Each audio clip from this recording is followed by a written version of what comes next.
And we're live.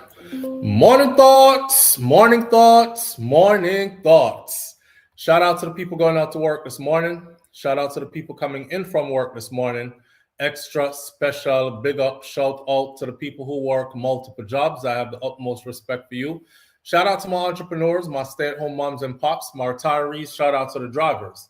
Shout out to the Uber driver, Lyft driver, truck driver, taxi driver, food delivery drivers, round town and long distance truck drivers. Shout out to the crossing guards and the school teachers, law enforcement personnel, medical field personnel, military personnel. Whatever your job description is, shout out to you. Shout out to every single clean-hearted, good-hearted person who wants good for others as much as you want good for yourself. We can't possibly call out all the job names and titles this morning, but if you get up and get out and you work and get yours, then big up to you and shout out to you. Are you where I talk about? All right. Shout out to all the good people tuning in this morning. Here we are on this beautiful Friday morning, and today is the 14th of August, 2026, and we're happy to be here. And on days like these, we say, it's the freaking weekend, baby! Clap it up, clap it up, clap it up. Made it through another week. Yep. I feel good. Say Friday. It's me tired. I don't think I have recovered from that long drive yet. My body's still tired, and I'm still trying to catch up. That's how I know that, when you reach certain age, that all night something is not for you anymore. That's why, say we itch up a nobody club and we don't get loose anymore like that. Because you have to go in and go get your rest. And then if you do go out and show out and party and stuff, you need about 2 weeks of recovery. Because right now I'm still trying to catch myself.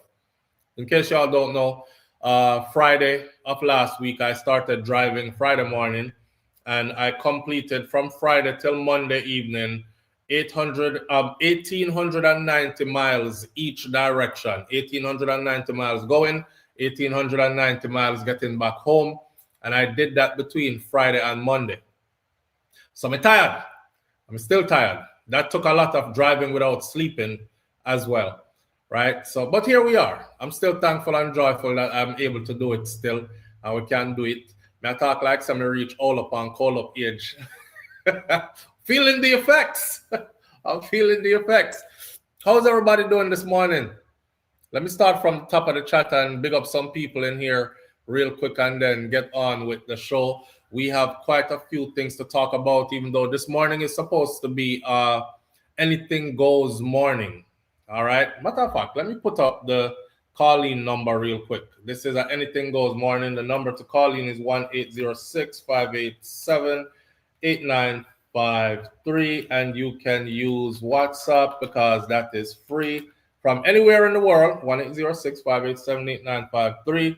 I'm going to put it in the chat right now, and then I'm going to pin that number to the top of the chat, so it is a pinned message. Anybody who wants to call in, just scroll all the way back to the top of the chat. You will see the number as the first comment there, and use that number to call in. The phone is live, and today is anything goes. This is the deal where you can talk about anything you want to talk about. I don't care. I feel like we have this one day where we allow our audience members to unload and to just say what they want to say. And today is that day. Raddy's daughter, big up yourself. Thank you for being here. I appreciate you greatly. All right. S. Diva is in the building with us bright and early this morning. Yvonne is not in here because her name is not in green, but Yvonne show up every morning. So Yvonne Walford, big up yourself. Audrey is in the building bright and early with us this morning. Audrey says, morning from present teacher. And then Audrey says, please hit the thumbs up button as you enter the live. We appreciate that. Anybody can hit the thumbs up button as you enter the live, or when we ask you to, you say, oh, SouFLo, me did forget. Boop, hit the thumbs up button for me. Thank you. All right. It helps us to trend. It helps YouTube to know that people are engaged in the content. Them not just make it play out. They actually watch it and they're paying attention. Blah, blah, blah. Algorithm stuff. You know how that go already. All right. Friends from Lake, big up yourself, says blessed and thankful Friday morning. It's the freaking weekend, everyone. Clap it up. All right. I sound like AI, that's all. S. Diva again, big up yourself. Thank you for being here. Who else there we have to big up this morning? Anthony Vaz is in the building with us this morning, bright and early. Thank you for being here, Anthony Vaz. Two Iries in the building with us bright and early this morning. Happy Friday, Flo and family. I really like me in a grade 2. Thank you for being here. Appreciate your presence. All right. Who else there? We're not going to spend too much time on the big up this morning. I'm just looking for a few familiar names. Lovely Aneka is in the building with us bright and early this morning. Lovely Aneka, appreciate your presence. Thank you for being here. Lovely Aneka is my fellow content creator sister. So all those who are names are in black, but you're not in the chat and you're watching from the outside, and all the people them who in at the chat, you're supposed to already have been logged on it. Lovely Aneka. Just click her name, go over to her content, hit the subscribe button, come right back. It's that easy. Share the love. You know what I mean? Keep it all in the family. Not like some family ram something though, but keep it all in the family. Who else there? You're the finest. Big up yourself. Thank you for being here. I appreciate you greatly. Miss Golden Robinson, thank you for being here. I appreciate you greatly. Who else there? Let me see. Grace X Fire is in the building with us bright and early this morning as well.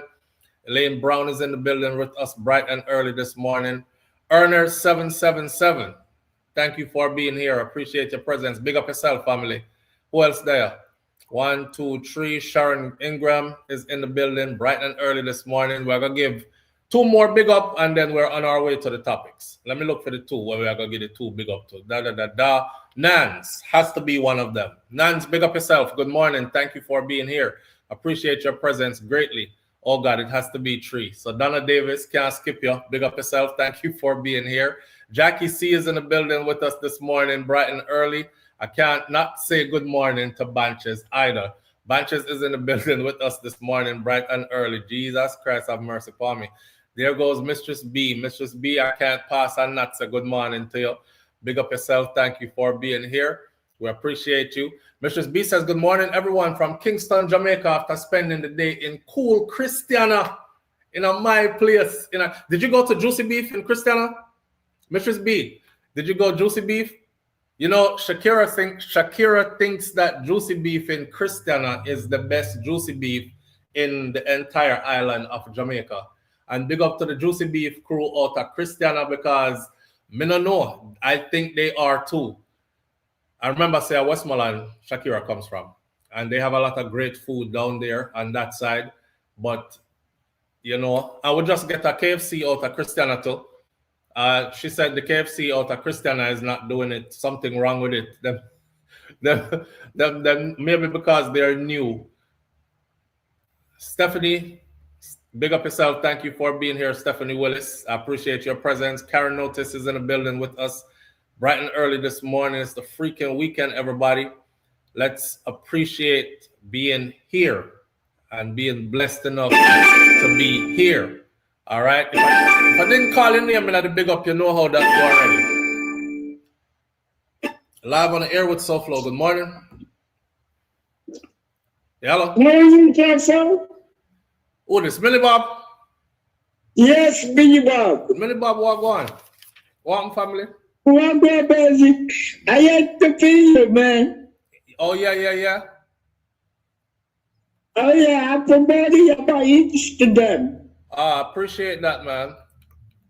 I'll get the word out. Cool. You need a manager? No, not yet. Not yet. Not yet? Okay. I like the independent stuff first. You're not independent yet. That is the way to go about it. Yeah, until you actually really do need a manager. A manager is very important because certain things you can't handle yourself. But I'm going to learn as much as I can so I understand every angle of this first. You know what I'm saying? Okay. Yeah. So you're going to Masicka every other weekend? That way, when I get a manager, I know what a manager is supposed to be doing and how much they're supposed to be getting. Well, now everything changed because you don't need a record label. So the manager maybe get 40% now. 40%. Anybody that get 40% of my earnings? Anybody getting 40% of my earnings is getting kicked to the curb, because that's too big of a, that's almost half of what you earn. Yeah, but now they don't no manager. If that's the case, I would learn how to be a manager. I manage myself. Yeah. Yeah. Yo, Because now there is no record companies. yeah. So the manager do all the work. So Yeah, no. before he was 15 to 20%. Normally, Bob, there are still record companies, but people just rather do like distribution deals with them and so on and so Yeah, forth. yeah, yeah. Yeah. Some people get Yes. caught up in the 360 deals, but you know, for the most part, independent hustlers end up doing like distribution deals and stuff because they can access Yeah, levels that we can't access unless you sign something to them. But other than that, yeah. yeah. Other than that, man, it's an independent grind. And you build it How from the was the ground up, you know? kids? The kids are great. Uh, The kids are great. no, How are the you two doing? oldest one in college. Well, they're not the two oldest. There is one before them who is also in Oh, okay. college. Yeah, Uh, they're right behind the okay. oldest. Okay. So I have three of them in college. Okay. Yeah. So that means you're going to the football games? What football game? Oh, their football games? Yeah. Won't be able to make them like when they're in Florida because they're far, far away. Oh, yeah. Yeah, man. That's true. They are way far away. Too far. Okay. But I could watch them and cheer them on Yeah. from there. Yeah, how are Yeah. you doing, Minnie Bob? How are you? We do good being Florida and we're laying low. You in Florida laying low? Yeah. Okay, all right. Yeah, recuperate. Yeah, we recuperate and I'm going back to Jamaica in September. Are you going back in September? Oh, yes. All right. All right. Well, it's good to hear from you, man. Okay, man. We'll link up. All right, my brother. Have a good one, yes? Okay, All yes. right. Okay, bye. Bye-bye. All right. That's Minnie Bob checking in. We haven't shared our screen in a while, so you know, people forget who people are. I'm telling the other day, say I wanted to share the screen so we can put some face to the names. And we should do that, you know, every now and then. The morning when I get up to share the screen, I share the link. Nobody click the link. So, y'all are something else, you know. People, SouFLo, get some different technology and up the thing and you can share the screen and blah, blah, blah. And when I first did it, everybody got excited.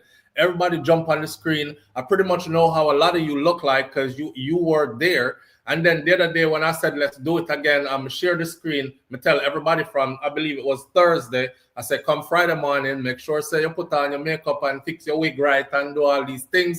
Because you go on camera, right? Everybody, yeah. Friday morning, come share the link. I told everybody, I said, the link is right there in the description. Click the link, join me on the screen. We just keep talking. I kept saying it. Nobody hit it for the whole morning. Not one person hit the link. I was like, damn, y'all really don't want to be seen again. It's all good. It's all good. But listen, if me have a party, right, and I said show up and show out, please, I'm expecting to see you.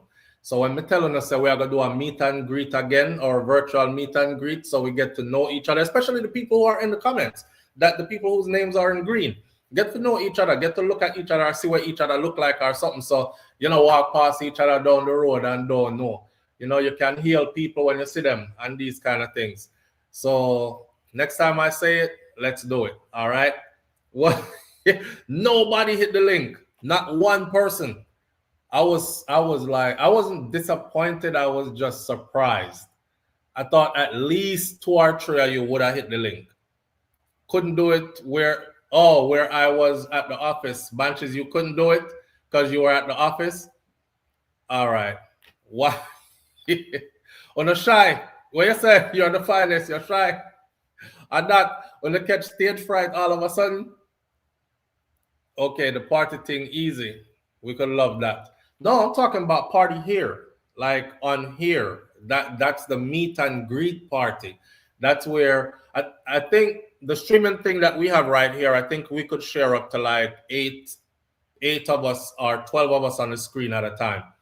So the next time I say we'll go up on screen tomorrow, so get ready. Please hit the link because you're not going to disappoint me, and then I'm not going to share no more because every time I put it out there, Nobody takes it. Anyway, this is how we starting off this morning. We have a couple of things to discuss. It's Friday. It's free for all. It's anything goes. So please don't be trying to rush anybody on the phone when them calling, because you now calling. Live on the air with SouFLo. Good morning. Morning, Flo. How you doing? I'm good, my brother. How you doing this morning? I'm all right. All right. Did hit the link. You did? Oops. Yeah, when I call in, I realized that backstage, and me hear you tell Shakira, boy, them people are different, you know. Nobody not killing. And I was there waiting, then I realized, oh, the show just ended. Oh. So you did forward too late. You know, I submit, me live my life on the edge. Boy, Daryl. No, bother. All right. You know, we make it to the weekend again. I was a little bit late for class. I don't know if they say it's the freaking Friday or the freaking weekend. Yeah, man, but ball out already. It's the freaking weekend, baby. We do all the introduction already. But sometimes it's glad to know that we can link up every day and we forward healthy and strong. Yes, my youth. Yes. And it's a great joy when we see Auntie Audrey every morning. See it? But yeah, man, it seems like we have a nice show ahead of us. Some good topics, so I'm willing to listen. I have everybody is supposed to call in and talk what they want to talk about, but because this audience so shy, because them never click the link when we did share it, you know, me make sure me forward with my set of topics them, because I don't want to be sitting here depending on anybody. Call in, no? All right, damn, we don't have nothing planned, so we don't have no show. So I have my own set of things planned. So either way, we're gonna have a great morning. And I would like to put in a request. Mm-hmm.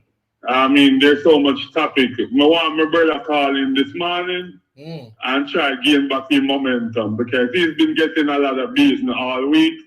I want Maverick to go the weekend with a bang. I'm wanting to gain back his momentum. Hold on, Gerald, before you leave, right? Did you hear Sean Storm get him US visa? Yeah. Sean Storm get his US visa, so Sean Storm will be in the USA. I wonder what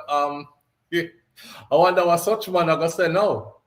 You know, such man who said Kartel should have buy Sean Storm a better Bima and all these things, and putting funny work permit and Kartel and them not get along and then agree. Yeah. Hey, these people and him don't like him only use him when one bag of something what him say. What is he gonna say now? Man, no more you come out and talk to his ancestors them a feel him. God. Hey. But it's always a good look for any Jamaican when them get them visa. Yeah, man. It's always a good privilege. But you know the story go already, because they said that nobody who was, I remember they had a meeting sometime shortly after Vybz Kartel was arrested. This way back in the early part of him doing his sentence. And prominent individuals were called to the embassy and they had a meeting. And one of them, who is a high-ranking individual in Jamaica, revealed some of the stuff that was said in that meeting. And he said one of the things that was said in that meeting was no artist who is associated closely with Vybz Kartel will ever get a US visa. So you can wipe that out your mind. None of them will ever be entering the United States of America. And I thought, wow, and why? You know, but then things have worked out quite differently.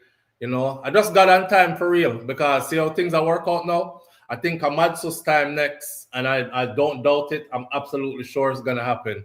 So one step at a time, and here we go.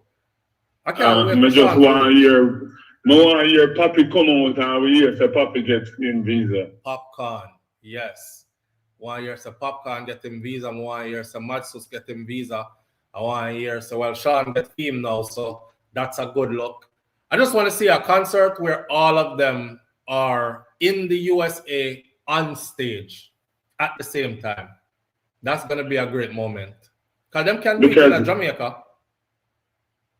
I remember one time Russian said, dancehall can do it, you know, but one man alone can't do it. You need a wave of artists to push it. So you need at least Sean Paul, Shaggy, Vibes, Kartel, Buju Banton, you know, constantly they do arenas, make Americans start look more into dancehall. Right. So if Papi can even forward and add something like that, you know, every minute you look, Jamaican dancehall artists, you know, just keep popping up and these big and names, showing out. The big names. It's good for dancehall. Yes, absolutely. Good for our culture. Brand Jamaica. Yeah, so I'm gonna dive into that, but with the Sean Storm stuff out the way, since we depend on dancehall stuff already, I'm gonna warm up the room till more people reach in by starting out talking about Masicka and Masicka's recent interview where he explained why him did this Vibes Kartel. I remember the little clash that go on recently with, it started out with Masicka and Tommy Lee, and then Masicka just fling everybody in it. But it seemed to me during the, because I followed it, I actually pen and papered every single song. It don't get more closer following something than that. I pull out pen and paper and write down every word out of each one of the songs and did a full review on each one. So I followed it closely. There was a lot of disrespect coming from Masicka towards Vibes Kartel when a war, right? But did you hear what he said, why he did it? Have you seen it? Yeah, and it's just ridiculous to me. Like, I don't understand Masicka. Is he the true definition of a real pathological liar? That's what you get from it? Yeah, I mean, remember said Devin the Doctor when they shoot hard off a Masicka and him never the answer. And he's gonna say now that from once Kartel like something when Leroy do, everybody have to get it.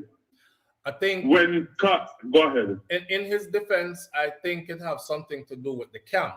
Because Devin the Doctor is not a part of that camp. Devin the Doctor is an independent, but also I think this has to do with levels to this. So Masicka is looking at Devin the Doctor like, who is you? Like, you're not there nowhere yet on the radar. You know, you had your moment, but you fizzled a long time ago. We are dealing with who hot now and you're not. So I don't have nothing to say for you. Even though, let's be honest, I think Masicka was probably afraid to answer Devin the Doctor because Devin the Doctor is sick with it. No joke. I'm sick with it. Lyrically, Devin the Doctor, his ability to write a song and the quickness, I'm sick with it. So I don't think Masicka did want that in the middle of that. You have to choose your battles wisely, and I don't think he was ready for Devin the Doctor. Not while you're fighting a Tommy Lee Sparta. That was too much. So him did have to choose. And him just ignore Devin, and then be like him could have this Kartel while him take on Tommy Lee Sparta and whoever else came his way there. That's what I think happened over there. So let me ask you a question. Why didn't you answer no progress or gay progress? When you was in my pure rope after you, in my fling stone after you, and you don't even look. Why you didn't look? Oh, me? Yeah. Who? No progress. Gay progress? Oh, yeah, so why me never answer? Yeah, and look over film side. Him hang on upon your foot and him a bite all your shoes. Him a pull your pants foot and you don't look for him. Why? I didn't notice. I didn't notice, bro. I was too busy. Good answer. No, well, Masicka if Masicka call Kartel name is a win-win for him. Yeah. Even if him lose, just like the interview. Everybody was looking forward for the interview because they want to hear what about Kartel. Right. Nobody know why hear him have a show coming up. If he's promoting an album, they know why hear nothing about that. And hear the joke. Album just dropped. Yeah. Masicka just dropped an album last night or yesterday evening. Last night. The man dropped an album right now. If you go up on YouTube, I think him have, let me see. me even get up this morning and write out all of them. That's to show you I'm not biased. I love dancehall, I love the culture, I love clashing, I love all of it, right?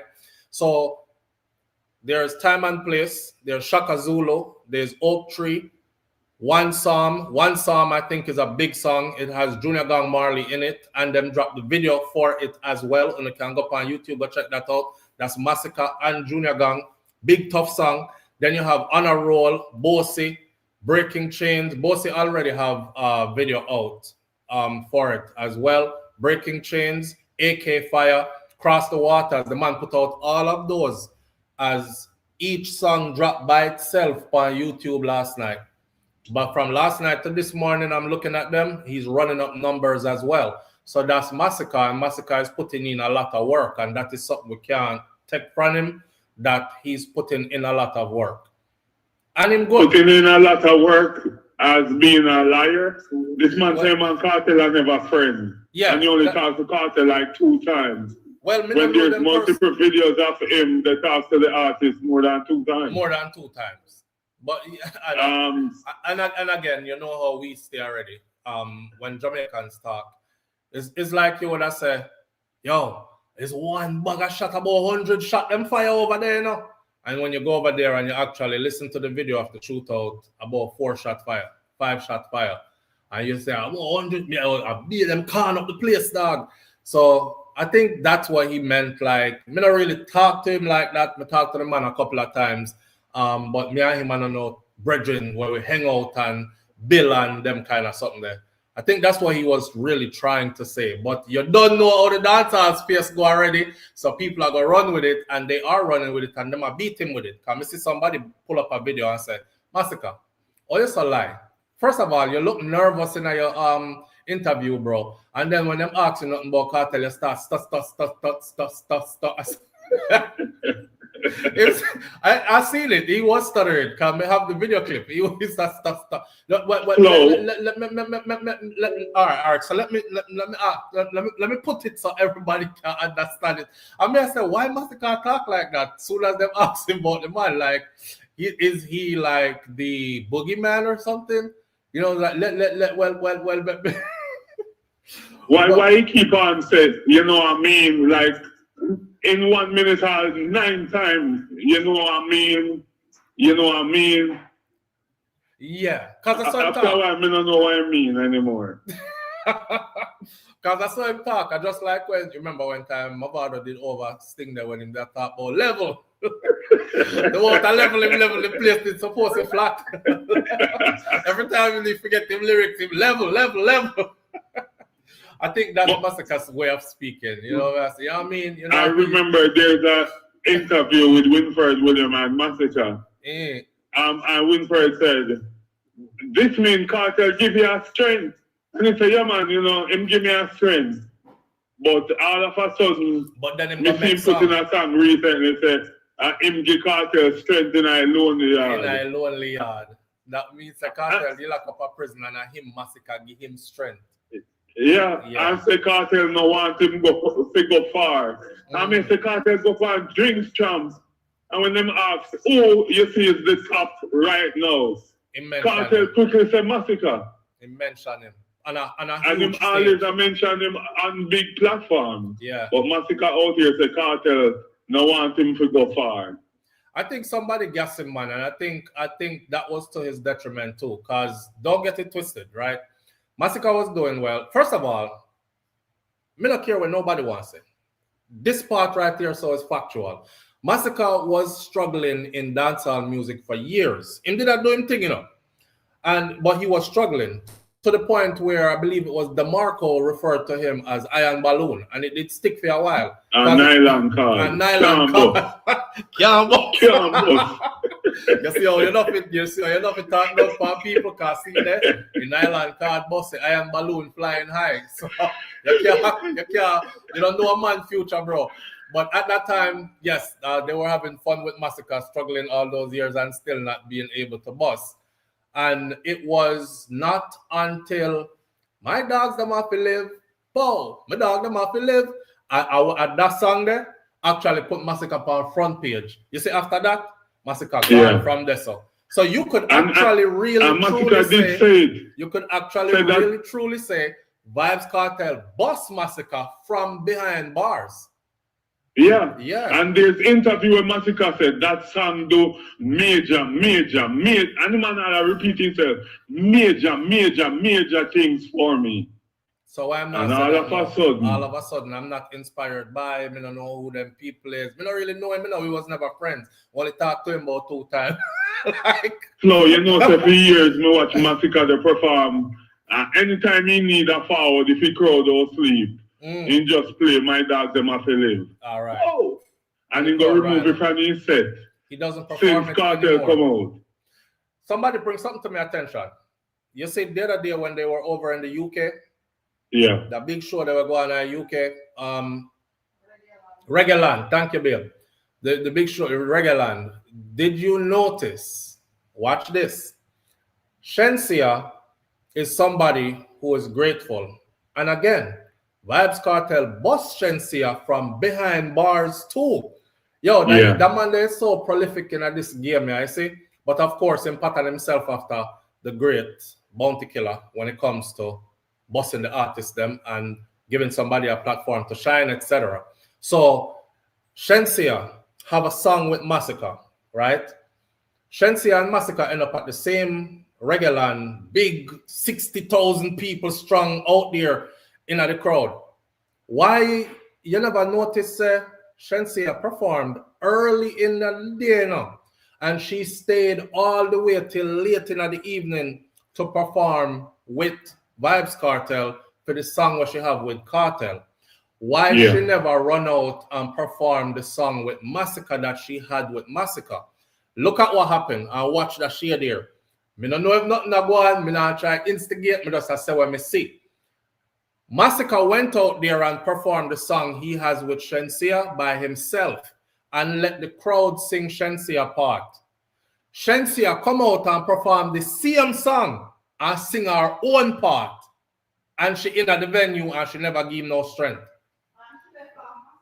And she left out Masicka part and sing for her own part. Yeah, and she showed up for Kartel part, the Kartel song with she and Kartel. So you know, see, somebody says SouFlo. You know, feel like Shenseea pick her side them. Cause why wouldn't she go? She's there. We know she at the venue. She just performed. Why she never run out and just do that verse there? Why Masicka perform the song by himself? And it looked like she removed the Masicka part from her whole set. Munaran Shenseea, you know, she did the right thing. So, I'm going to tell you something where a lot of people don't pay attention to. Yeah. If you watch all of Masicka show them, when the Mala walk on the stage, watch the show with Masicka in Atlanta. And you see when Kartel introduced him, say, well, if Masicka was here, and Masicka they smile and I walk up and him hug Spice, and Masicka they go on the stage and him look like a Frightened Friday, well happy, starstruck. And then the crowd wave when him get when Kartel introduce him. And them a rock and dance together. Masicka have never seen that before. I think Masicka did feel say it was a beginning of something. Then he go the after party and the after party was so mad. Imagine you're sharing the stage with one of your favorite celebrity where you rate. Yeah. And then maybe him not go on a tour with Kartel and maybe going on feelings. Because when you look on him, man, all goosebumps when Mrs. Shenseea. I not talk about the party Masicka. I think you're not going to say goosebumps when you say Masicka. No, Make up and say Jerome. All right, you go ahead, sir. Malas.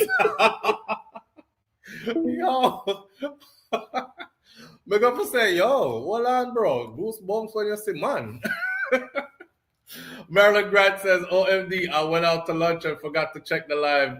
Morning, afternoon, SouFlo and everyone from Great Britain. Please remember to like the live. Big up yourself, Marilyn Grant. Appreciate you. Thank you for being here. Big up to UK family members in the chat, those watching from inside and outside. All right.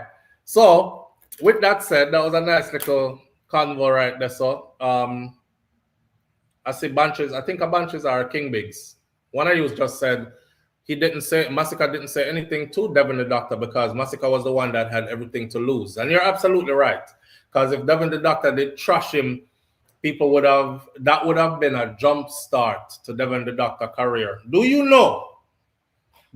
I think also that is one of the reasons why I call a next giant name right now in a dancehall, since we are talking dancehall. The girl ball, oh, such it, make it stop. How would that be? Jackhammer.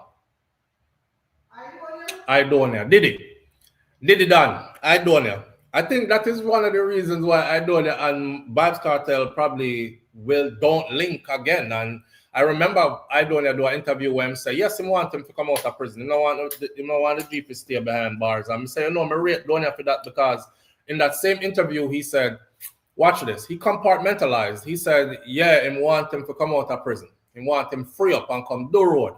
But me and him are no friend. You know, most people who carry a grudge, they'll be like, in there for stay. Like him turn in there, yes. So big up to I don't for that. There was no kind of hold him down and keep him in there. And he straight up said, yeah, but he's not a good person, he said. And me and him is no friend. I remember that interview. So fast forward to our next interview, what I gathered from it is, you see, when you clash with one of these giants, it could propel your thing further. If you're big already, you could get even bigger. It could also be a career beginner or a career resuscitator. Let's be honest, Devin the Doctor dancehall career is, I hate to say it, you know, Devin well lyrical and thing, but Devin the Doctor's dancehall career is like on life support. It is. It's on life support. It's taking compressions and it's barely hanging on there. So I don't know what Devin need to do in order to move back to the forefront, because he's super lyrical. I think he needs a team, or himself can just start getting creative. I see him put out music constantly and consistently, and it's still like it just hit a ceiling. It ain't going beyond that. So I'm thinking that if Masicka gave him a clash, Masicka would have actually resuscitated his career. And sometimes they know that. The artists them know that. So check the selfishness. They would be like, Chessy player. Your career dead. Stay dead. Attention, y'all look. I'm not give you no attention. So I think that's why Masicka never answered him. It wasn't that he had nothing to lose.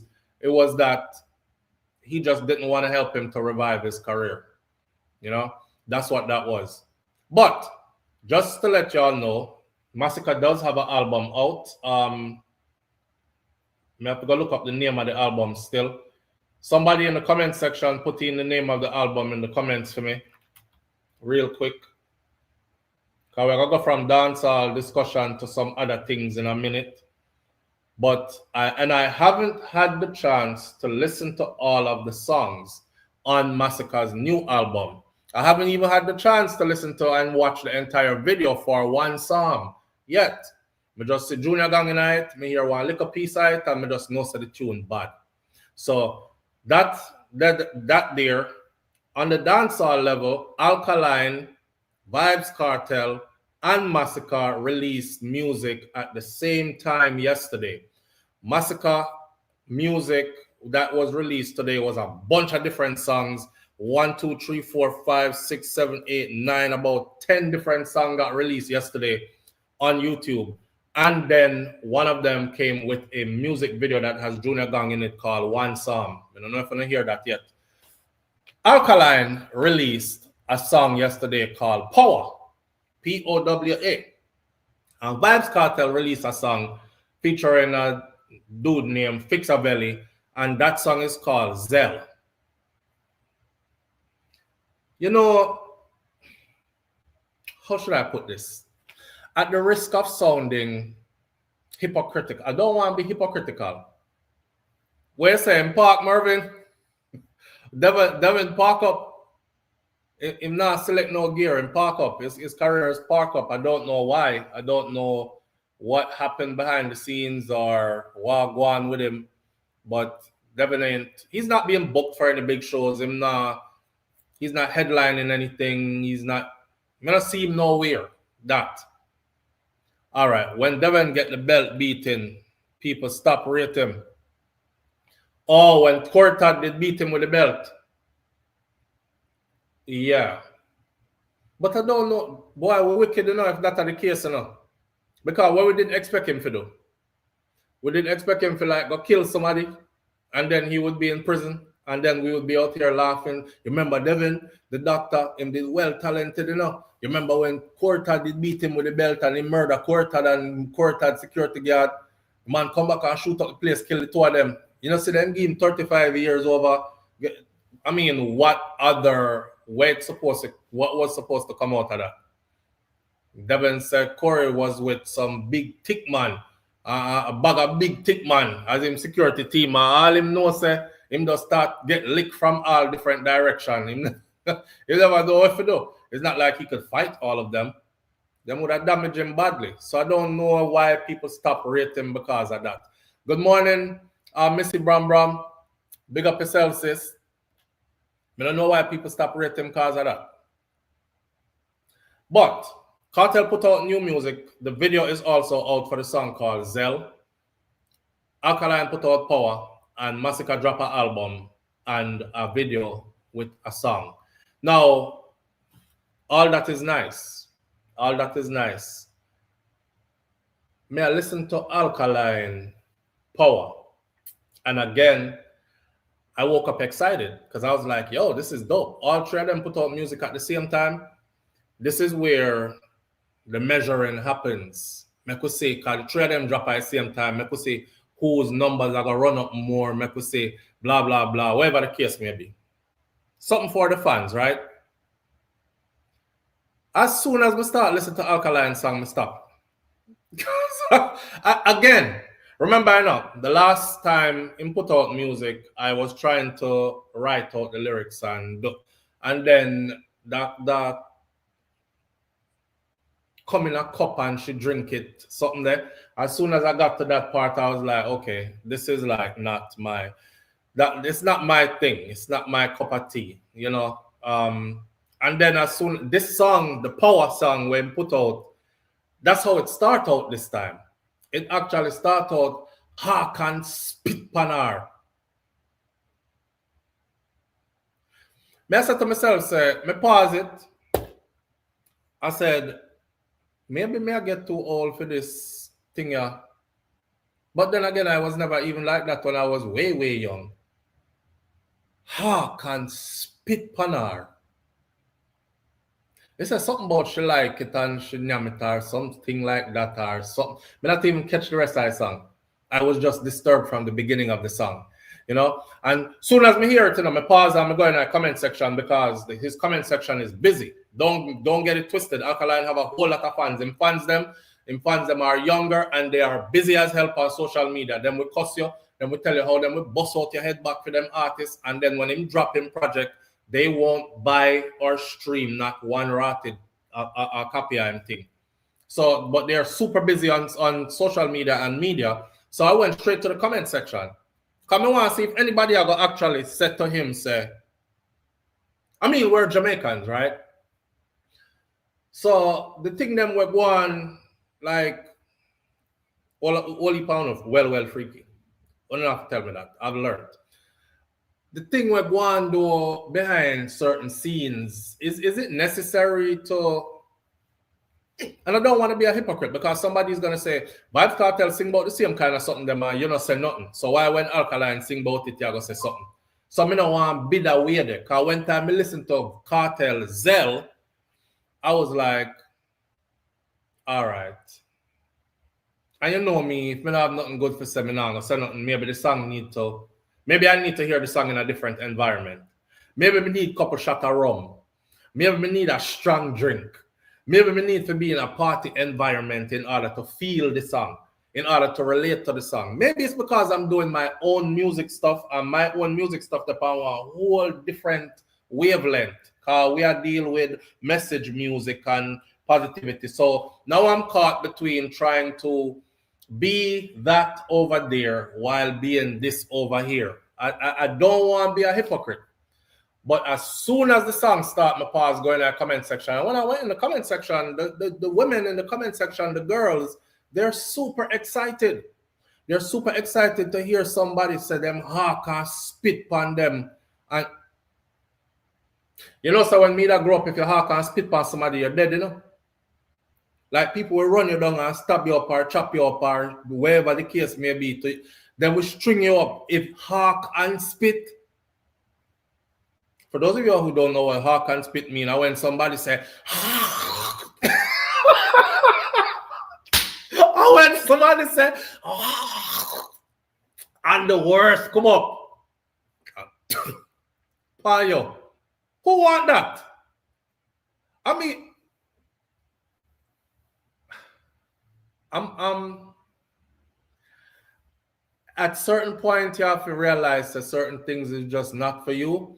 So me trying to do due diligence with doing a review on it because I'm excited that Masicka, Alkaline, and Kartel drop at the same time. I was like, oh, I'm struggling. You know, this is not just spit on her. Spit, when somebody spitting her, different now when them can't spit, you know. You bring up everything from down here, so come up here, so this so man, out there want that? You know what, man, can't spit pound, no? This is not your husband. This is not even your boyfriend, your main man, you're somebody who you there within a long-term relationship, nothing. You just want a man where you ride just can't spit on you. And you know, when you meet up and you know, so you're gonna run it pum and when I saw what him name there, I don't remember him name right now. Him kind of drop out of the scene and he's doing his thing around one part where true me not to follow him either. Lincoln Tree that. Big up Lincoln Tree that. I know which part him there. But when Lincoln did do a show, and Missy Lincoln do this, the man hark and bring it up, you know. Him say, one of them girl there want spitting at them mouth and which girl want do it. And when me see the girl them dress up nice, look good, and go at the man show. I don't remember any time in my lifetime where the woman them used to dress up nice and look good and smell good and get them hair done and everything and go tonight. Just so one strange man can hawk and spit in your mouth. Yo, the girl line up at the front of the stage and open up her mouth.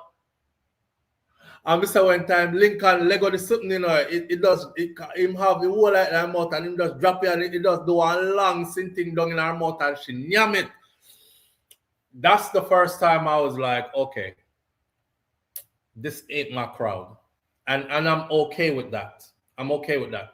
So if somebody want to tell me, say, SouFLoTV, you get too old now, man, and you know, in a way, that's okay. I can take that. It's not my thing. I have to accept that at some point. You know, me don't know what the glorification is in a strange manner, hawk and tough in your mouth and them kind of sitting there. Oh, the only thing I could think of beyond that is I hope every man see that.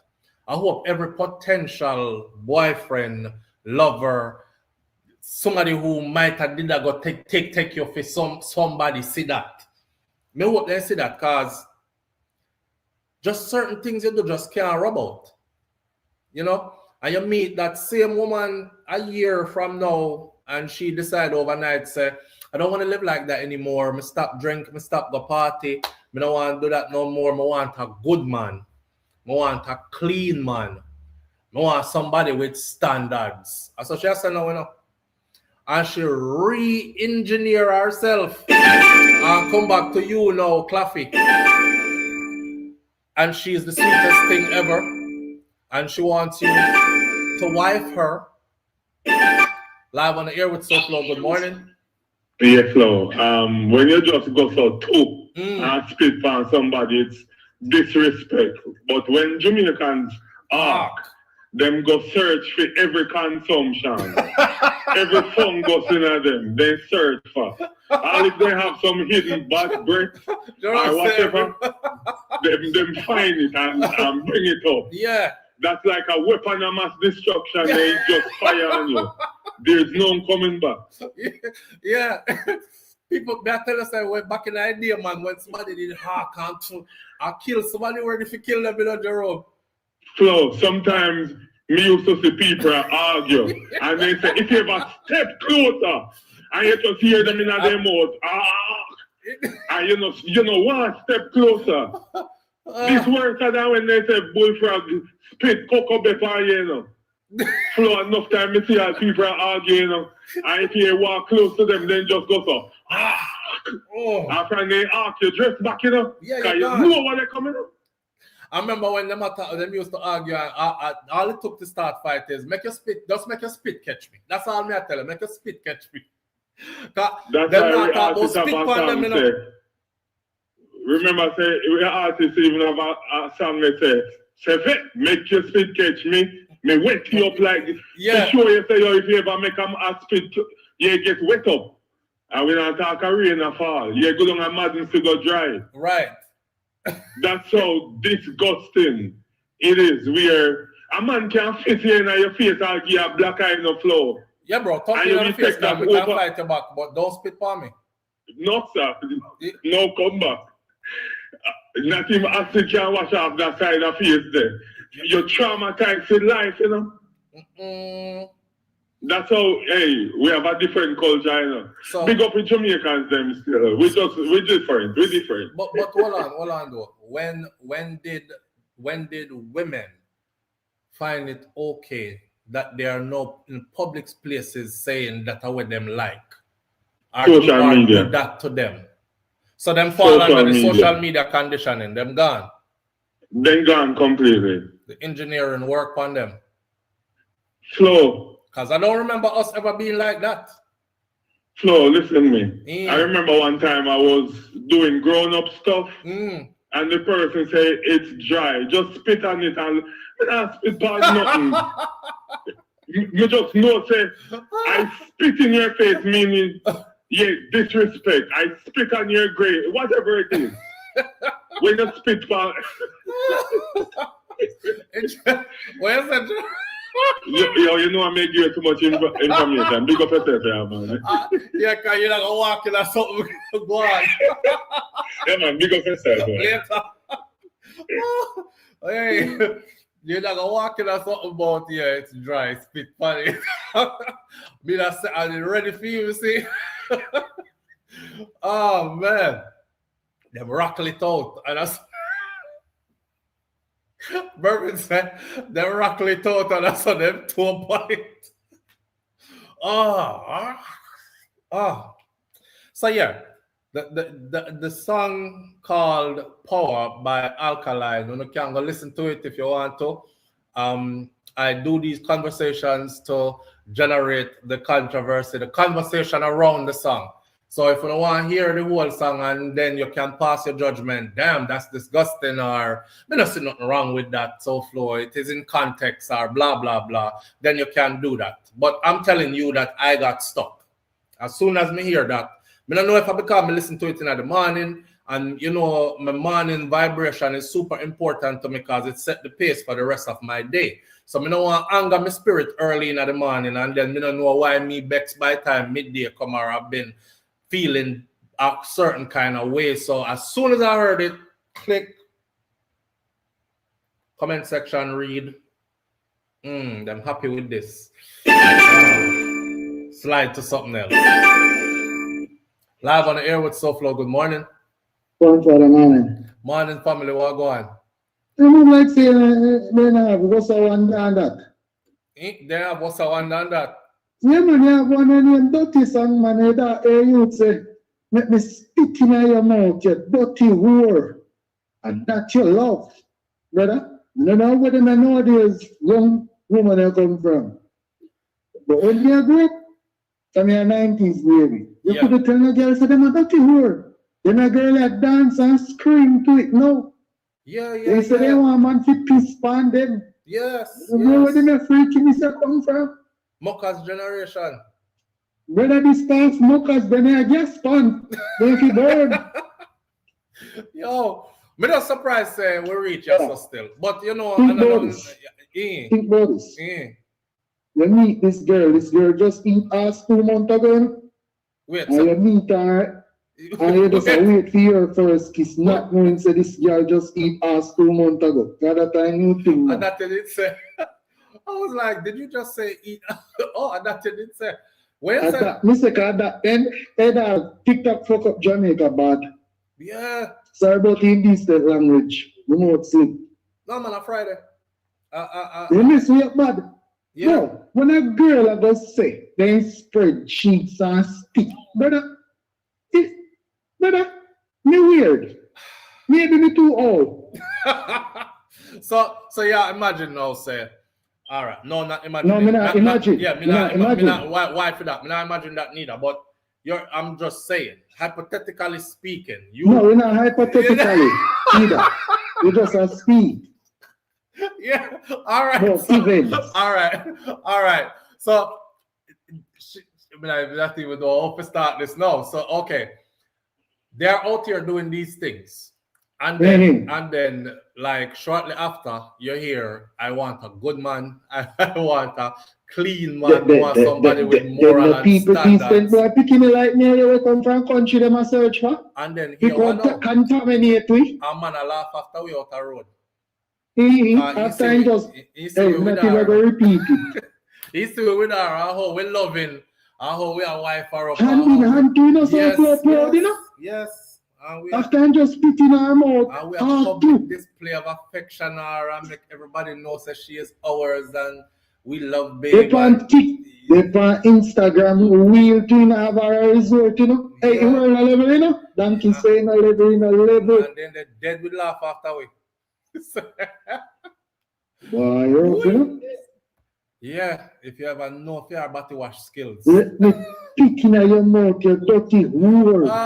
And that you love. Me spit by you and piss by you. Brother, the last. I'm just going to make it early 30s and the last. I don't understand. You hear the Alkaline new song, Paul? Bro, me hear it. Yeah. No want throw. You ever hear things I want throw? Yeah, but stop at the beginning of it. I don't want to hear no more. But I'll be honest with you. I am going to go listen to it though. Probably one of them one day want to do it. If me do a dance and hear a girl a dance to a song, then I know say she awful. I know for me. I must be mad. No mad, no? I know for me. What if she know all of the lyrics to it and I sing them out loud? It's fully corrupt, man. What if she grab her own, they can start while I tongue, like ring and your Rosie? It don't. It's just the pride within girl having these things. Yeah. And I think I want them with their dance alone have pride in it. Somebody and I want to have some kinky fetish. Yes.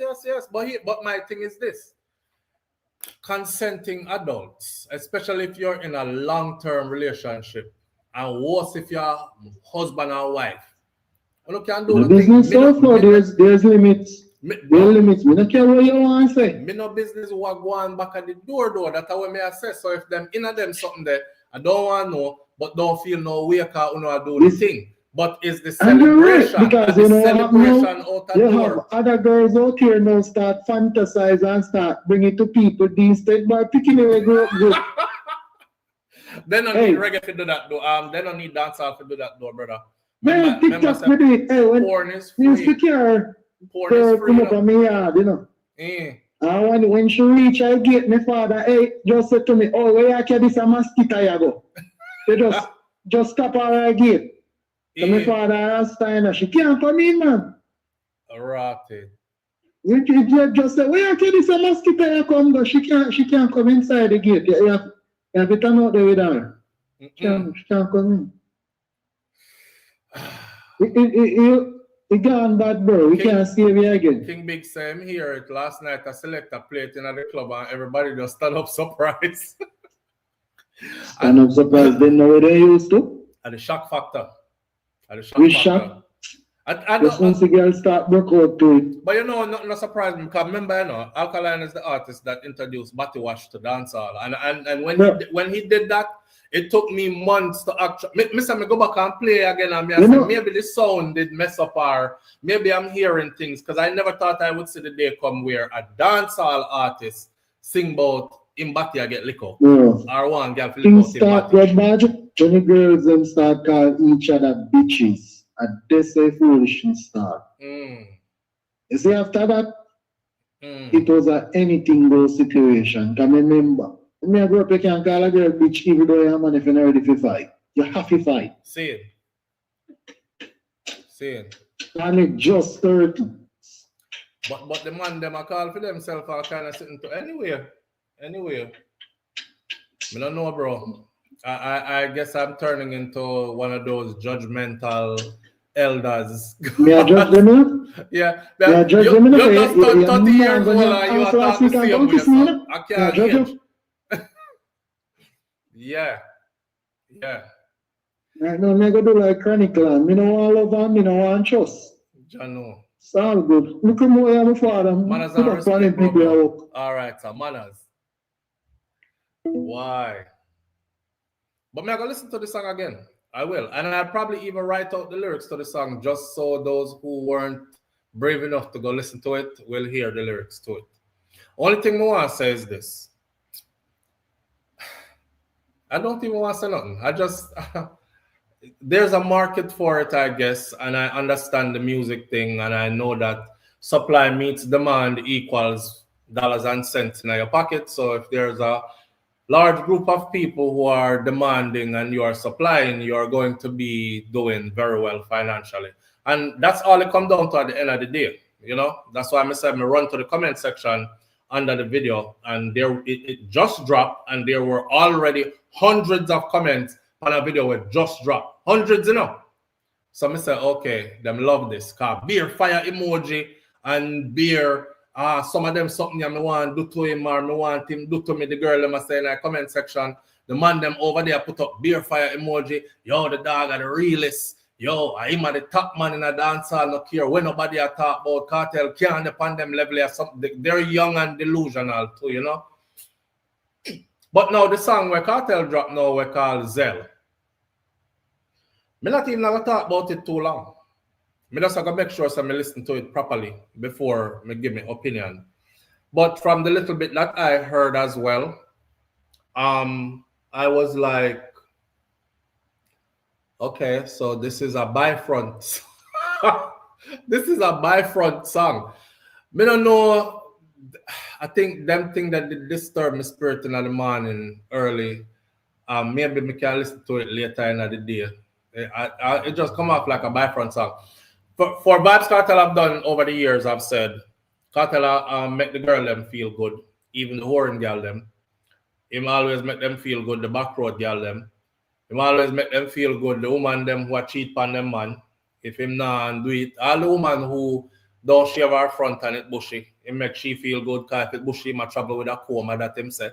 You know, there's always room for all of them to be included in it. And I understand the marketing part of things. And you don't want to left nobody out and you want everybody feel included. But his Vibes Kartel started that though. And from him started, it's just like everybody else is trying to see how much further they can go with the freakiness. Him say, you know, every time him I forget him that, and then next thing me hear, body wash. I'm like, okay, so you just went all the way above. All right. And now me I hear come in a cup and make you drink it and all this other stuff. And I'm starting to get confused. Like, are we doing like porno soundtrack or are we doing dancehall? Because the dancehall thing, Bujo said it one time. Bujo was like, you know, you can still say things, you know, but it's how you say it. And we don't have to be so graphic in the music, you know what I said? My only concern is this. My only concern are the picnic them. Because as you know, Jamaica is a musical country. And you know, you go down a market, you say all of the store them, every stall, they have them own boombox and them own music and them own playlist of play. Music is loud out in the streets. Public transportation, music upon it. You take taxi, red plate, music there. You know, so a little youth now, or a little girl, and them people here, them not partial about where them play out in the public space either. So you're a little girl or a little boy now is being assaulted in them ears by hearing these things. That's the only part I would be concerned about. Because as much as we say, a big people them make music for big people. If you don't want your children to listen to it, monitor what your children listen to. However, I'm a Jamaican. When they are Jamaica, you can't monitor what you pick them listen to unless you can monitor what everybody play out the door. And people just play wherever they want play out the door. Live on the air with SouFLo. Good morning. SouFLo, my brother. What go on, family? Boy, my there go. But hear me thing, quick one. Yeah. When a man go out with a woman and she buy a drink where him never have, he not taste it. When a man go on a date with a woman, them generally taste each other drink, not sure. True. So all man a try to get woman for serve, for drink certain things in a them cup. We're gonna let it there, so. Go on, my brother. All right, bro. Mothers. Yeah. Flo, stop pointing finger. We listen, but we don't judge. Jerome Pearson, that's what we're going to do. We're going to listen and we don't judge. At the end of the day, let me make everybody know this plain and straight. I am a complicated individual. So there is a time and a place for everything. And if you catch, that's why I'm telling us, if I see you out here, when I go on this cruise, let me see you out here when I'm on the cruise. I know why you go say, after me think say SouFLo never listen to them kind of music there. And why him so hypocritical, not him that I dance to them kind of music there. Remember, you know, me tell my audience already from a long time, some of y'all might have missed it. I'm for the dirtiest part of dancehall as well. Cause I love it, I enjoy it. I'm out, I see it, I see skin out, broke out, all the other kind of thing, them, the new dance routines, the this, the that, the whatever. I'm there. Me in the space, I enjoy it. Then I step away from that space, right? So don't feel like say me a mash down nobody thing. I'm just taken aback when I hear it for the first time. So, like I said before, maybe me have to hear it in an environment where me have some liquor in my system and the environment is a party environment. Maybe I'm too early in the morning. Live on air with SouFLo. Good morning. Morning, SouFLo. What morning? My day and a family warm. I listen from man, but I can't call in because I'm a busy man. Get a time now. Talk to them now. You know, one quality you take and admire a person, respect a person, is a person who have integrity. So I know so you have integrity, but me rate you. You can't reach for me, rate you, know. You can't be successful for me, rate you, know.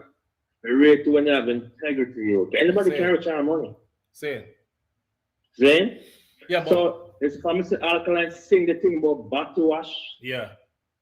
I know why I do it now. Two reasons why I do it, I'm not asking nobody. And do it because him say Kartel run certain risk kind of work, so him want to go beyond Kartel and say him forced to go do that.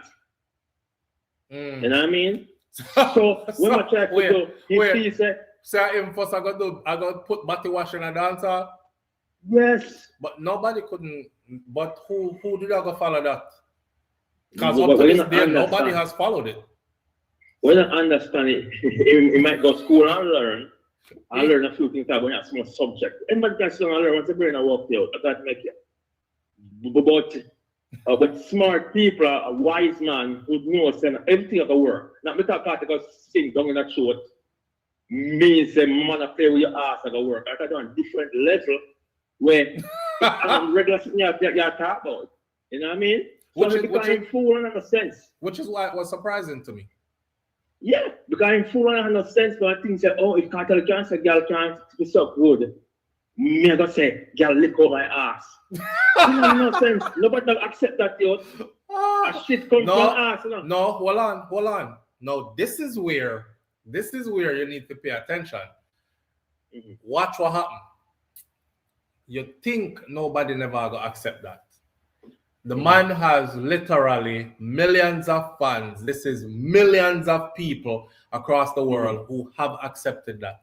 Them like it. That's why I'm gonna sell out venues. That's why I'm headline shows. That's why when I'm gonna sing, them sing every word to the song. I'm just put the microphone out in the crowd. So you thought, because we thought, that can't come in a dancehall. No dancehall artist can ever sing about lick out body hole.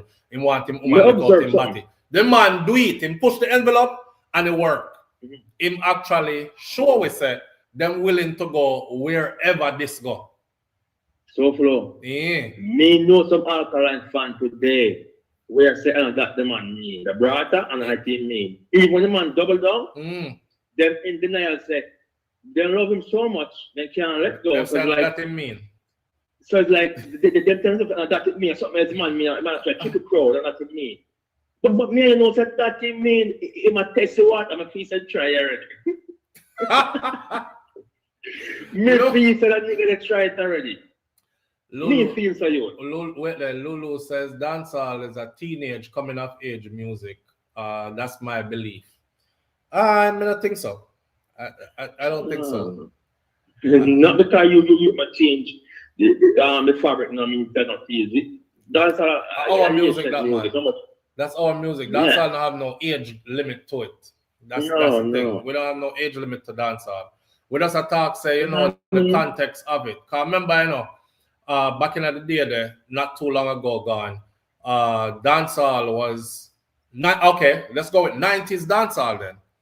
Remember, you know, if you're gonna say dancehall was teenage coming of age music, then what would you say about Chakademos and Pliers? What would you say about what name there? What would you say about Beenie Man back in the day when Beenie Man worked with Janet Jackson and these type of people? What would you say about Bounty Killer back in the day when Bounty Killer worked with No Doubt and these type of people, and Bounty had the Super Bowl stage? Dancehall is not no teenage coming of age music, my friend. Dancehall and dancehall, you know have no age limit to it. But them freak you up the thing too much, and that's the thing. If dancehall a teenage music, if dancehall a teenage music, then the language they really need to clean up then. Because is that what you want teenagers to be out here consuming or meditating pan or playing at them ears on a regular daily basis? Not. It's so funny. I always have a thin line in me at everybody.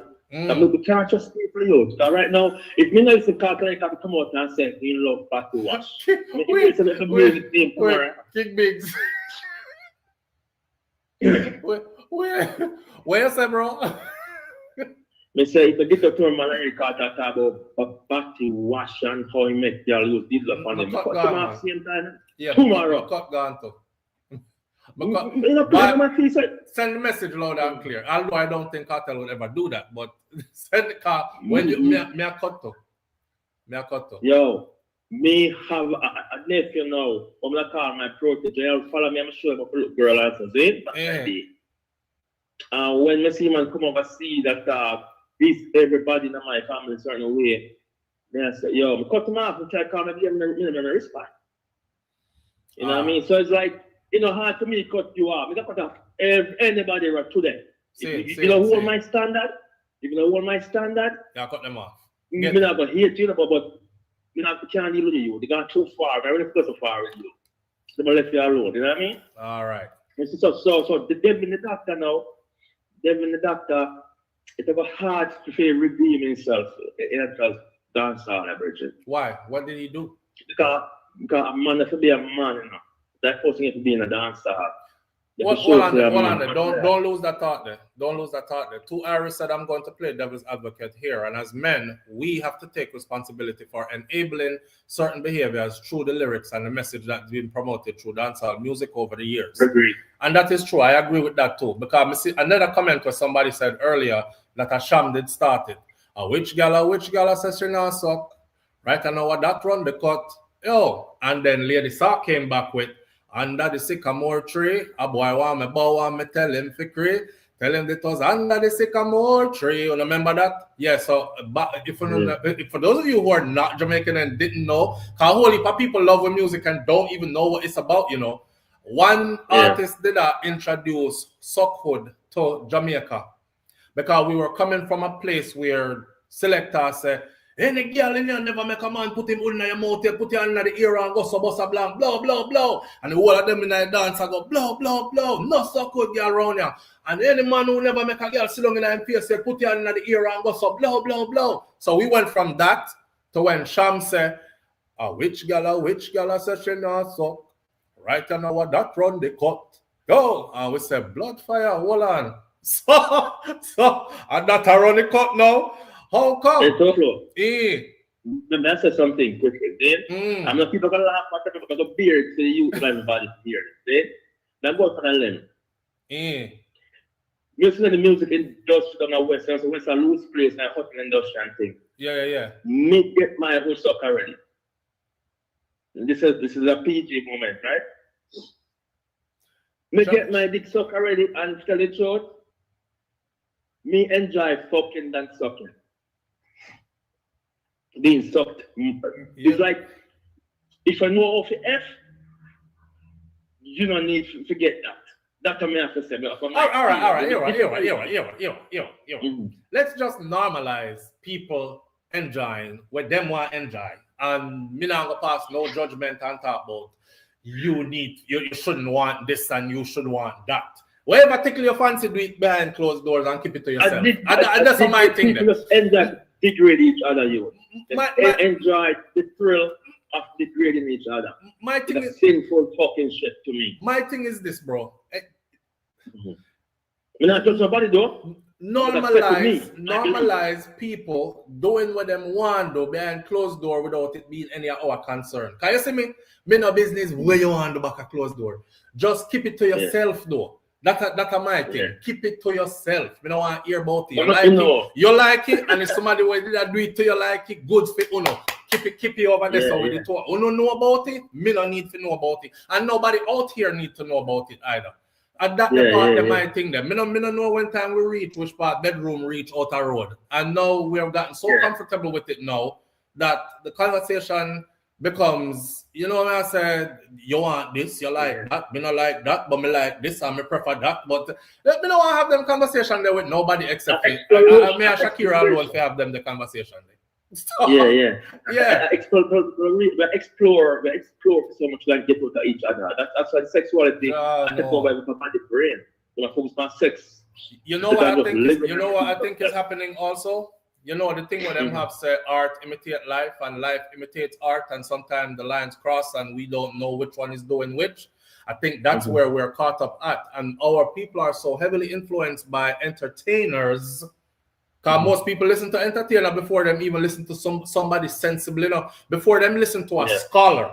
Them listen to a scholar, they will listen to an entertainer. You see, if you have enough clout on social media, somebody will listen to you talk about your opinions of how to heal or fight a disease instead of them go to an actual doctor who have about 20, 30 years in the field and have been treating through preventative medicine or whatever. That is how influential it gets. So now we reach a place where so many artists are putting out this, right? And then it's oversaturated. And now we have a lot of people who, this is who they look to. So this is how them hear them say. So that's how them want incorporating in them life. The same way how they actually dictate how most people dress as well. Think about it. The same way how them watch artists and okay, that's what they're wearing now, and that's the latest fashion. Boom, them start wearing the same thing too. So everybody look like the artist them, and then now everybody want live the lyrics of their favorite artist them too. So if them favorite artists sing body wash, yo, me have to go find a girl give me a body wash. Blood fire, yo, when you say it, the song in the dog, it is bad. You have to go see what that feel like. Never get one yet, you know. And then if you know what I say.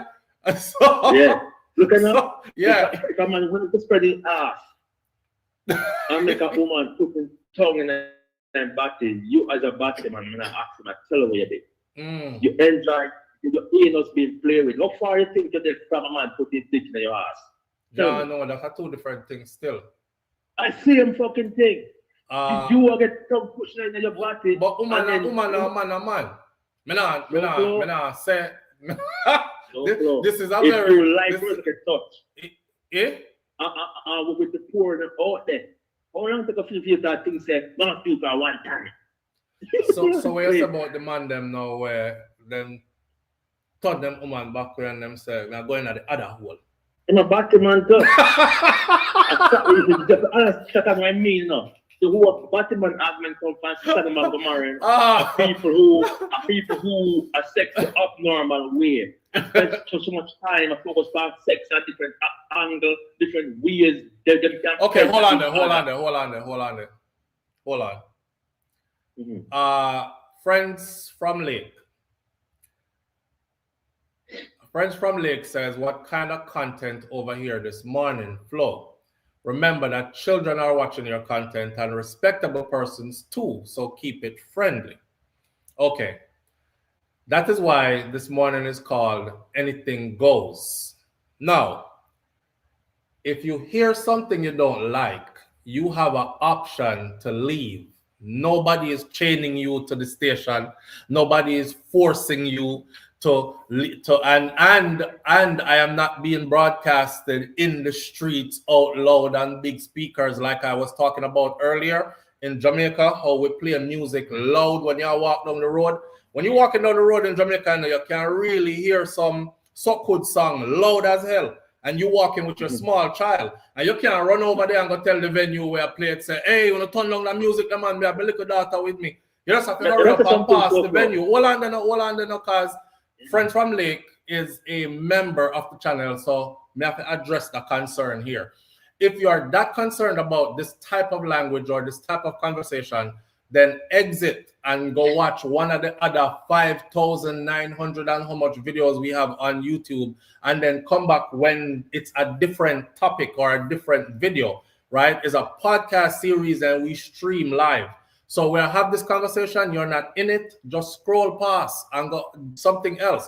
But I don't want anybody to put me in a box to where I am unable to speak and be the kind of person I am. I'm a multi-dimensional individual. I can be this way one day and next day, or this way 1 minute, next day, next minute. I don't feel the need to dress up everything to suit somebody who is holier than thou art or clean cut or whatever else the case may be. As a matter of fact, ain't no small children that's supposed to be watching this, and ain't no small children watch us. I know my demographics. I know my demographics. Grown people watch this. So if even young people are watching, me not tell them nothing new, because them don't know all this already. All right. I'm going to say a while ago. What? Me not tell a lady, tell her 13 and 14, 15, 16-year-old son or daughter to go and listen to this program for SouFLoTV. This exact one. Yeah. For everything out there already. Bro, remember I know. Me know they are glorifying the night, you know. Right? And not once did I say spit in a mouth and me like it and them something they nice and we must peddle this to the children or something. So me don't need no correction on this. As a matter of fact, I have teenagers. And me talk to my teenager them the same way how me I talk right that's all. See, a lot of adults, right? A lot of adults, they're afraid to have certain conversations in front of the youth them because they're like, oh, them too young, me I go wait till later. Oh, them too young, me I go wait till later. Brother, exactly, bro. You know how long me there I tell my audience that if you're picking them, have one of them here. If them have one of them sitting here what we call phone, you see?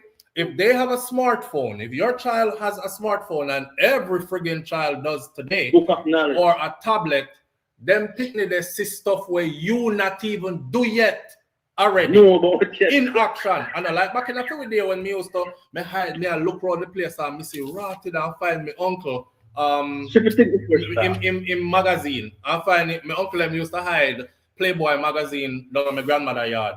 And then one was an electrical engineer. And the other one used to, I forgot what uncle, but anyway, them used to hide them magazine at them mother yard, which was my grandmother.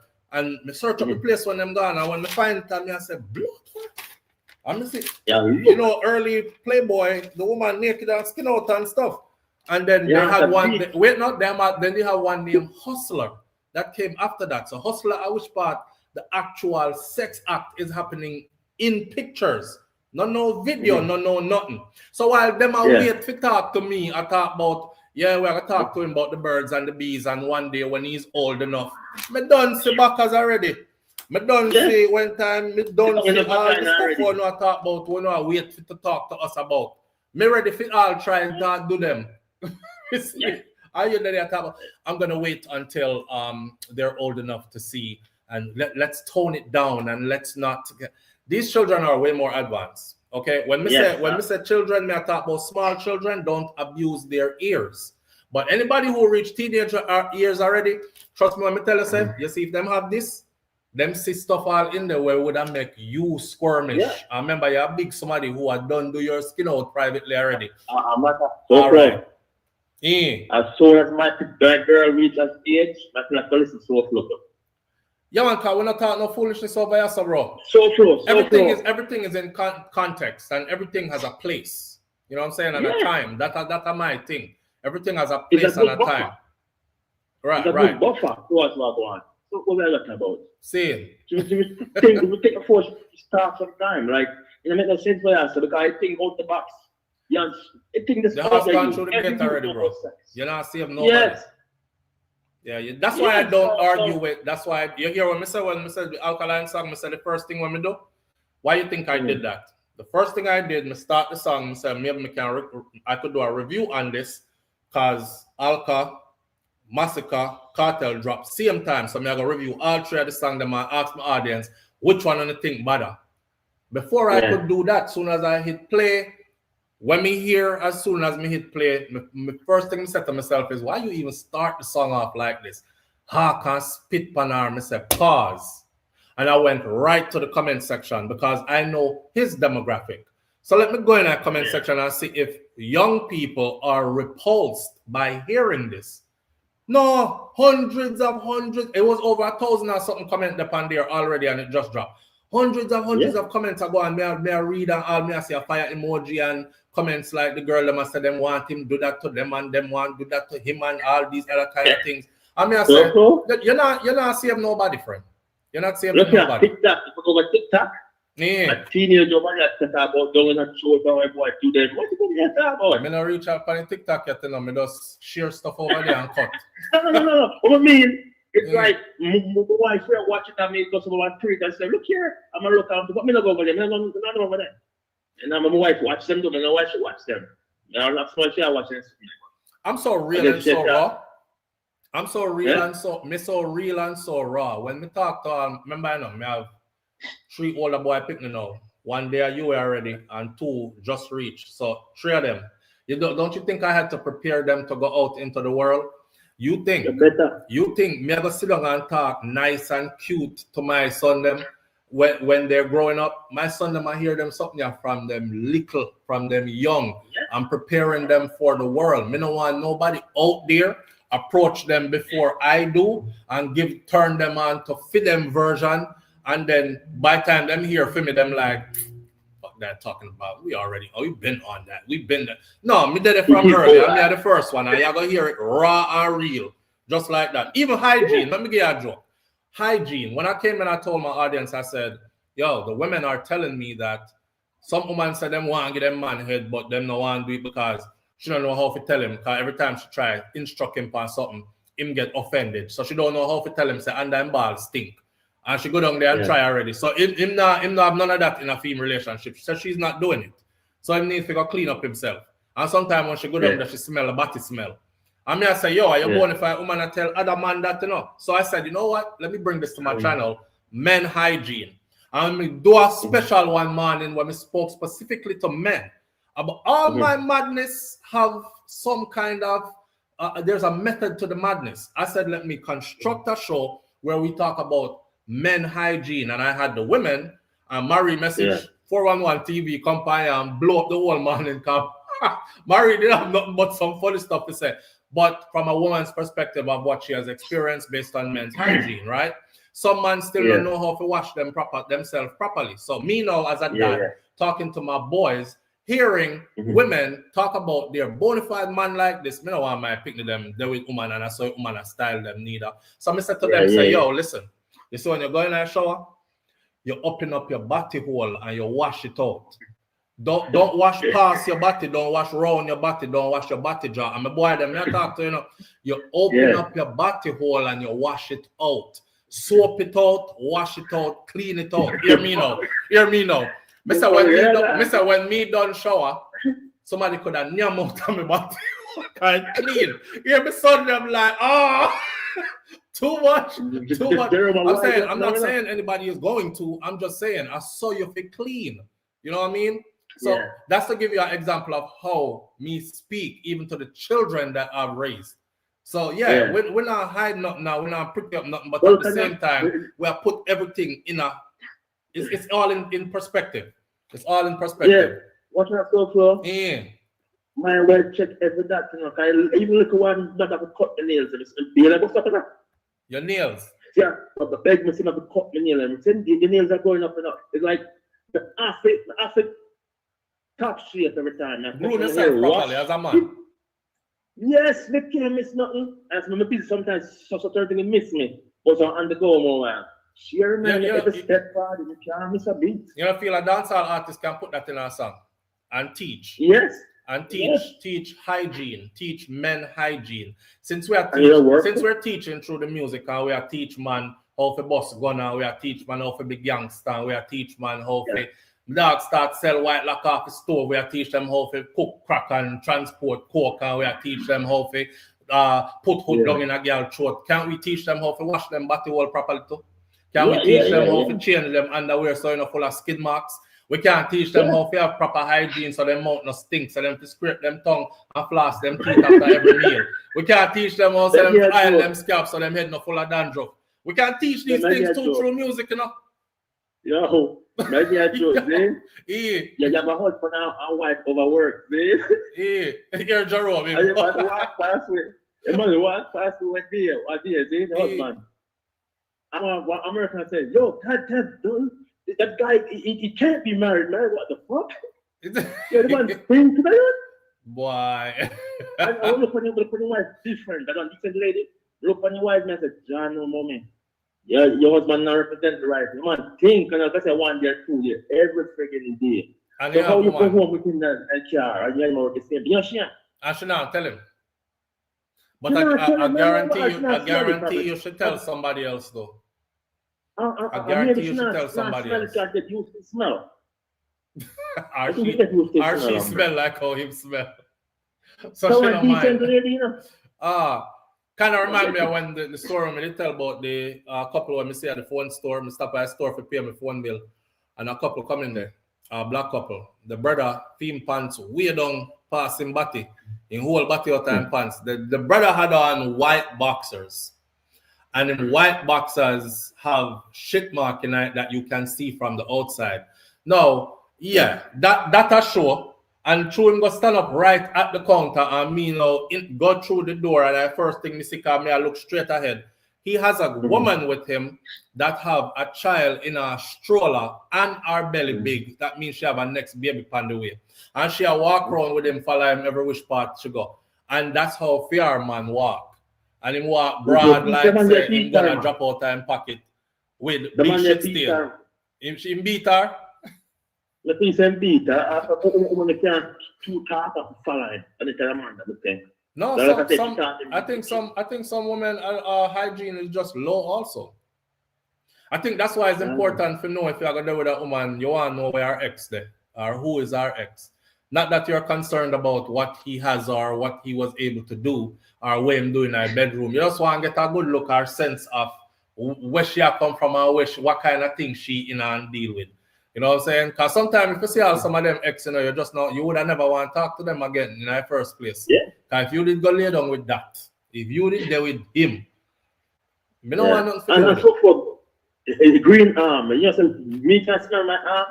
2 times as an adult, I smell my arm. 1 time, I remember you dirty one time on a drive truck. Yeah. I'm trying to find the first store. I'm not sure to tell his assistant to beside me say, yo, remember the road now, if we say nasty, then I smell my arm. I tell him to the street and do there and stuff. And the first supermarket, I go buy one. Any first one, this is the picture I go buy. You know what I mean?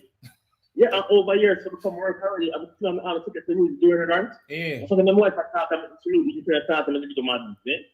I'm gonna transfer them. I let me go. Come on, man. Yo, bunches. Me no want to follow me. Yo, people to listen on really bother me. A true bunches. All right, bro. Yeah, we'll cut this down. Because we'll go to some other topics. See? Okay, all right, yeah, man. All right, manners. Feel free to call back though, when we touch the next topic then. Banshee said Red Dragon did send we go fresh. And remember that? Pick up your raga, pick up your soap and run go all fresh. Pick up your raga, pick up your run go all fresh. Red Dragon did not tell people say if you got beard your nasty skin. We need an updated version, right? Live on the air with SouFLo. Good morning. SouFLo, good morning. Morning, family. How you doing? I'm all right. I just called to say a prayer for Jerome. He's dying. SouFLo, Jerome saying that a Bible study. Hold on here. Me see him tell friends from Lakes and them need to leave and come back later or next day. Hold on, SouFLo. Hold on. Yeah. Jerome, are you listening? Jerome, all right. I'm going to answer. Here and now, SouFLo. Yeah. Psalm 5. Give ear to my words, O Lord. Mm-hmm. Consider my meditation. All right, Jerry, what up for that, please? Big up yourself. Hey. All right. Listen. We have other things to talk about, Let me see. Beenie Man and Future Fambo. I'm going to leave this picture up here because these are the dancehall. This represents my dancehall conversation.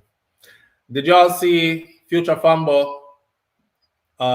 Beenie Man was on stage and Beenie Man was supposed to, I guess he was supposed to perform alongside Future Fambo.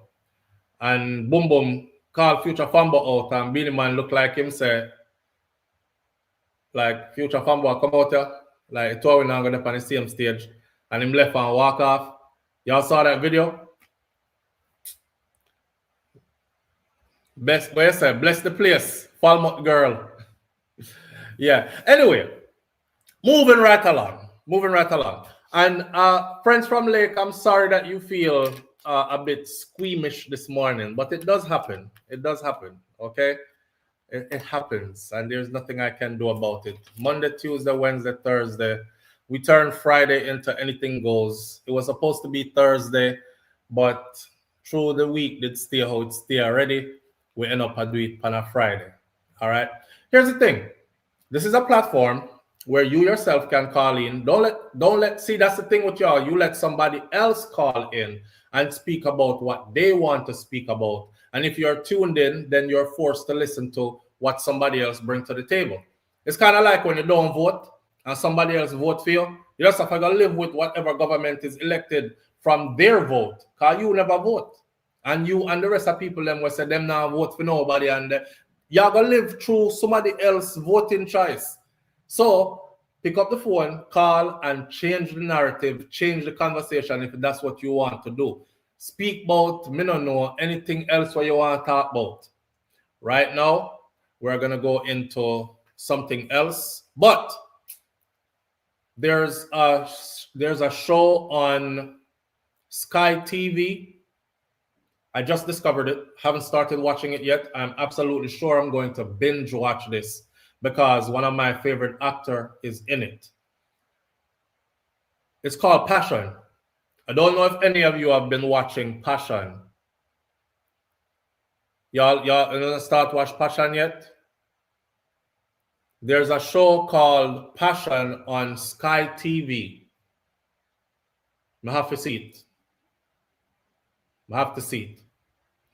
Beenie Man needs to grow up. Big man thing, he's a veteran dancehall artist and he should be displaying better emotional intelligence. Raddy's daughter, do you know that Fambo is a veteran dancehall artist too? So our two old friends are arguing or have something go on with each other, some discrepancy with both of them.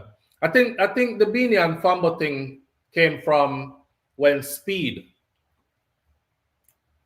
the streamer, Speed, you know what? When Speed did his tour of the Caribbean, it showed me that you just have to have enough of what people want or enough of what people feel like could benefit them. Hear my conversation. Or enough of what people feel like could benefit them. and they will open all doors for you, and they will run after you like you are the best thing since sliced bread. Did you see how they ran after Speed for every island that he touched? Let's use just Jamaica alone. I saw prominent people in Jamaican society come out to meet Speed. Speed has no qualifications, you know. The only thing the young youth have is streaming, and a lot of people follow him on his streams. So immediately, everybody is like, no one go on that stream there, because you know, see, 59 million people are watch the man live right now. Could you imagine 59 million people watching right now? Right now, we only have 600 people on this. So imagine somebody will have 59 million people when them go live, whether he's on Kick or he's on whatever platform he's on. So me watch prominent entertainers who wouldn't even get average Jamaican streamer a minute out of them time. Me watch them run back at Speed and big him up and all of that. I watch a bunch of them. I saw others who I won't even mention them name. You know all of you know who was there, right? And it just showed me that they just have to have what them want or what they think could benefit them, and they'll always roll the red carpet out for you, you know. Now, with that said, it is what it is, and that's the way the world works. And me didn't know that already, so I don't know, big deal. So Speed came, he went to Jamaica, he did his thing. The conversation started though with Beenie Man and Speed in the car, and I was watching it, and Speed said, somebody asked Speed if he don't know who this is, and Speed was like, nah, like him never know Beenie Man. I thought they were gonna say Sim Simma, because everybody knows Sim Simma. Beenie Man biggest song that to this day. The person said, I'm drinking rum and he was like, oh, that's you, that's your song, you sing that song. He was like going crazy, right? Like, you sing that song? And Beenie Man said, yes. I mean, that's my song. And I think when Beenie said, yes, that's my song, Fambo jumped on social media like almost right away. He's like, you're the power on big platform in front of 50-odd million people. And you're going to tell the people, them say, are you alone, write and sing Rum and Red Bull? Like, bro, that is so bad mind and selfish. You could have mentioned me. Give me a forward, no? Give me a strength, no? You could have said me and a dude named Future Fambo was sing, I'm drinking rum and Red Bull. Beenie Man said, that is my song. And if you don't know all my songs, that's okay, because I've been around for a long time. And I have lots of other hits or something like that, him said, right? But if you know some of them, then that's fine too. So yeah, that's my song. And at that start the thing. Future Fambo got talk about how Beenie do him with the song by taking all credit for rum and Red Bull. So with that said, and that start the beef to me. Because them did good before that. They were good before that. So I think the recent event, Fambo did ready to go up there to perform. I'm drinking rum and Red Bull. That's a Beenie Man part. And, you know, once Beenie said Future Fambo come to the stage, him left. But I want to tell you something for those of you who don't know, because me just figure it out. Because Future Fambo never have the tattoo on him face and these kind of things back in the day. So, and him did look different. So me never realized is the same artist. Because I was like, where did this guy come from out of nowhere? And then me hear him say, me have sung with Sean Paul, and me have Sean Paul, and me have sung with who and who. And one day me hear somebody say, yo, remember when you did sing Higher, Higher, who? This a one you knew. And I say, wait. A Future Fambo sing that? That a song where big from me I did Picnic. Higher, Higher, who? This a one you knew. Feel the dance all massive and crew. Something like that. You go. And me I say, a long time Future Fambo about man. So he's a veteran dancehall artist too. Live on the air with SouFLo. Good morning. Hi, SouFLo. What Good morning. Good morning. It's Raddy's daughter. Big up everybody. Big up yourself, Raddy's daughter. Talk to me. What's going on? Yeah, so I did hear his response. Mm-hmm. Beenie did come on the fix and explain what happened in the moment. What did Beenie say? He said, like, in the moment, he wasn't thinking of, oh, it's a collaboration and Fambo and all of that. He just said was his song. Yeah. And I think in the response he was sorry about how it came out, and he said he wasn't thinking in the moment of the collab. Don't know if that's an apology to Fambo, but all right. So even though he said that on the fix, I Yeah. think he should also come out and say that on social media too, to say this is what happened, so it can quell the whole Fambo coming on and say, oh, him for say him one do the song. I don't Yeah. think, you know, I spoke to another prominent dancehall artist who he's one of them dancehall artists. I'm not gonna call him name now, but he has a song that I said will live forever. And I don't know who me I talk, because he trends quite often. Him gone quiet lately, but I'm sure he'll be trending back again sometime soon. Anyway, me and him have a discussion, and I say, bro, when we do your reviews, you do song and put them out, and we take time and write out the lyrics and hype your song and do all of these. How come, as artists, when you get on your big stages, you never hail up the vlogger them will actually push your music with no pay from you, you didn't ask us to do it. We just did it because we like you as an artist and like your music. And he said the same exact thing that you just said there. He was like, yeah, well, SouFLo is like, the heat of the moment, bro. Like when you go up on the stage and you get ready to do the interview, them is like, my mind just go blank, and everything. So me forget. I'm starting to think that's an industry answer. Okay. I'm starting to think that's an industry answer. You forget the people who push you the most, who constantly review your material and bring you to their audience over and over, and you just forget them just so, and you do it over and over and over and over to the point where you have never big up any of them. Nah, that is not just forget in the heat of the moment. That is something that they all practice. They just won't do it. They don't feel like you deserve it because you know nobody, so they won't do it. All when your audience bigger than for them, because most Jamaican artists, their ego is like this big.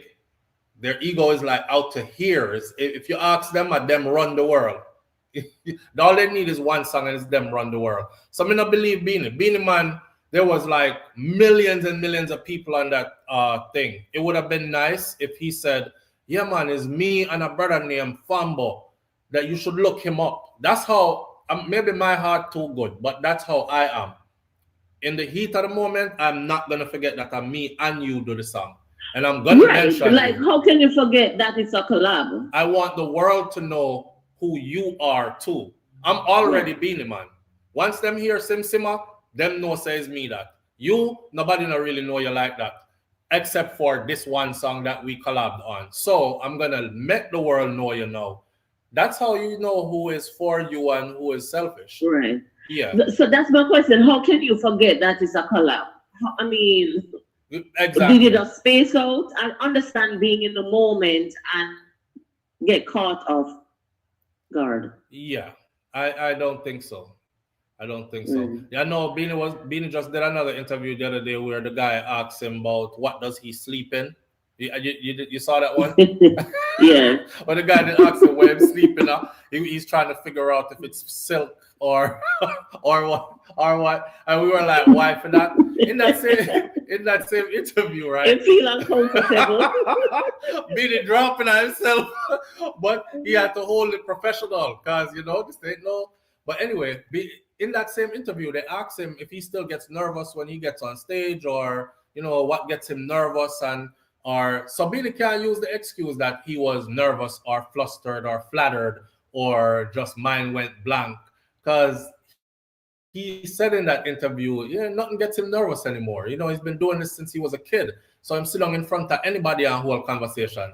Him just choose to forget Fambo in that moment, which Right. and it's something that him just can't accept. But he did. Sure. He got a big stage with 50 how much million people tuned in at the same time. He will probably never get a stage like that again. Deliberately. Yeah. So that's one of my responses to him, because I look at him as a veteran dancer. You are above a certain level. You're internationally known.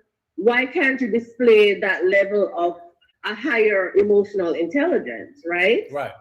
Yeah, Fambo go on with himself and him depend on the app and all that kind of stuff. That's what Fambo get out of all of this controversy, well, misunderstanding or whatever, right? But as a veteran dancer, to me, I think you should be elevating yourself. Right. Not walk off of the stage like you're weak in your emotional being as a man. Yeah. Come on. Yeah. Like he could have just performed the song with Fambo and then walk off of the stage. Right. Because the people that were there for it, they were getting excited. And then, you know, him just walk off. Him see Fambo and him was like, I'm not performing a song there with him. It's kind of like in sports, you have to show sportsmanship regardless of the fact that you're losing or somebody, you know what I mean? Right. Or if there's somebody on your relay team where you don't like, you still have to go run the relay race to win. Thank you. Right. And that is one of my biggest beef with people, these artists in dancehall, right? We, the consumers, are looking for good music and music where you want to dance to or rock in your car, wherever you are. Mm-hmm. Why are they always beefing? Or I know it's competitive, right? But why are you always beefing and this is your person and SYM and come on? I know controversy sell, but at the same time, as consumers, we want to enjoy dancehall and we want to say, yeah, that song you're wicked and you're in your car or you're at home and you're bust a wine or you know what I mean? And you're absolutely right, Raddy's daughter. I want to tell you something else, right? It's not even just the cussing and stuff part, the beefing part. Mm-hmm. It's also the over sexual language in the music as well. Because I'll give you an example. I don't violate my children's ears with those kind of things, although I listen to it myself. And another thing I won't do is I will not play that kind of music loud with my windows down. So nobody I drive next to me and see me and hear that kind of lyrics coming out of my car either. So I have to literally listen to these kind of music in a place where nobody else knows about. And I want to enjoy the song. Just take out the part where you say your heart can spit pan her. Or take out the part where you're so vulgar about getting oral or something. You could have put it the next way, be creative in your language, something, and let it go over some people's head and let some people catch it. That's my thing about it. That because if I'm around and decent people about, you not hear me play any of that. And definitely if my kids are around, none of that is getting played. And I'm always around my kids. So this generation seems like they don't care. Them just brawling and just out. Yeah. They don't care what they put out. But you're right about being subliminal with the nastiness or the creativity. Kind of like from soca song where I remember one song that go, give me a sucker, you Julie Mango. Mm-hmm. Right. Look how creative that is. You have to sit down and think, is he talking about mango or is he talking about most people run gone and think it's mango I'm talking about. Like, you got Julie Mangoes. Where's the Julie? I want a Julie Mango. Yeah. Yeah. I believe that they can be more creative, but they don't care. Brawling. I remember who sing the latest song, where it's about that song, and then say about the girl drink whatever in the cup with ice. Alkaline. Right. Yeah. And so when the song starts, it sounds like, and then when you go to the party, like, what the heck is going on in dancehall? Right. That is crazy. And him is the same one that introduced the body wash thing, and him is the same one that come back now with the whole hawk and spit panar thing. And I guess that's his thing now. I don't know if he wants to be known as that, but I think that's his thing now, I guess. Oh my God. You have to switch it up. No. But yeah, I just wanted to vent on those topics. I appreciate that. Good one. All right, big up yourself. Big up yourself. All right then. All right. Bye-bye. That was Roddy's daughter checking in from the comments for a good piece of conversation. Zaro Kid is in the building with us. Says same way. Yeah, man, me not play them kind of something around my picnic them. And I don't have them around anywhere where that type of music is being played. Now, of course, when we're there party, remember, we got big people party, so that means 21 are older to get in here. And a big people in here. Everybody is verified by security at the door. You have to pay your ID to come in and these kind of things. So I know the environment is controlled. Hey, anything could be said because nobody in here is a virgin. And everybody know I hear all of this already. But my advice would be keep your music clean. I understand there's a market for the dirty music, but it's not gonna last though. It's not. But then again, some people just want to buy a nice car, and I heard one artist said it. He was like, some people just, they aspire to just make a quick money out of the music, so they'll cater to what is hot now, even though they know that there's no longevity to it. What are you telling him? If Clarendon him come from to I shouldn't forget him name neither, because he's a good artist that writes some very good songs. But this stigmatized him. Dung in your throat, girl. Tapping eyes make me come in your throat, girl. Gauge. Where Gauge they know? Because say no matter what other song Gauge did sing after that, them have Gauge as the dung in your throat DJ. You see how that you get a forward off of it, right? And then it's stuck right there. So. And now every time you go to sing, and Gauge have some songs that will actually make you think. And some songs that are really, really good when I have nothing to do with no sexual, nothing. Some songs are really, I tell you what are going in a society type of thing, some uplifting songs as well. Some songs about overcoming troubles and struggles and these kind of things. Some winning song him having and nobody don't want to hear them because as soon as them hear the man, they at the dung in your throat DJ that. Because that's all them have him as now. So you are now stuck at dung in your throat.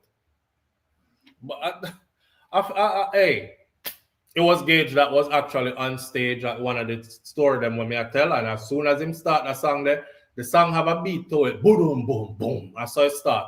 As it start, boom, boom, boom. Me see the girl them run and grab each other. When Gauge say, dung in me see two girl at Jamaica, this party was that's the first time I actually was like, okay, so I guess Jamaican people are cool with girl on girl action out in public now, because they were surrounded and the two girls them a swap tongue like crazy, and Gauge did they and the crowd did they look on them like they never seen this before, but they're cheering them on, and I'm like, this is Jamaica and this is dancehall. Like, when do we do sex at the front of the stage and in dancehall? We dance sexual. We rub up pan and we do daggering even and all them other kind of something, the simulated moves. But I've never seen this where spit and tongue and this and so you're stigmatized now as the dung in the throat artist. I'm sure he made good money out of it, but it has its limits. And after a while, let me tell you something. I tell people this all the time. You see, one time we glorify Friggery in this moment because that's how we feel now. I bet you say your own spirit now going to take it later. Your own spirit is not going to take it later. Later, you're going to look on the Friggery and be like, I not even want to hear that. Like, I've elevated past that. Like, my spirit just feel cross when me hear it now. Like, you know what I'm saying? You're not going to sit around listening to that again.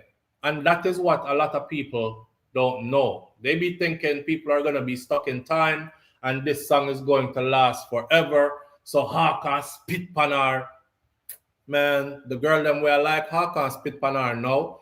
By the time them grow up a little bit more and resolve their traumas and go through all of them stuff, refine themselves into adults and decide, say, a time to live a upful life now. That's the last song them are going to hear. And matter of fact, they don't even have it on their playlist anymore. So you're not really making music that's going to last forever. You know what I'm saying? You're making music for the now. And the new generation that's coming up, them not going to hear it neither. They're just going to look at it as a novelty thing. Like, yo, listen what they were singing back in 2026. Dude said, Hawk spit panar. Who wants somebody Hawk spit pan them? Because consciousness never leave, Consciousness never leave. Consciousness, some people get to it early, some people get to it late, some people get to it extra late, but it's always trending. Consciousness is always trending, my friend. All when we, with stupidness. Because me do it, I will let go everything and be there. My inhibitions are low and I'm just taking in everything. And then I go right back to being conscious again. And I don't want to hear no more of that again. It's just like when I sit down to watch TV and I watch some foolishness. I would even say to Shakira, say, I feel like watch something stupid. I feel like watch something when I have no sense, when I make no sense. Because I've been rattling my brain all day for hours since 2 o'clock this morning. I do constructive things. I just want to free up and watch some stupidness. Let me watch one of them reality shows where 2 women argue and one is going to throw the wine across the table on the other one's face and cuss her about her man or something like that. Let me watch one of those. You know why I watch it? Because that's not my life. I just take a peek into that window of some dysfunction, and sadly, I am entertained by it for a few minutes. And after that, I'm like 10, 15 minutes in. Yep, that's all my spirit can take. Now let me go find something sensible watch again, because we can't watch no more of that. You know what I mean? And that's how it goes, man. That we're not talk down upon nobody. As I said before, music is a business, and just like any other business, supply and demand. And you can't be out here trying to sell oranges when you realize that there's a big crowd over here, so we want banana. You have to go look some banana sell, or you have to sit down by your orange them till them go spoil. So it's a supply and demand thing, and they're in it to get their money, get rich. They're gonna get older too, and when them get older, them themselves not gonna want to hear them song there, and then themselves can't even go up on stage and perform them the kind of song there. Nobody want to hear it. Like I said one time, I said, you know, Lady Saw make the move there because picture Lady Saw at 60 years old come out on stage. If the man left and my pussy fault, the only fault my pussy have to strip the old rock. Me possess with the good underneath. Who is going to want to be there to a 60-year-old woman come out, come talk about if the man left? And everybody is going to be like, man, somebody take their grandmama off of this raw stage. She couldn't find nothing better to sing. She have other songs. You know what I'm saying? And it's the same principle applied to all the others too.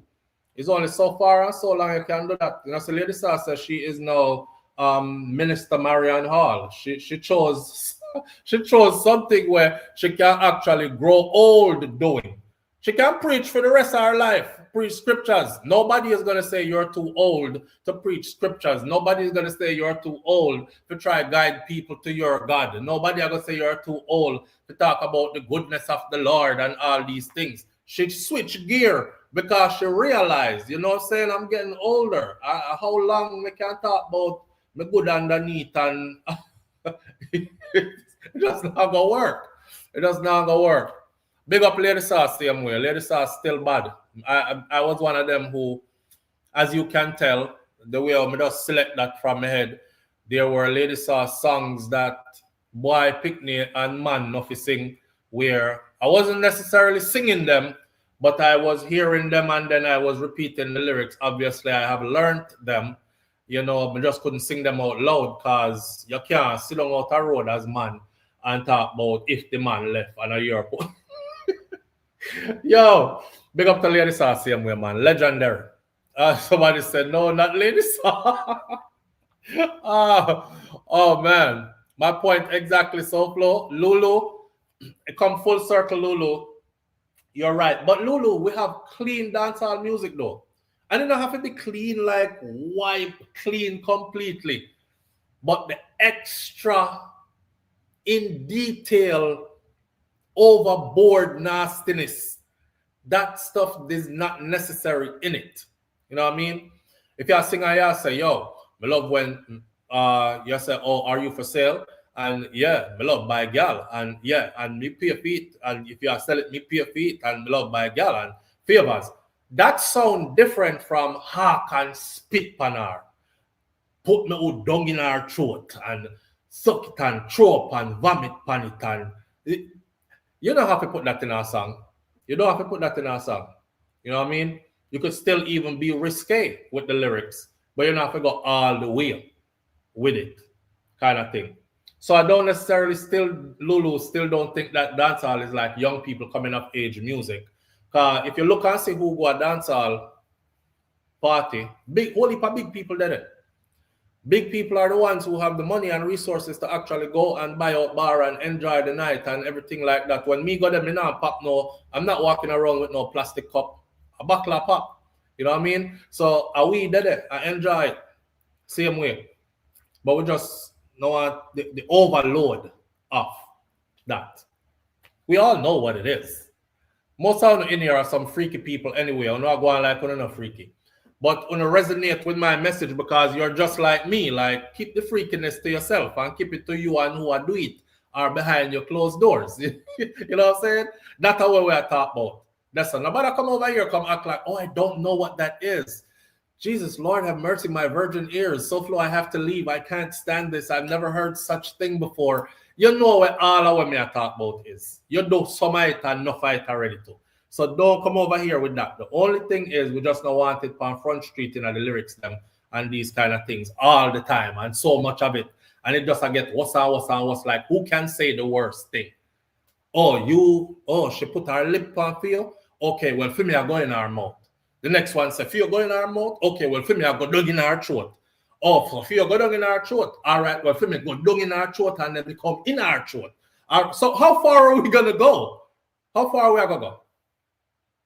Left you out time music, man. That's all me I say. And again, don't call me a hypocrite when you see me out there because I promise you, if any of that's playing and me under my drinks and me out to enjoy the night, I'm not gonna stop dancing. And you might think that my favorite artist might be playing or something, cause I'm gonna really enjoy myself to it same way. That's just I don't know if it's the hypocritical side of me, but I'm just keeping it real. So here, S Diva. SouFlo, yeah, broke me out. me never hear no such thing before. God have mercy. Yeah, 50-50 Lulu. I agree. Corn Touch, Maverick. Who else?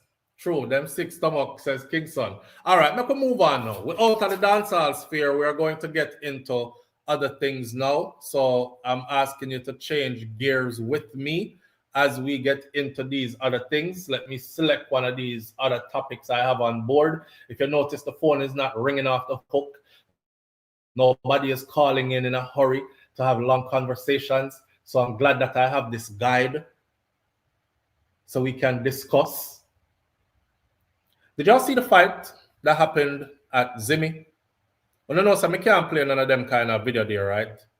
I cannot play any of those kind of videos because YouTube doesn't allow you to play videos where people are fighting and getting punched in the face and all these things. The last time me play something when me not play upon YouTube, I could not go live for, I believe it was 14 weeks. Yeah, them sanctioned me hard. 14 weeks, we couldn't go live for. So we not do it. But y'all saw the fight at Zimmy? Well, it turns out that the individuals that were fighting,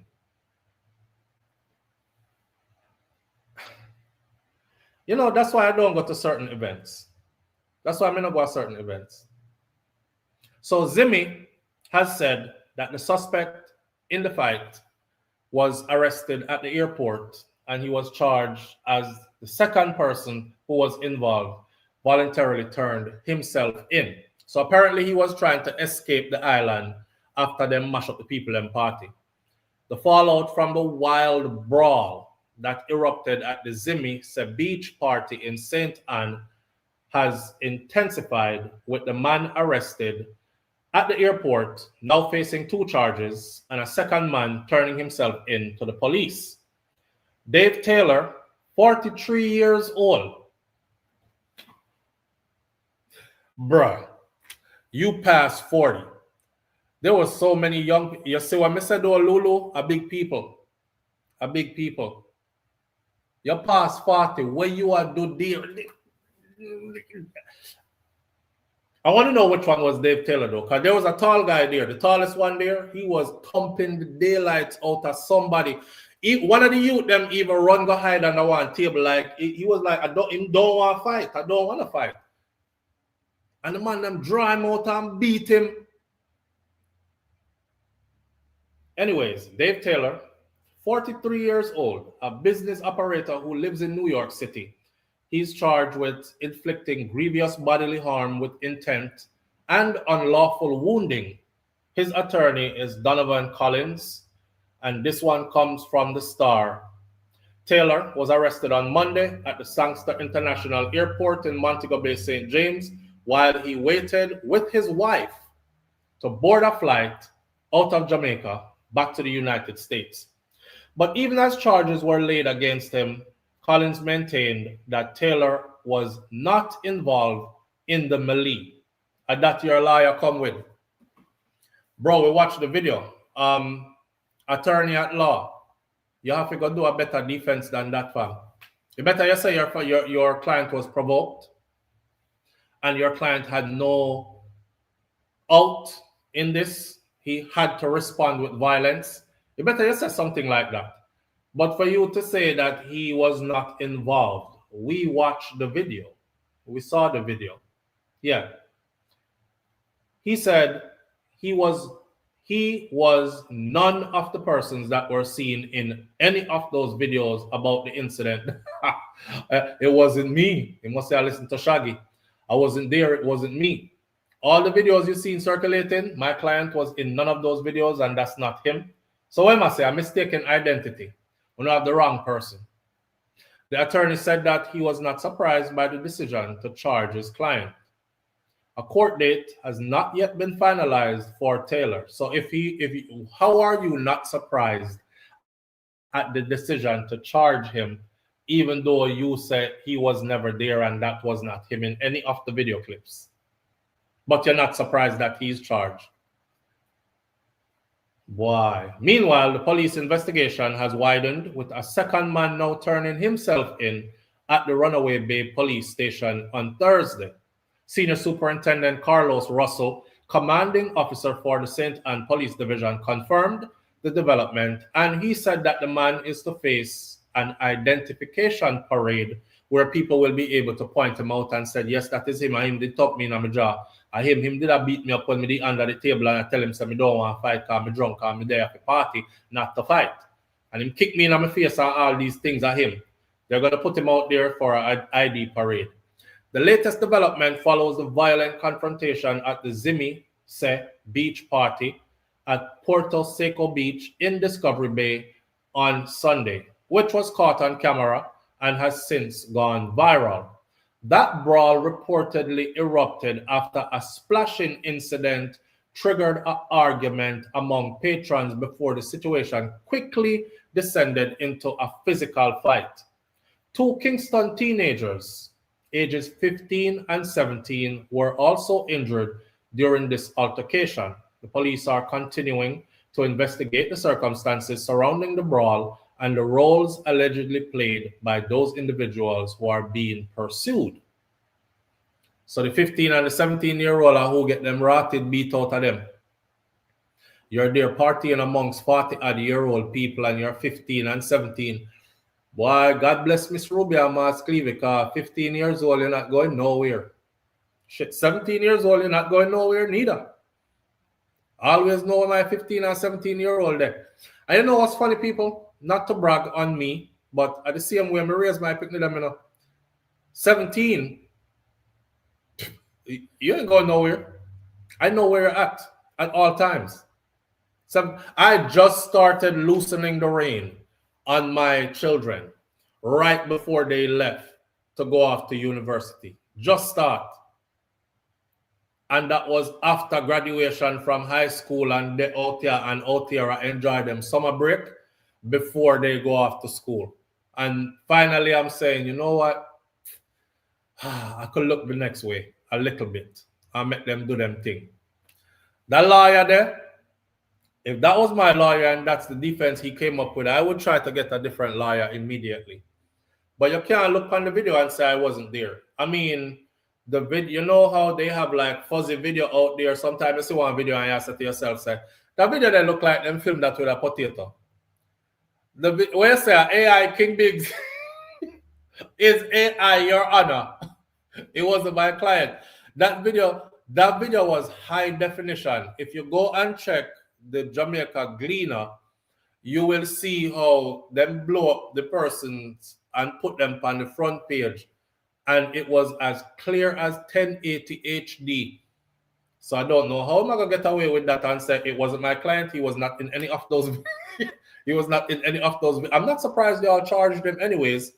Where am I gonna say? Money them I look, because he's a businessman from New York visiting the island. His money on the looking. Good luck to them though. That's why I'm gonna go certain party, or go certain places now. Zimmy, when I talk bad on a party fam.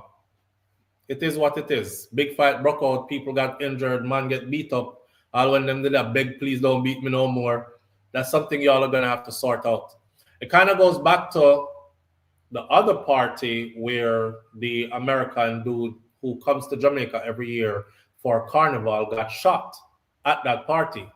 You hear what the man said? He said he will continue to come to Jamaica for Carnival because he's been there many times and nothing ever happened. He just wants the people, though, who are putting on these events to have an adequate amount of security. Honestly speaking, that fight, I watched the video, went on for way too long with no intervention from any security personnel. And anywhere you have party where alcohol is involved and people are Jamaica, you know, one of them straight vibes rum the bus in your head, or one of them Ray and Neville rum the bus in your head, and the two mixed drinks, and anything can happen. You know what I'm saying? Somebody is going to be unruly and be out of character. You have to have enough personnel there to break up these squabbles before people start stab up people and broke buckle and cut up people in there and kick man in them face and all kind of something like that. Else your event is going to get a bad rap. And that's what the youth said who got shot. The same Yankee youth was saying, these people didn't even have personnel who knew how to stop a bleeding. I got shot. My arm was bleeding like crazy. And I'm the one who had to use my teeth and my other hand and rip a t-shirt and tie a tourniquet style around my own arm. And they didn't have anything inside of their ambulance to even help with the situation. I'm like, yo, so them things they have to be put in place, right? When I talk bad about the things, Jimmy, and just tighten up so your events can continue. Because boy, judging by the crowd, I know say a whole heap of money make. And it's a festive affair. And it's Jamaica. And I hope to attend one of these days. SouFLo, my friend cousin died after being stabbed multiple times at Blue Martini in Fort Lauderdale. Oh, that's you know those people, Stephanie? Yeah, when them celebrate Jamaica independence. As a matter of fact, I have the video here and the follow-up to that story. So the guy who actually did the stabbing to the other guy who died, he is still locked up without bail. Live on the air with SouFLo. Good morning. Flo. Yeah, family, what go on? Not much. Growing up in the country, if you go river, go swim and you almost drown, you almost lose your life. You'll go back there, go swim again?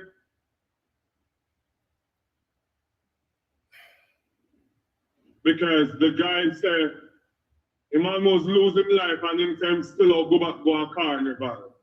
Why not try to see if lightning strike the same place twice? Brother, that's how nice Jamaica is. That is why I be telling Jamaican people, like, you have no idea how blessed it is. You are. Because if me go somewhere and me get shot one time, you can look forward to me never going there again. Especially if it's another country. I'm done with that country. Cross off of my list. Me not go back there. They shoot people for real. Gunshots fly for real. Next time it could be in my head. I'm not going back. The guy, when me watch him interviewing a bro, and I was expecting him to dog Jamaica and say, I'm never coming back here and y'all need to fix up or whatever. The brother, and he gave constructive criticism, like better things need to be put in place. The ambulance had nothing in it. They didn't have enough medical personnel there. Educate your medical personnel on how to handle emergencies, blah, blah, blah. And then him end up saying at the end, I will be back next year. Definitely be back next year. And I'm coming back with his crew. I wonder if it's a mixed race where father is an American because only some deer everywhere them drop off a bike and they're in hospital for 2 years in coma. And as they finally come out, they're not even healed and gone back again. Yeah, but no man, Jamaica, may I tell you, sir, bro, Jamaica vibes is different, brother. So I'm not surprised that he's like, I'm coming back again. Jamaica vibes, the man said he's been coming every single year for, I think it's the past 6 years or 7 years or something like that. They don't miss a year. He gathers a group of friends and that is their meetup for every single year. And that is when I said, those are people that you don't want to come to the island and get hurt. Because you have visitors who come and they never come back. And the people who keep your money flowing are the people who make it a date and they're not late. Them show up on clock, like clockwork every single year. He's one of them. So I felt some kind of way that him come and him get shot. But some people never live anything for like compliments, you know. Because you have some guys, they literally go to Jamaica because the woman them tell them everything they want to hear. Oh, you smell so good, you look so sexy, you're muscular. Well, whatever the case may be. The same thing for the woman, them go Jamaica for the same thing, because Jamaican men, they're not partial. You know, she could have looked like a hippopotamus in a wig. The man still got talk about, hey babes, where I say, beautiful, sexy, body broad like why yo, if you living in that in a mama, come here now and talk to you. That they go for all that. You know, that's why Mr. Jamaica vibes different. Half of them people at Jerome, when them they are fired, nobody not even talk to them. When them land at Jamaica, by the time them walk the block, 1 block length, they got 100 comments and compliments already. So yeah, they coming back for all of that too. The food good, people like you, or people find you to be somebody them would have, even if them not like you, them find it to be somebody them would have do some things with, and all these other kind of things. Them come for all of that, man. Make we not act like so we don't know. Yeah. So yeah, big up to Jamaica and Jamaica vibes. Yeah, but I just think that anyway you almost lose your life. The right thing is that you shouldn't go back. You know why lightning strike twice? Because you deserve it. Yeah. A wise man learns from other people's mistakes. He actually said he's not somebody that lives his life in fear. And he said the same thing could happen to him in the United States of America as well. He was very conscious. Him say America have way more mass shooting than Jamaica and all these. You should see his interview. America has way more mass shooting than Jamaica did. It's just unfortunate that he got in one of these things. And the man actually even said of all the people that came with him in his group, because I think him there with a group of like 10 or 12 of them or something, him say him glad say him get shot. Instead of anybody else in him group get shot. It's like something like that. I'm not glad say him get shot, but the shot gone already. So I'm glad say it's him than anybody else in his group, because I guess he is built different than anybody else in his group. You know? Flo, the only way me say that if I'm out with my wife and my kids, and God forbid, knock on wood, that no happen, but me also me glad that me get instead of my kids. Well, maybe his friend is like that to him. Maybe his friends are like that to him. Maybe his friends are like that to him. Some people friends are like that to them, you know. You don't know the depths of them relationship. Maybe have some friend where him know from him idea him need them used to play in a sandbox together, them grow up them whole life, like him call him friend mother mommy and these kind of things. Eat at them yard, sleep at them yard. When you have friends like that, lifelong friends like that, yeah, you take bullet for them. You loyal to them and they loyal to you like that. You know, it depends on the length, the extent of the relationship, man. But me not take no bullet for nobody though. You are right. But you never know if it's a friend that is like that. I know him take a bullet though in a Jerome. The bullet find him. Remember, him never run go jump in front of no bullet. The bullet find him. He had actually just walked into the venue with his crowd. And him say as him reaching at the venue, so him hear shots go off and he got hit. All right, so I mean anything can go morning. Yeah. Based on the conversation where you just have. You have your best friend, and you say, you know what, me build for this. I know you messed up, but me can't go to prison for 5 years for you. And then what? What about when your woman now needs somebody? Are you also gonna say, you know what, babes? You're going too Me far. rather you date John because I know John all these Don't, years. Jerome, you're going too far, bro. All right. You're going way too far. Me think anything can go. Big up yourself. Anything could have go, but you're going too far. Big up yourself. Later. All right. Why we can't go places and have fun and return home alive and safe? I'm surprised because Blue Sapphire was a nice upscale venue for Caribbean people to enjoy. Why this is? Okay, so that Blue Sapphire stuff, the update to it is actually this story right here. I actually have it right here. I saved so many stories, y'all, just so we could discuss them. And then my phone ends up looking like, but anyway, this is how it went, or this is what they have so far. Since somebody in our comments is saying something, and this is anything goes, listen.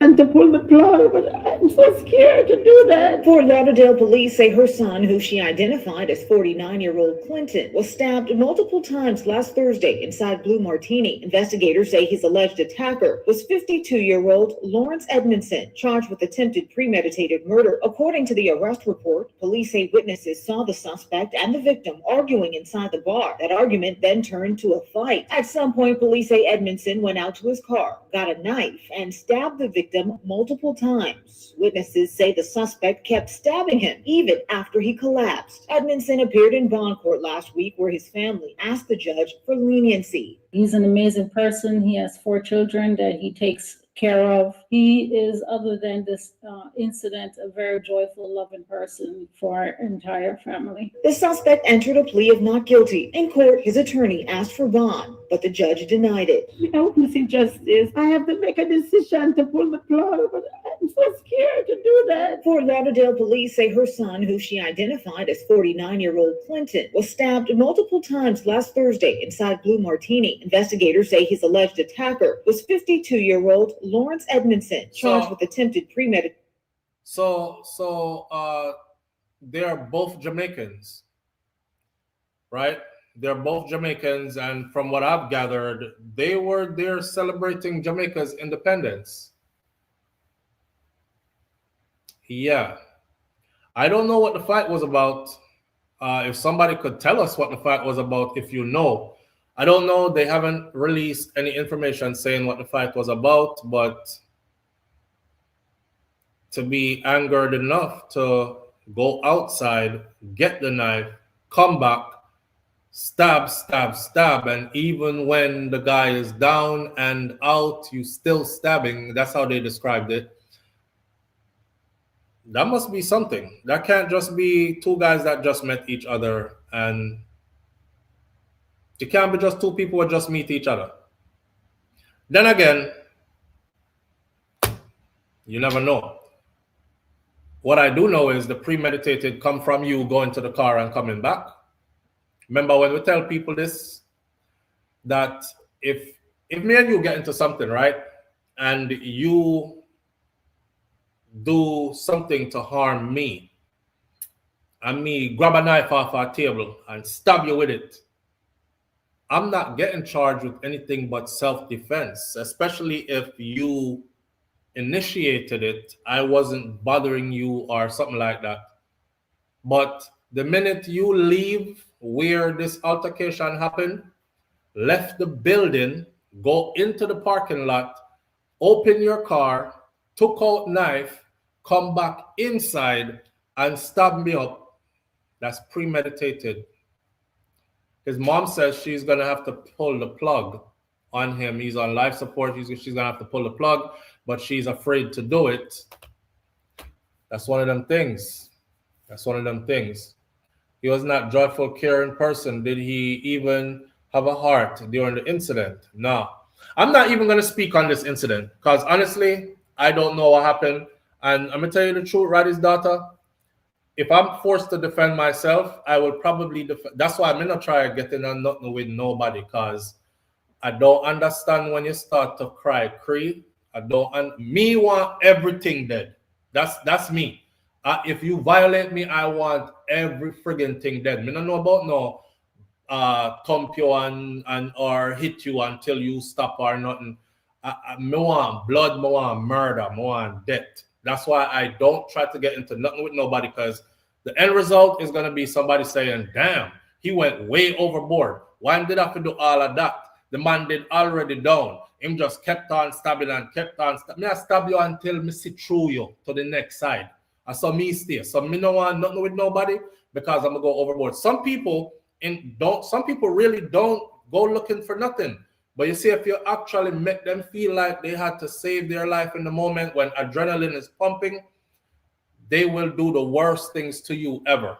You understand? So, and because I don't know the details of who provoked what, who hit first, who did what to who, or what the circumstances are, I'm not even going to speak on it. I'm not going to judge the man who did that to him. I would have to hear more or see more. What I do know is they will charge you like that, yeah, but the venue is supposed to have video camera. So the arresting officers and investigators, they're going to go through all that. They're going to talk to people who was there, who is going to say, you know, sir, the guy who did the stabbing, it wasn't him that started the altercation. They're still going to charge him, though, because you could have left. You could have gotten your car when you went outside and said, you know what? This guy wants drama inside. I'm not going in there. I'm just going to drive home and leave. I think his wife was there. I'm not sure. Tell your wife, come on, babe. I'm outside in the car. Come. Then again, you have ego. You have some people, you don't try them in front of them wife or them girlfriend or anything like that, because a man don't want to look weak in front of him woman.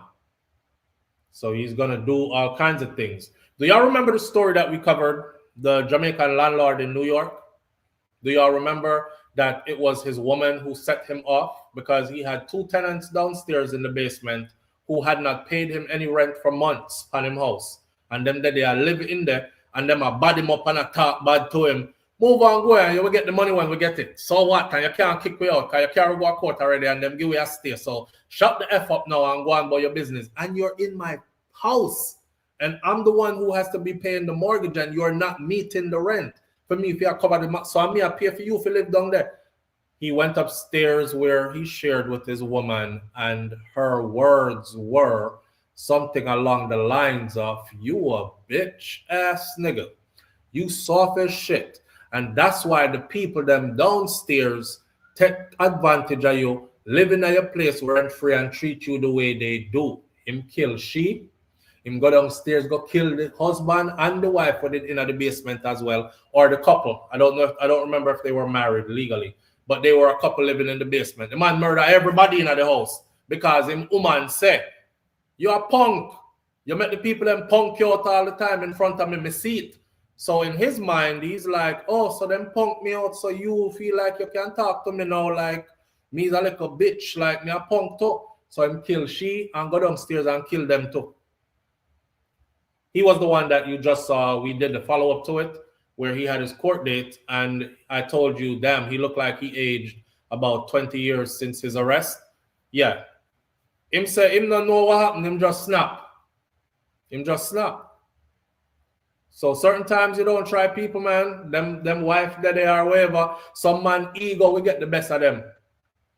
But we're gonna have to watch the story and see where it unfolds at. I wasn't prepared to talk about that story, but I can definitely shoot a lesson off of it. Roddy's daughter says, if it is self-defense, that is different, SouFLo. Me, I defend myself too.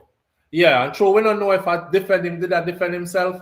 Me not gonna talk bad about him. Because if I defend him, did I defend himself, then everybody has a right to defend themselves in my book. You know what I mean? But if I him instigate it and end up kill the man, then may he get everything that is coming to him. And this is the state of Florida. Oh, they love to they love giving away life in prison without possibility of parole here in Florida. I don't know if you don't know that or what. Them love give out life without the possibility of parole. They have the death penalty here too. The governor changed it so they no longer need the jury of 12 to vote all unanimously. Them only need 8. They only need 8 of the 12 to say a death penalty, you forget them give that too. So, I mean, behave yourself, yeah, man. Behave yourself. Me try my best to avoid trouble at all costs. From the seat, me a cut. That's why I go off instincts. If I go somewhere and the vibe, if one person give me a kind of look where on my mindset to me say that's somebody who something can happen. You won't see me there again. The next time people see me, they must say, yo, SouFlo, where did go? Me see you when you're reaching at the party, dog, and then me not see you again for the rest of the night.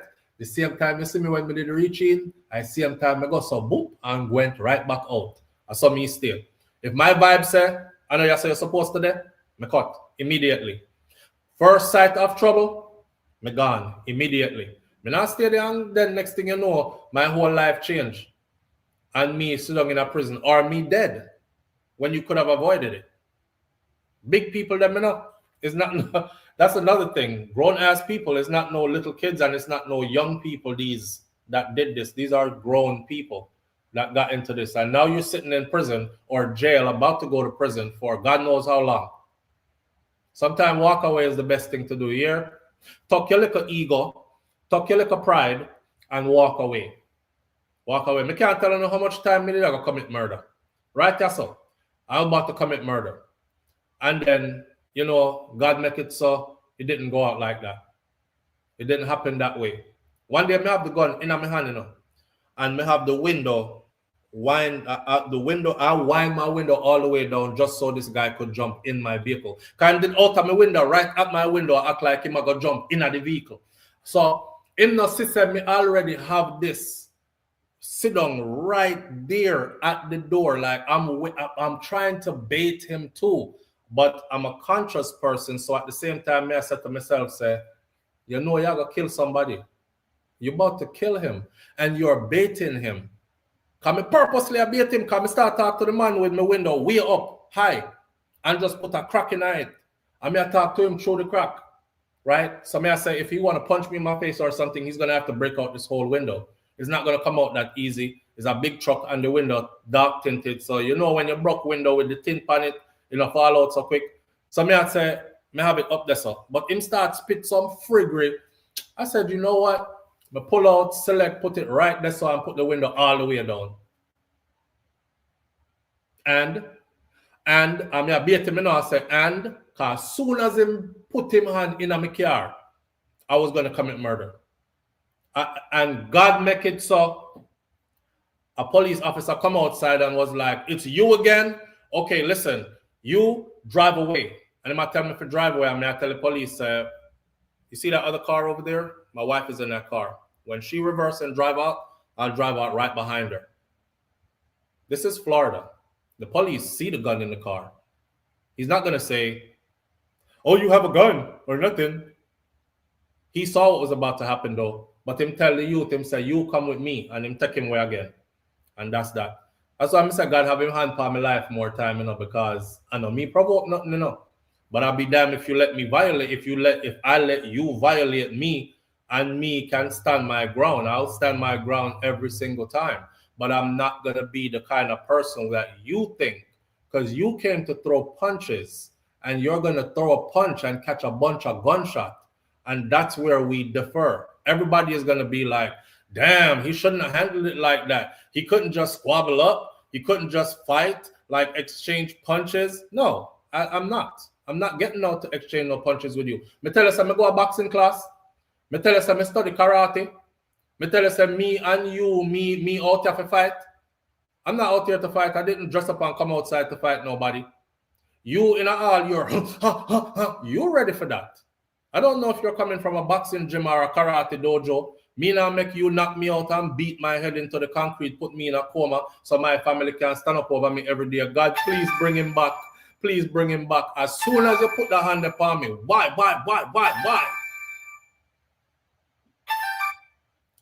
Live on the air with SouFlo. Good morning. But then the family, your phone low though. And maybe a my thing. So I'll go on again. Yeah, me. Loud and Can you clear. hear me now? Loud and clear. What? Yeah, man, a back road boss back in town, you know? What on, bro? Me there, man. Oh I man. like to have a car, but you were busy, you know? But all is well though. Yeah, man, everything good, man. It's only for work, you know? Seeing. That's a And the good house thing. thing in Jamaica. Yeah. Oh, you just left yard? But if you call it, no, man, remember me, we put the house down. Me know, but me Jamaica, think and you them did slow go down the down. thing, man. I thought you went down and checked on things and stuff. No, not yet. Just Okay. want to do everything one time when it's done. Seeing. Yeah, Well, man. where's But you that? know, from if you call it from boy, the soldier boy. Which one? Well, The one man, where the they soldier walk, boy, man, the two soldiers, them the go one where touch walk him, in and see man, the man. next soldier panning woman. Yeah, Yeah. yeah. Yo, anything goes, right? Anything goes, bro. All right, so me give you a story, 'cause you know, we're full of story with their road probably an 8-year-old, you know? So, up here, so, I true, we have Jerome, a I girl true. one time. Yeah. Couple of years, about 10 years ago, Yeah. me I deal with a girl, right? And white girl, she a Oreo, black and white, but she look white. And me and her date, and she a sleep on my yard. Only if she didn't live a free arm of the yard, Yeah. right? So when I meet her and thing, the first thing I meet her, she said, our best friend, introduced our best friend was a guy. And I said, all right, I don't care about that. Right? So one day she said she want to move, she want to get an apartment. So I said, you don't need to get an apartment. You can just come move in with me and save some money. If you give me $600 and you save only for money. A month. Yeah, $600 towards the bill. See Towards my mortgage. You know, so me at 22, that's how I just buy the first house up here. See Right? So the mortgage is $1,200 or whatever. So she said no, she wants a place. So from she said that, I said, wow, one place. I red flag that. So I said, you know what? Me not work. I mean, they have other options to whatever, but we still deal with it. And she get the apartment, she just secretly get the apartment, and even when she get the apartment, you know, she say, ask me if we can come set up the blinds and stuff and everything. So I'm go over there and put up the blinds before she even move it. Blinds, shower curtain, everything we do for her. And then she say, she go want her AC when she move in. I say, all right, me get her AC. Yeah, so one day, yeah, me say, me get her AC. I'm coming girl. Yeah. So one day, me say, me get the AC, man, come pick it up tomorrow, so I get it. Tomorrow come, she never come for the AC. So after me done work, me the room and me wait for her in the evening, she not come for the AC. So me get up and say, all right, you know what? She might have tired and whatever, and forget. So now the night, me take myself and take the AC and put it in my car. Then I go bring my go a yard, SouFLo, bring the AC for her. You know the house, them have the two house, but they have the second floor, the stairs, the outside. Yeah. To go to the second floor apartment, right? You know a house like that, right? Yeah. Right outside. So I go there and walk up the stairs and knock the door. I call her name because she know what it's me, Michelle. Knock the door. And knock, and then we hear rumbling in the house. So the door started I try to open it, and I hear the guy, the same guy where she say her best friend, I must see through the door barely cracking up. The AC guy and here. Yeah. Yo, so he might try to open the door and she try to lock the door. So, and then Mr. to her, you move before I stab you. Me hear him say that. Move before I stab you. Wait, him so, said that to her? Me pick it. Yeah. He said, move before I stab. So, me did that. Remember the distance about 4 feet. Yeah. So me and my gun for me, you know, me carry appendix, you know. So, first thing I do, I start plan everything in my car. So my program, I start plan everything in my head, how it will go. I already see the neighbor downstairs outside. So what I do, I put my hand up and I say, yo, I'm not here for no problem, I'm sorry. He's like, yo, come in. He might tell me for coming at the house. I said, I'm still money. So I say, yo, you know, I'm not here for no problem. Sorry, I come here. I have my hand up. So I start walking down the stairs. I'm more the neighbor hear me, you know. Mm-hmm. We're downstairs, you know, saying I'm not here for no problem. You set the scene. So then, yeah, I set the scene. Yeah, yeah. So I walk down the stairs. I dead down the stairs now to the sidewalk of the road now. Him come outside with no shirt on. Yo, my nigga, I told you to come here right now. So he might come down the step. So I said, sir, I said, yo, I'm not here for no problem. Mommy, you see, I'm leaving. I'm not here for no problem. I'm sorry. So me I back up now down. I walk out to my car park about a block from the house on the street. Right. And him come down. So when he put garbage, he did down on the side of the road. Mm. You know, so the man come downstairs and he take one old dining table, like boat table, and take up the table, you know, tap it up. He took up the table, tap it up. And I walk and and so in the about 15 yards. So me have a little room. So me have to message, yo, I'm not here for no Wait. Black American. You walk up in a strong man, you say, take up the wall. Yeah. Yeah, the man take up the table top. Yeah, we're not fight. So me say, so me I walk, me I say, bro, I'm not here for no problem. I'm sorry, I'm my bad. I didn't come here for no problem. And me I walk my hand up, you know. Then I walk down to me. So she run come out now. And I shout out, please stop. He has a gun. And that's what I said to him, you know. Oh, shall I tell him, say, you have a gun? Yeah, me have a gun. So he said, shut up, bitch. He has no gun. And me, bro, I said, yo, I'm not here for no problem. I'm leaving. She said, yes, please stop. He has a gun. I'm going to call the police. Then time them reach about, they're close to them, they're about 10 yards, you know. Right. So, you know, it take me about 2 seconds. So what, all this time I carry the cable? You might carry the cable, come let me with it.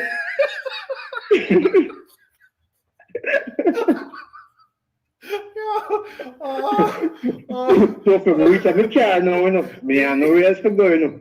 So me I say, once him get within 10 yards, you know, it's going to be it, you know.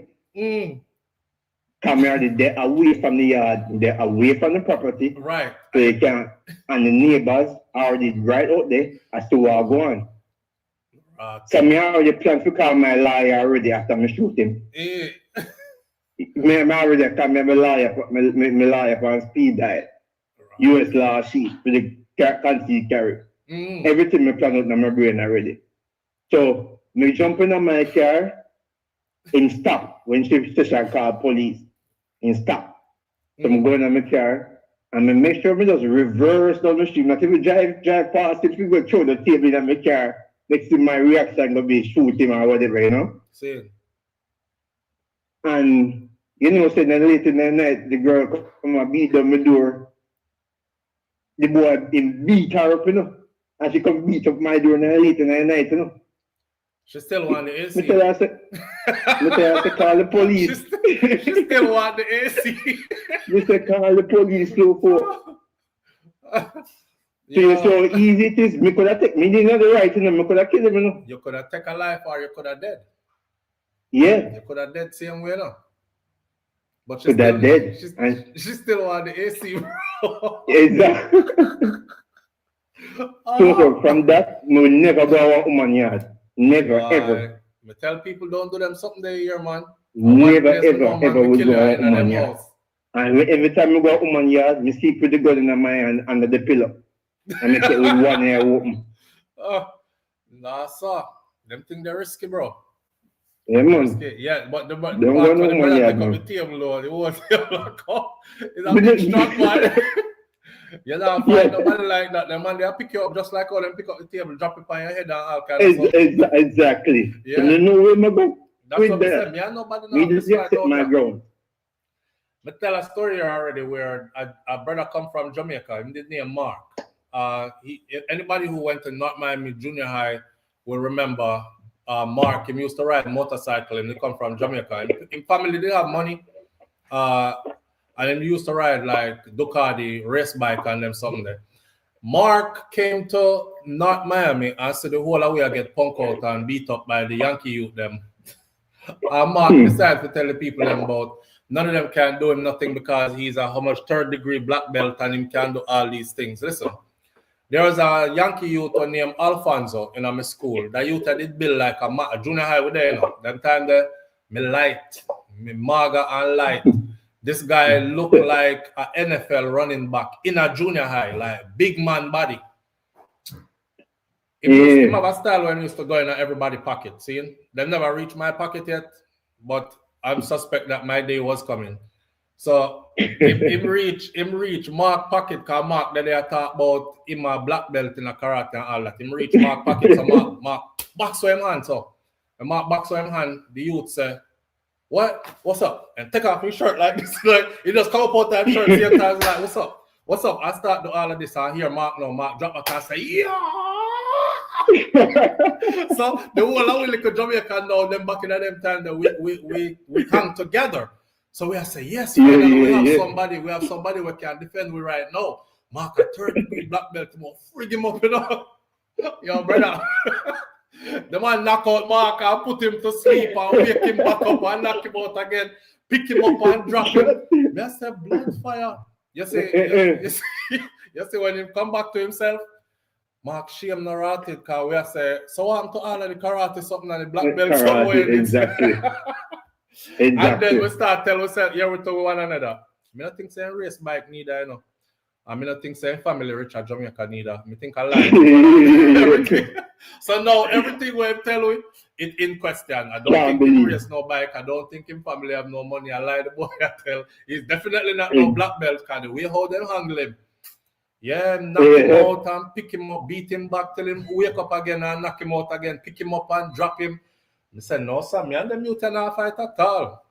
Them man are built like ox and them lick like yeah. Now box with nobody, bro. No, sir. Even though, as I said, me do karate, but me not time for that. No, me avoid it as best as me can.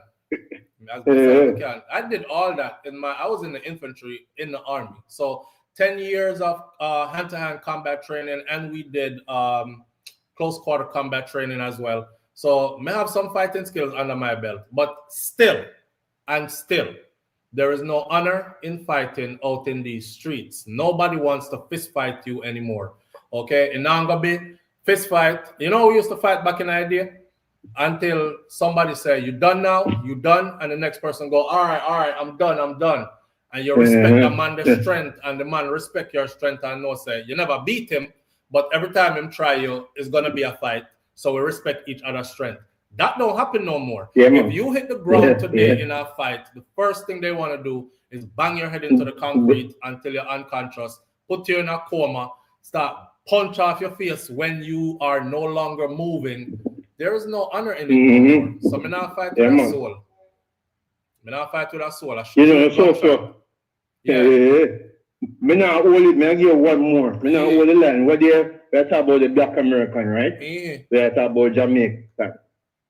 All right, you know, when I buy my first house, when I 22, remember me tell you the story? You know me, I break up. You hear me now? We hear you, man. We hear you clear. When I buy the first house, so there's a multi-family, 3 family. Me up on the first floor, right? Before I buy the house, me there rent the place. On Black America, need up on the 3rd floor. And white. All right, yeah, your phone gone for real. Yeah, your phone gone for real. That is that. I'm sure he's gonna call back though, but him phone cut off for real. Yeah, as grown people especially, you know when you're young and you're just full of vigor and ignorance and you fight anybody. If you're a grown-ass person, you're not looking to go walla walla on the ground with nobody. Because you understand now, so anything can happen. You bad, somebody else can be bad. You have weapons, somebody else can have weapon too. when this turn out bad, it's not always going to be in your favor. I don't care how much you want started, it's not always going to be in your favor. So when it turns out really, really bad, then you're left with regrets. You know what I'm saying? For me, I have a whole heap of picnic where depend on me. So me definitely not stay out here and get in a no fight with nobody. Well, if I win it and I win it in a vicious way, I go to prison. And when I go to prison, I'm not here for my kids. If I lose it and I lose it in a vicious way and I lose my life, nobody's going to take care of my kids the way that I would or I'm supposed to. So either way, me too grown for all that, and I have too much to lose. I'm not out here trying to get into no altercation, no confront. As a matter of fact, anybody who watch SouFLoTV, when you see me on here, when you hear me say it, so when you meet me in a public, when you know that me is not a violent person, I'm not look for no kind of confrontation from nobody, no matter what. That's it. And like Jerome said earlier, it's anything goes Friday, so we are talk, but me not kill a soul. Me not no bad man, me not do nothing. Just left me alone. Just leave me alone, me soft. Just let me go my way. All right? Now look nothing, now instigate nothing. I'm always all about happiness, positive vibes, and upliftment, and all that. If you can't bring that, stay far from me. And if me sense that vibe from you, me make sure me stay far from you too. That's how we live with life. See? You know what? Backroad man having stories that Mark sound like he had a leather belt and not a black belt. Mark said I'm a 3rd degree black belt, and well, when Alfonso say, yo, what's up? And take off him shirt like this, you know, like, you know, them do like, yo, what's up here, Mark? But yeah, yo, hi, mommy. Live on the air with SouFLo. Good morning.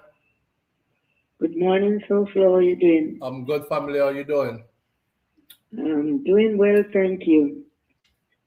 Yeah, well, you say anything goes Friday. Anything goes Friday. Yeah, so what I want to talk about is like in Jamaica, they say that they don't have the population is decreasing or declining. Mm-hmm. But one thing I will say, first time people used to have 14 children, 12 children, 10 children, whichever amount.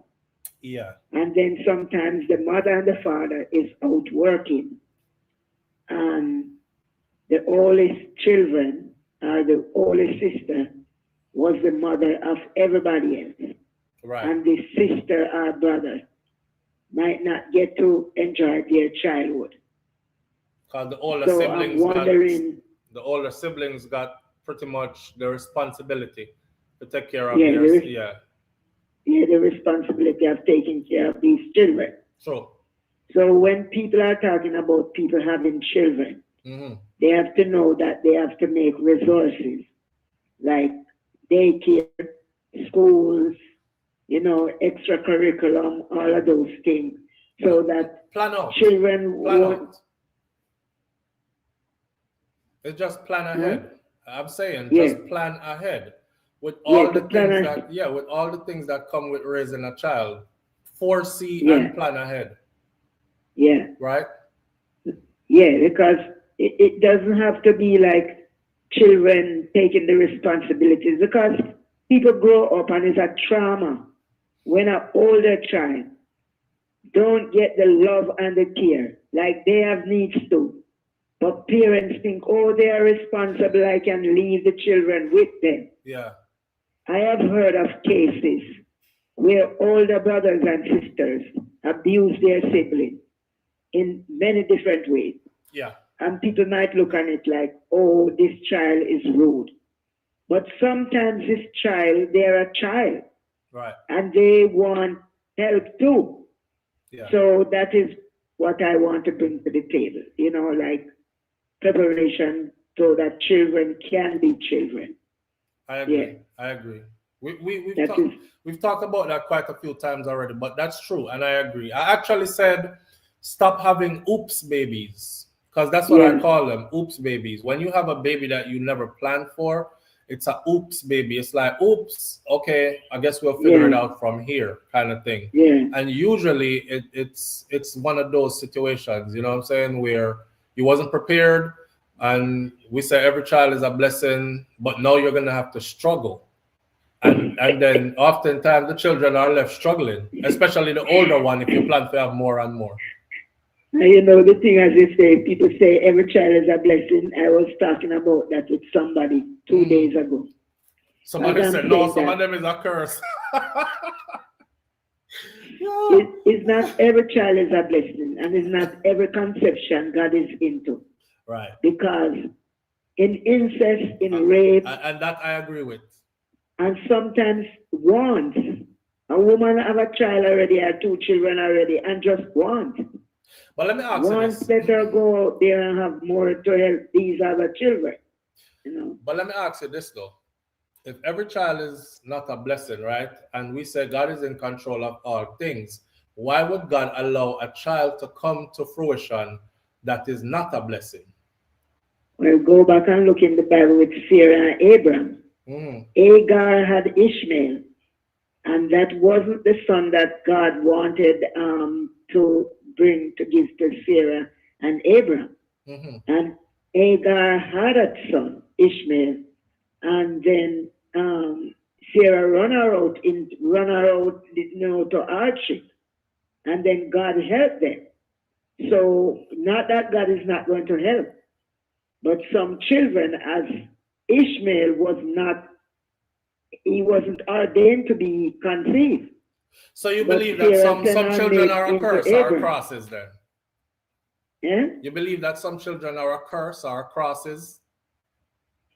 I'm not going to say they are crosses. But if they're not a some blessing, children they must are be not curses. blessings. Some children are there to try their parents' fate. It's not everybody is a blessing. When you get your child, so no man, but all children try their parents' fate at some level or another. I think children are here to teach us, to help us to master certain qualities within our own self. That's how I see it, right? Yeah, but in instances where, like you mentioned earlier, like incest or rape or something like that, I can see God allowing that to happen, and then a child who is supposed to be blessed would come from that kind of a situation. So it's a conflicting feeling in myself. Yeah. So I'm just trying to look for an answer to see how you think about it. Yeah. Right. Where you say King Biggs? You say some picnics. Where you say baby? No answer. Yeah. Yeah. All right. Well, you see, some children is not really blessing. Some children just come, as they say, whoops, baby. Yeah, but if you're not a blessing, then it must be a curse. You can't just be nothing.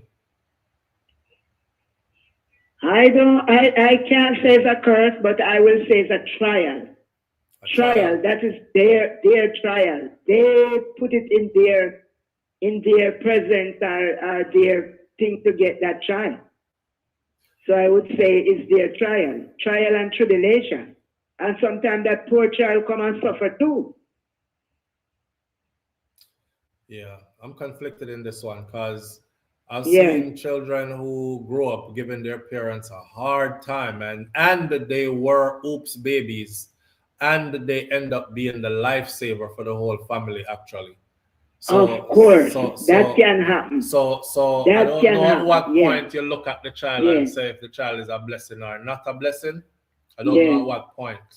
But given circumstances and how a child is created now, that's where I would say I'm conflicted in. I can't see a blessing coming out of some violent situation like that. A hold on and take her.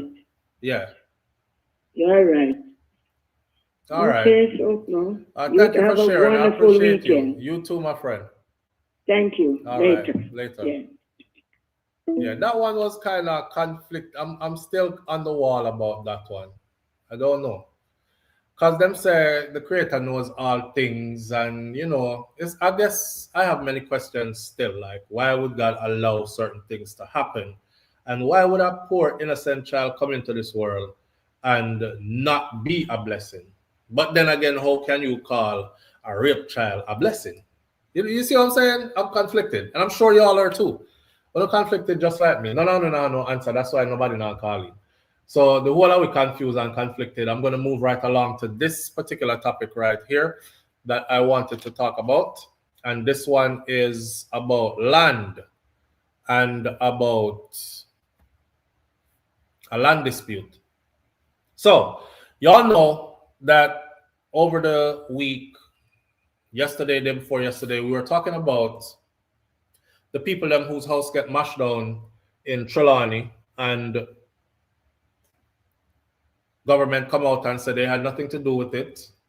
My question of the morning for you is, do these people, now that we understand who owns the land, do these people who are on the land for however long, do they deserve for the people who own the land to be responsible for putting them somewhere else? I want you to think about that. But in the meantime, while you're thinking about that, people are still going around with their JLP, PNP stuff and are saying that Mark Golding and another prominent PNP politician are either private investors in this or they have something to do with this. So, opposition leader Mark Golding has rejected any claims that he and opposition spokesman on national security Peter Bunting has any direct or indirect interests in this property in Cooper's Pen, Trelawney, where 20 homes were demolished at the order of the owners who is seeking to repossess this land. 1 minute them said 20 house mash up, next minute them said 30. Golding made the denial known during a tour of the community because he actually went there himself yesterday on Thursday, where he met with the residents who were displaced following the demolition exercise. And there have been some, he said, there has been some scurrilous false allegations being spread by the JLP vloggers, he said, and the trolls about the ownership of that land. This is Mark Golding speaking. He said, for the record, I have no direct or indirect interest in this land. Neither does Peter Bunting, neither does Proven.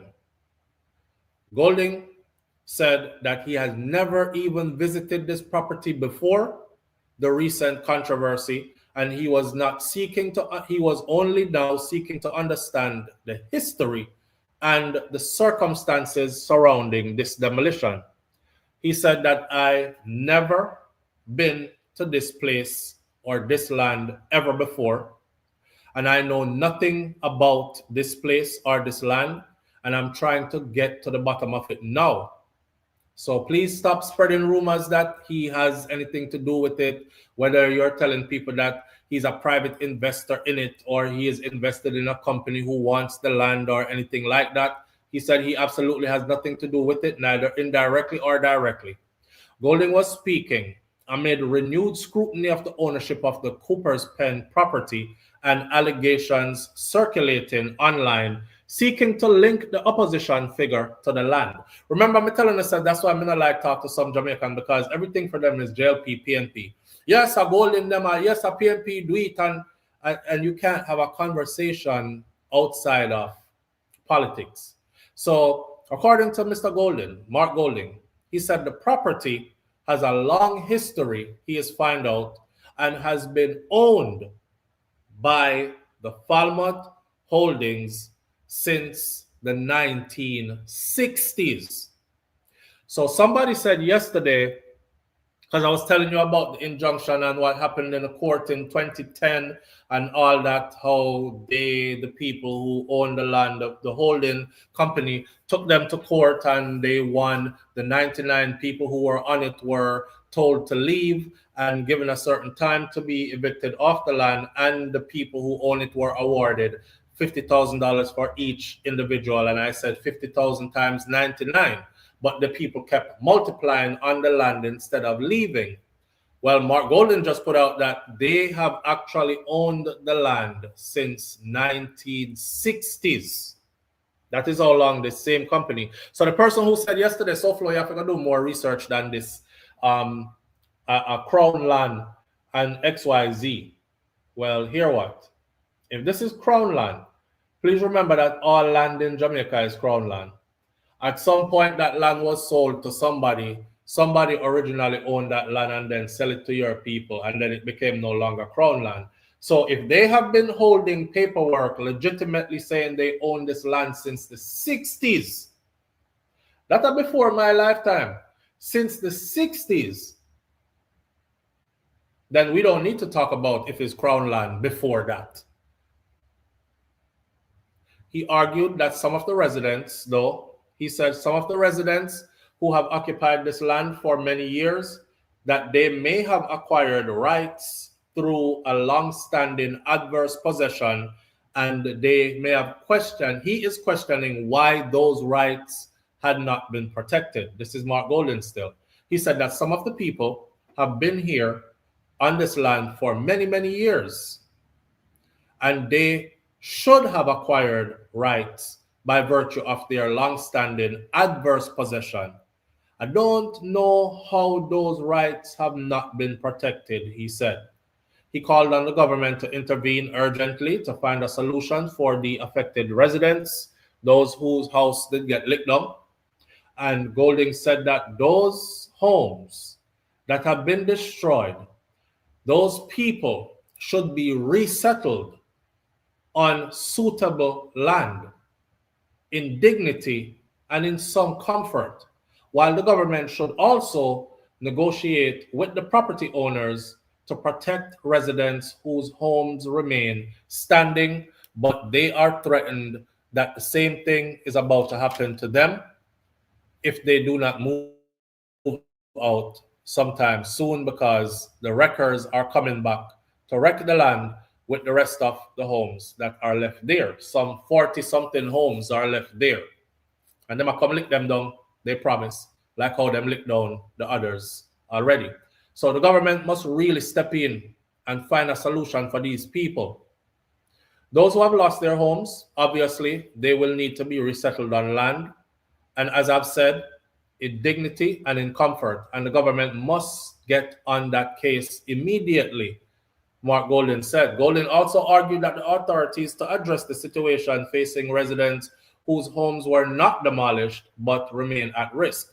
And then those homes which have not been destroyed but are imperiled and are threatened by the same process that took place yesterday or Tuesday, the government must step in and negotiate with the owners so that they can get some time to solve the matter as well. Tell the owners that, listen, we see what's happening.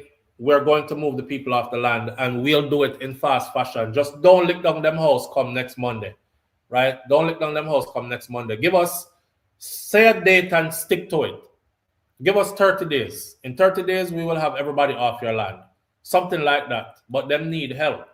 And he put this out there to clear up the rumors that he has anything to do with being invested in any private company who wants the land. May I tell you, this is how damaging the politics stuff in Jamaica is. Because obviously, right, people are going through a plight. I saw them mash up the place, And you see the Chinese tent them that they gave them to stay under. Live on the air with SouFLo. Good morning. Morning, big brother. Morning, family. What going? Yeah, yo, yeah, hear me. You see that crown thing there? Government down here. Yeah, touch crown land. Them are the queen subject. Them can't touch crown land.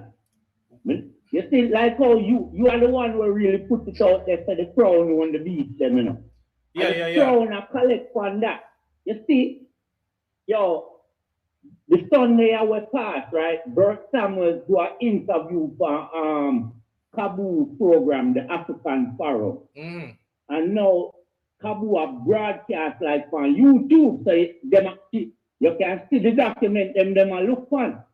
Brother, you have to read the Emancipation Proclamation. Yo, all of this is like you say in a one of your thing them where you have still a rotate, All of this go back to the landlessness and the slaveholder there. And that the crown really care for, you know. The crown only care about Issa, Matalan. You see, if Issa them and Matalan, the politician them ever touch them, then now have a force what can say to the monarch, say, yo, we want the prime minister and the parliament disseminated. And King Charles will do it. But King Charles, the crown don't cater. If you read the Emancipation Proclamation, it's written by the crown, that is number one. You don't know how the crown are going to write Emancipation Proclamation. How the crown are going to do that. But Bert Samuels read it Sunday from Kabul program and them store the document and all it a talk about, you know, own nothing, and if you want to own nothing, you have to stay on the slave holder them property, and it basically leave we landless and without repatriation and give the slave owner them, who at the time was mostly Syrian and Lebanese. It's just a few English words still down here, but them do business with England, them bring a high revenue into England, so to cater to them, to give them the money and to give them land. You understand? And then disenfranchise the slaves them. You understand? Yes. And if that the Emancipation Proclamation, big brother, it all boils down to that little thing the way you did say about the crown who own everything. Yeah.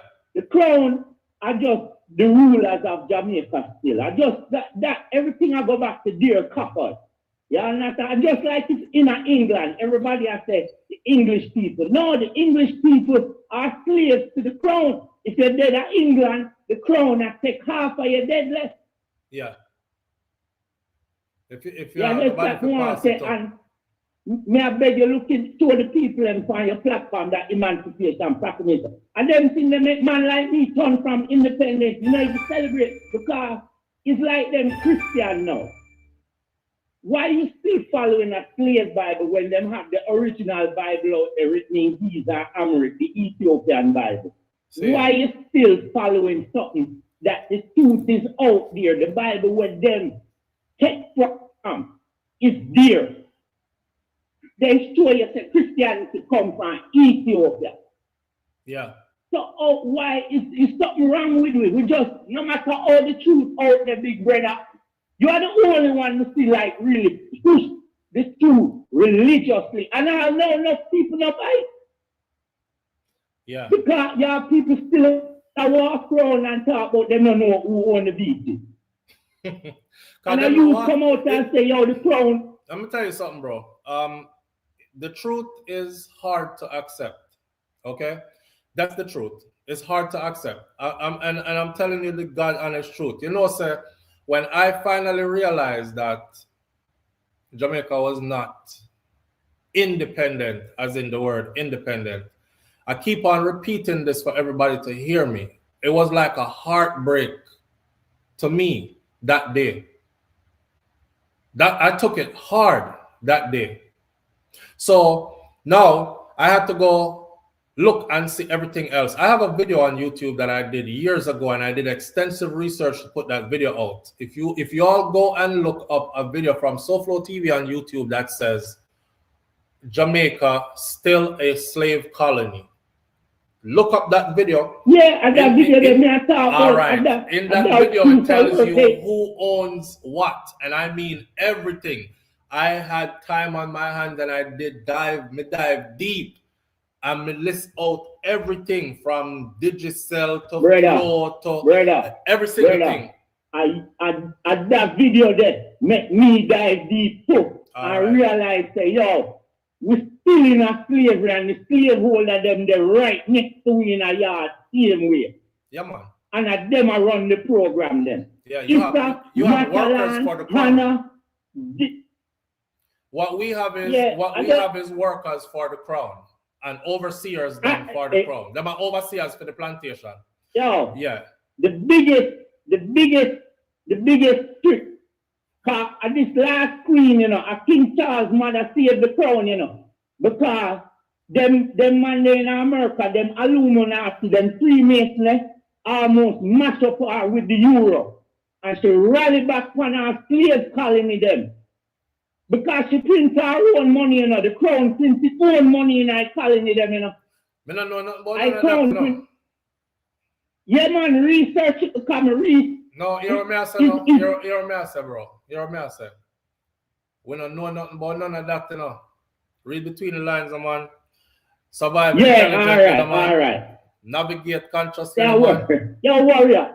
Manners. Yo, warrior. I Manners. love my country, you know. I'm dead down here, you know. Same. I mean, I tell you, the Willie Lynch thing, dead down here hard. The slave master, the slave holder, them, dead down here. And the people, them up against things that, them not, you see how you are educated, pick me them, my lord.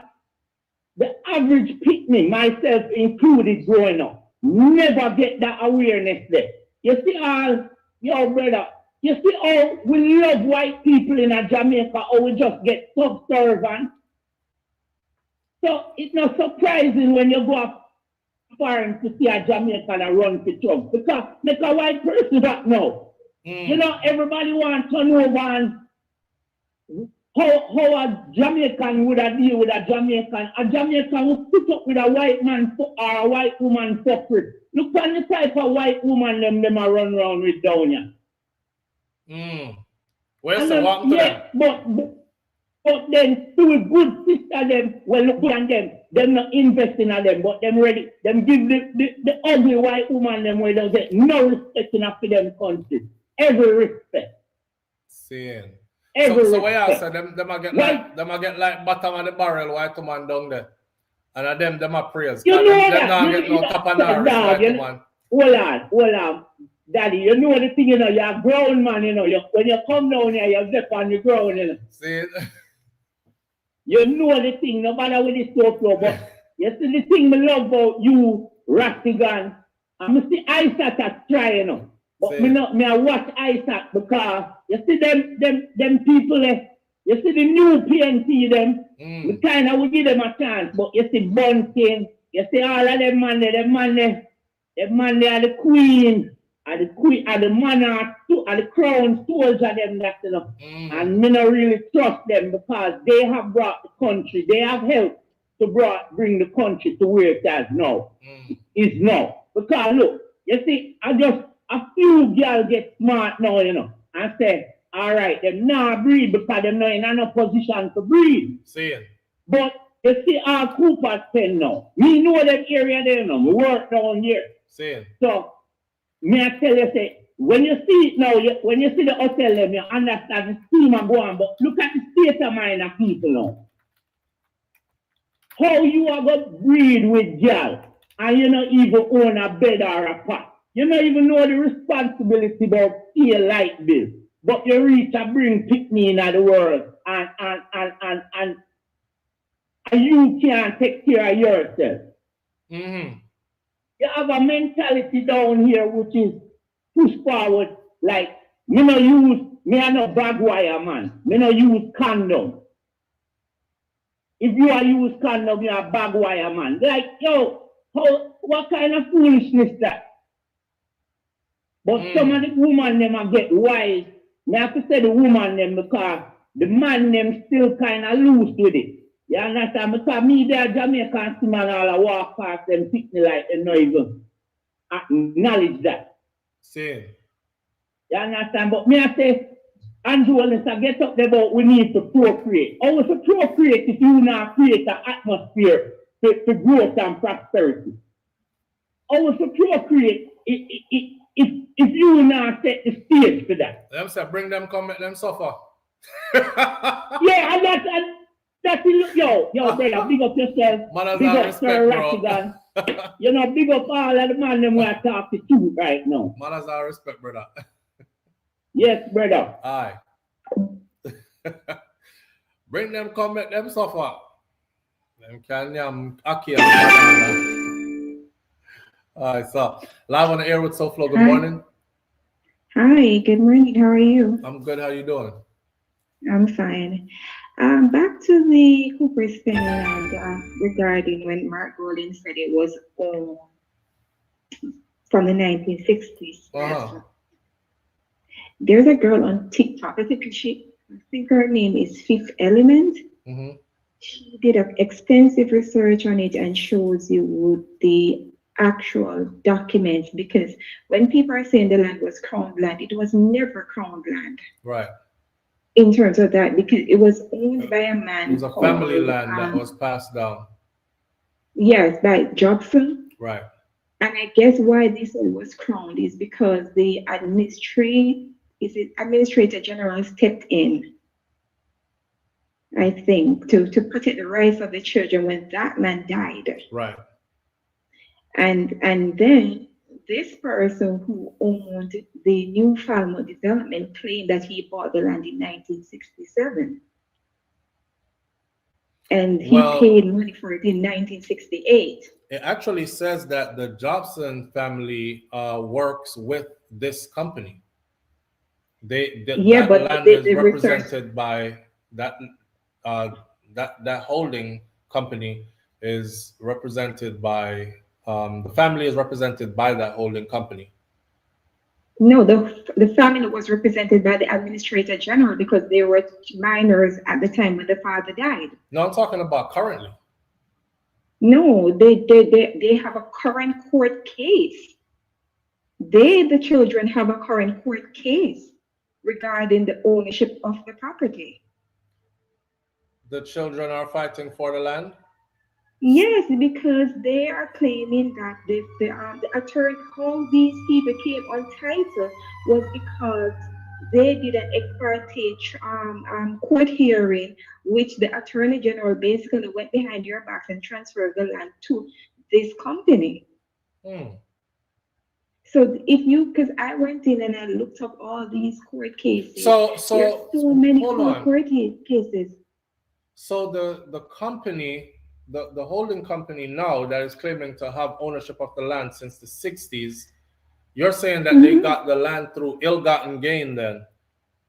Or that's what's being contested in court. Let's put it that way. Yes, you're saying that your father did not sell the land to this person, and the documents that they're producing are really, basically you're saying it's fraudulent because it shows that the history of the property, that the land was actually in the family name and was passed down. So when the man died in 1980, that's how the administrator general came in to protect the rights of the children who were minors at the time. And then it was going through back and forth through the court. And then they got a title for the property, and the kids got wind of it and brought the attorney general to court. Well, they're claiming that no, we are the rightful owners of the property. But the company that owns the property now, the owner of the property died. And his daughter died. So they are asking who gave the order to remove these people from the property now if the owners of the property is dead. But they're saying that, okay, but it would be the company who has it, who has the paperwork for it. But the owners are dead. No, I'm talking about the holding company. The owners are dead. The owners for the holding company are dead? The company, New Fambo Resorts Limited, they're dead. What? Go and look up that girl, Fifth Element. I think she came on Andre's program too. But she has a TikTok page, and I'm sure maybe if you contact her, she would give you her research, the documents, everything that she has. Maybe you can try her out. Okay. But she actually gave she did a chart showing you the 8 stages of how it reached to this stage. But I went in and I did literally. So that what you're talking about, it was actually printed yesterday. So this is a story that is developing and it continues to develop, right? So yeah, I'm gonna give the audience that updated information, but that was printed out yesterday too. Yes, because Margolini said yes, the property is said to be owned by these people in 1967, which is what these people are claiming, that we bought the property in 1967, but doesn't mean that there isn't a current court case still fighting for the ownership of the property. Yeah, but see, Margolin can only go off what's legal and what's there in front of him. So if they hold legal Yeah, papers right now that dates back to the yeah, 60s, that is all he can say. You know what I'm saying? exactly. But that's Right. what And I'm not everything saying else that has what to be he's saying. worked out in the court of law. Yeah, that I'm not saying what he's saying is wrong. I'm just giving you context to Right. it. And I understand that this goes deeper Mhm. than that. It goes way deeper than the squatters, because there's two set of persons. One, the squatters fighting for saying that we have a right to be here because we have been here since, 30 years ago. And then these people are saying that we have ownership of the property, but how they got the title was a title by possession, which is normally a title that they give to persons who are doing adverse possession.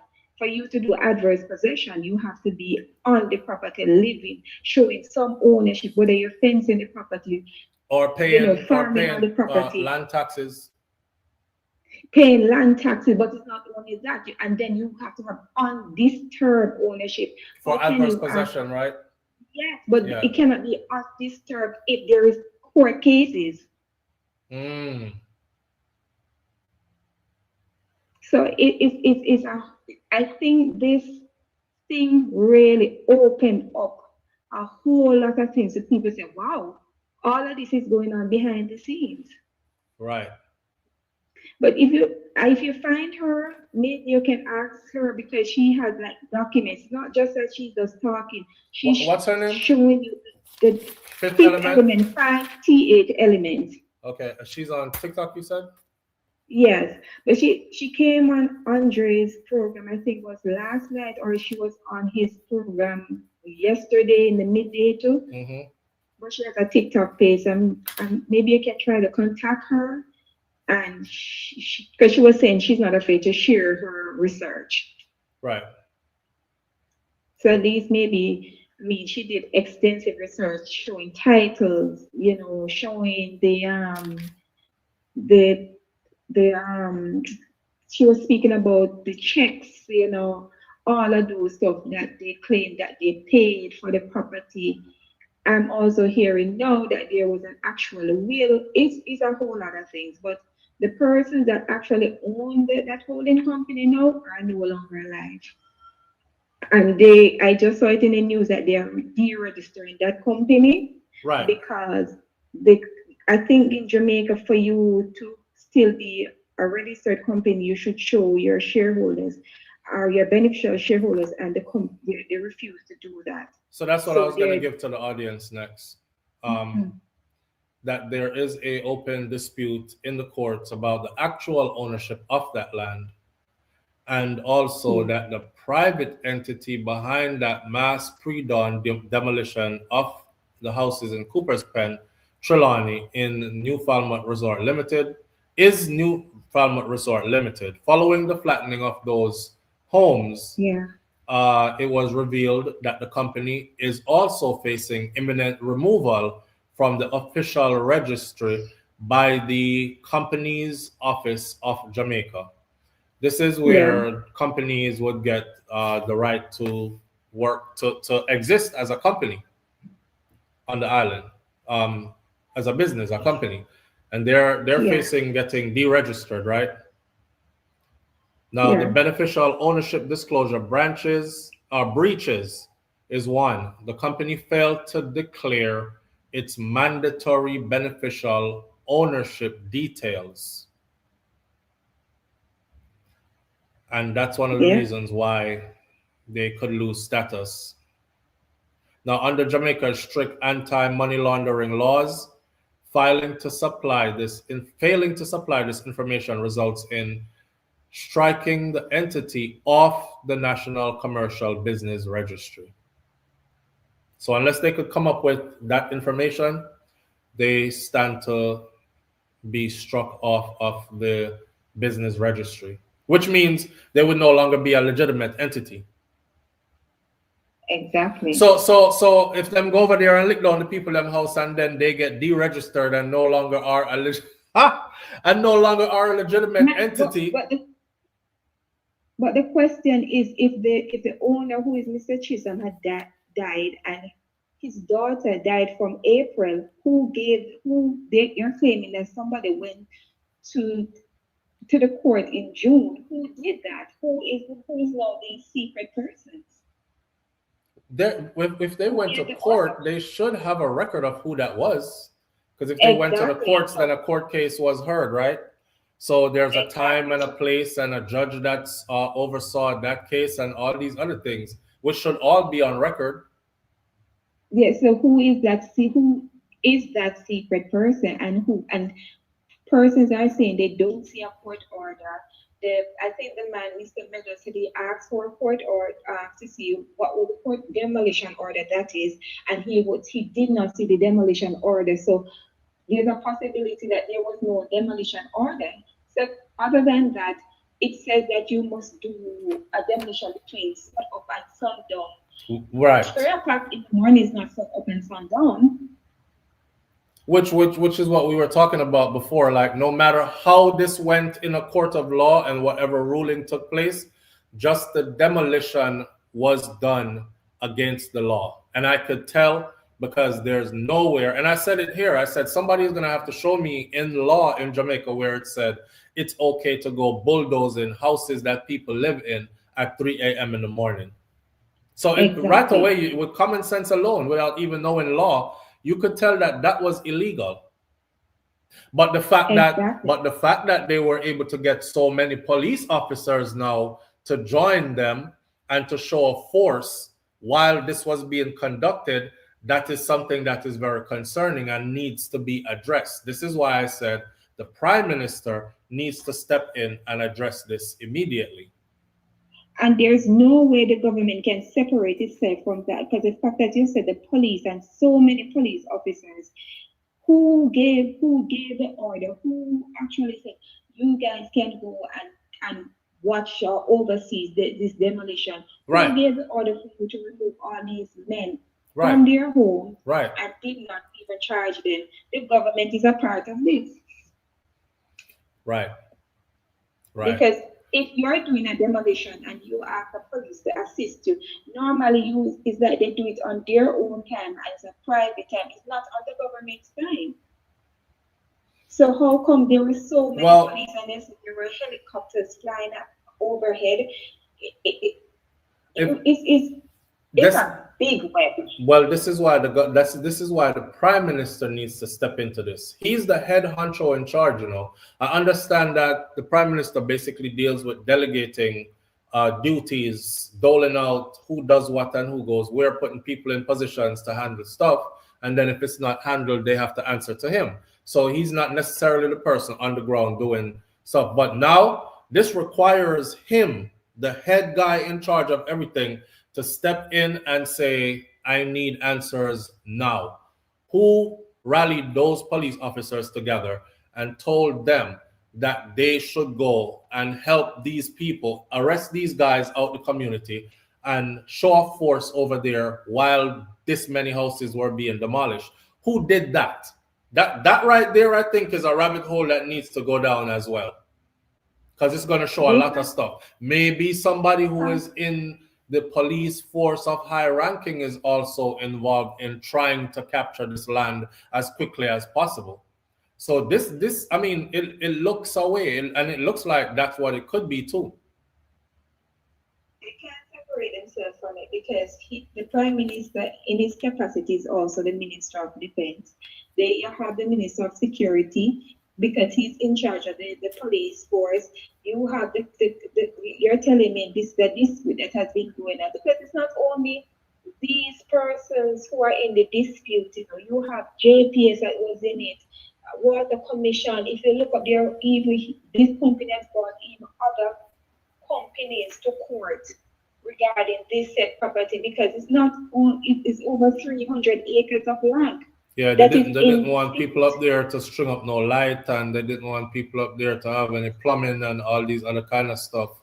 And the people kept, getting these things done, though.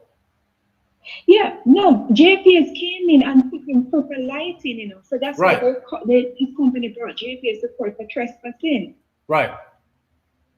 So and what the people had said that every time they attempt to buy the property, the holding company basically move the goalpost. So it's not that the people were not trying to acquire the property, but it's as if these people, like you tell me, okay, I'm selling the car, and when I said, okay, I come up with the money, you come up with another criteria just to delay it so you can see. It's like I don't think this company really wants to sell these people the property.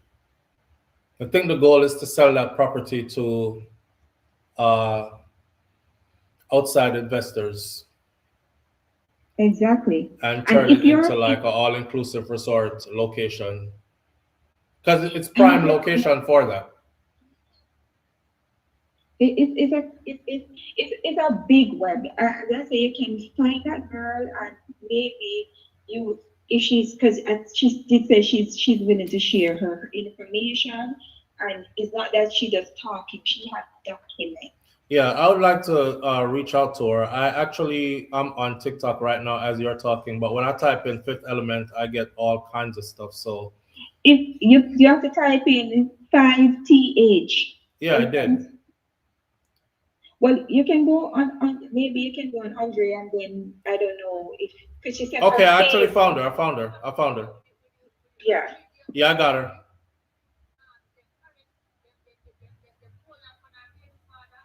Got her. Okay, all right. All right, my friend. I appreciate you greatly. You're welcome. Thank you. All right, I found her. I'll reach out to her and see if I can gather anything new or anything deeper than what is being revealed to us here. But I'd like to know how she gets all of that too.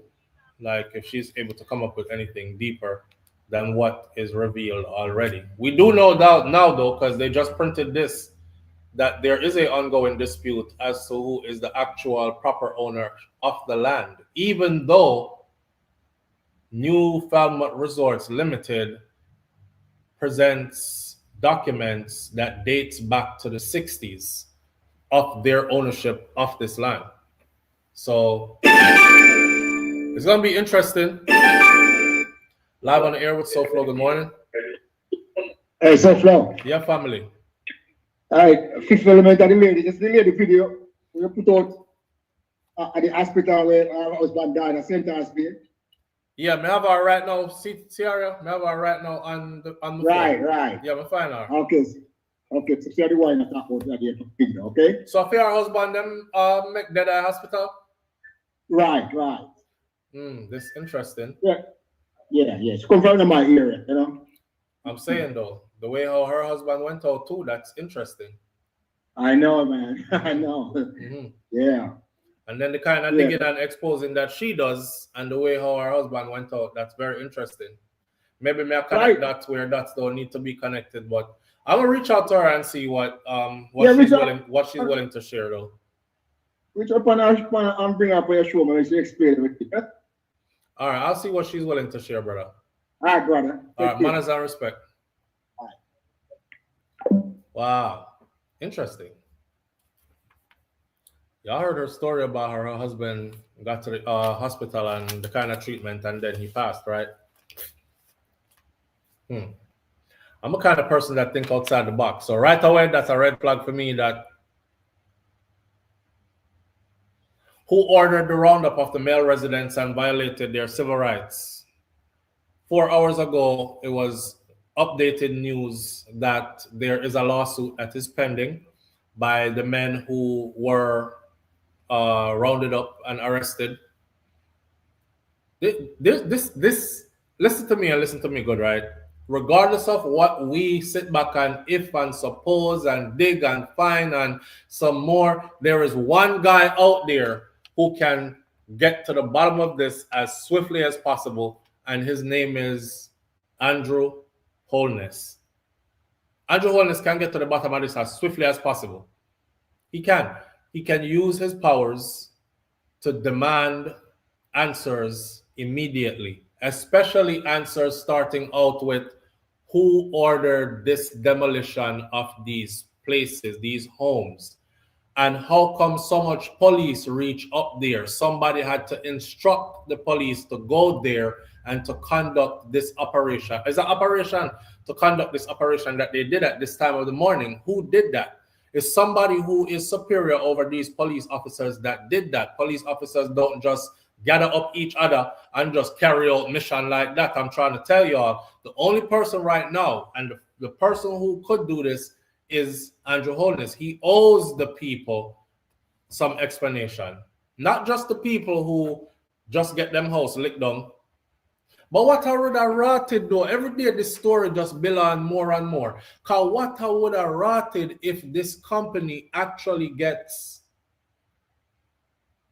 deregulated and they become a company that is no longer legitimately able to practice business in Jamaica.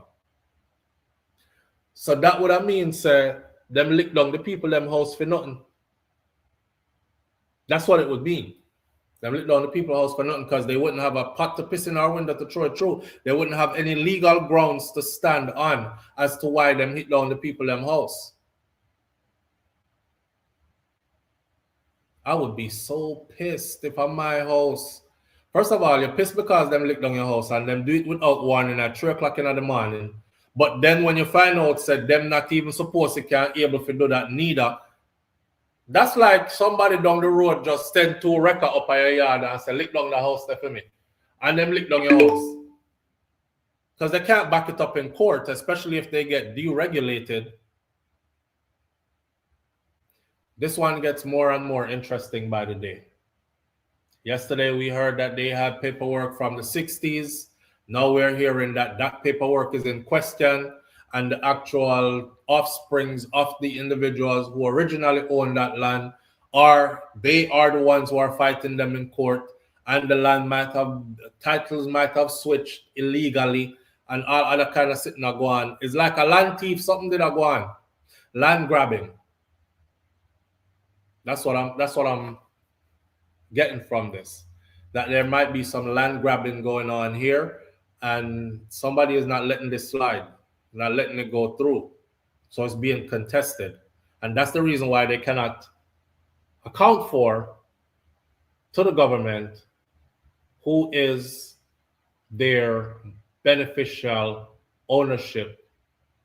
Their beneficial ownership details are not, they can't come up with it to give to the government.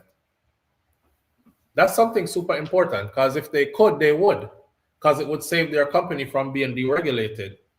So if you can't, show that.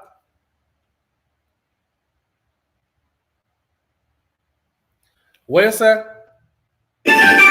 Look at someone in the land agency to connect dots of how these documents with the date from the 60s were created. Live on the air with SouFLo, good morning. Yeah, SouFLo, man, I hear what going on. I'm going to understand with SouFLo. Jamaica is ready to become independent yet. Look, I agree. Because how the hell the land have no owner, not like the father land. Everybody know the owner. The land in dispute, that means that nobody don't own it. No, man. It's open, right? Land in dispute doesn't necessarily mean nobody don't own it, but it does mean that there is questions that need to be answered. So right now, bro, if they were supposed to just go off paperwork, right? They would legally they could say that this company has the paperwork, and the paperwork dates back to the 60s, and they can go back to the 60s and show you how them acquired it from the individuals who owned it before. But the question comes in where people are saying, yeah, but that's not how you really acquired it. So that's what's really in question. Because somebody have paperwork where say them own the land, and the paperwork dates back to the 60s. And if people are still alive and they're still alive? Well, that's what the young lady did. I said just now, say it looked like some of them dead. If my father have a land, whole of we dead off, And government own the land. You know? Right. If everybody who should could inherit the land and then have then they go right to the government, right? So I don't want to speak out of ignorance on that because I saw a case where somebody did that and left something and there was nobody that was around to inherit it, and they actually went through extensive measures to find offsprings and next of kins, and I think that is something that they have to do if first before them can just say government just own the land. Everybody that have government just own the land. I think they actually dig and try to find offsprings and legitimate bloodline to pass that to first. Now, if they can't find anybody, then the government take possession of that land. Well, SouFLo, the extreme where them go, the things say that settled case. I think the land the way how them lick down the people them house and stuff, right?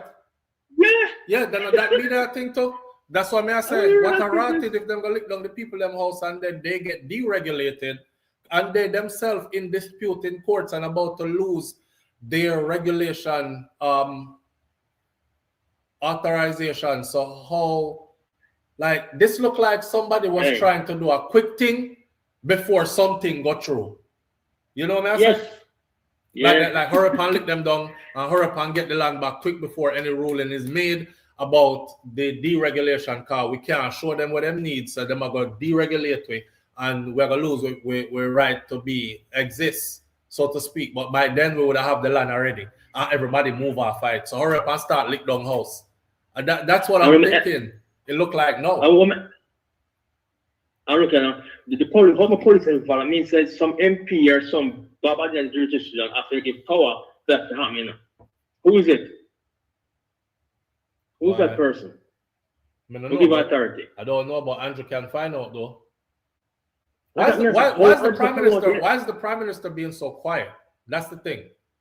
If this guy is giving away a little 1-bedroom house to some old lady who they took out of a shack and made her a little concrete house, him go over there, go show him face up in the cameras, him cut ribbon, him hug everybody. So why something as big as this, where 20 plus houses are them, say 30 is demolished, why is he not showing up and not saying a word? It's like, is he on the island? Is he in Jamaica? Did he fly out? Is he overseas conducting business? I'm asking because he might be, and I don't know, and I don't want to sound stupid and just be saying anything. Is the prime minister in the island?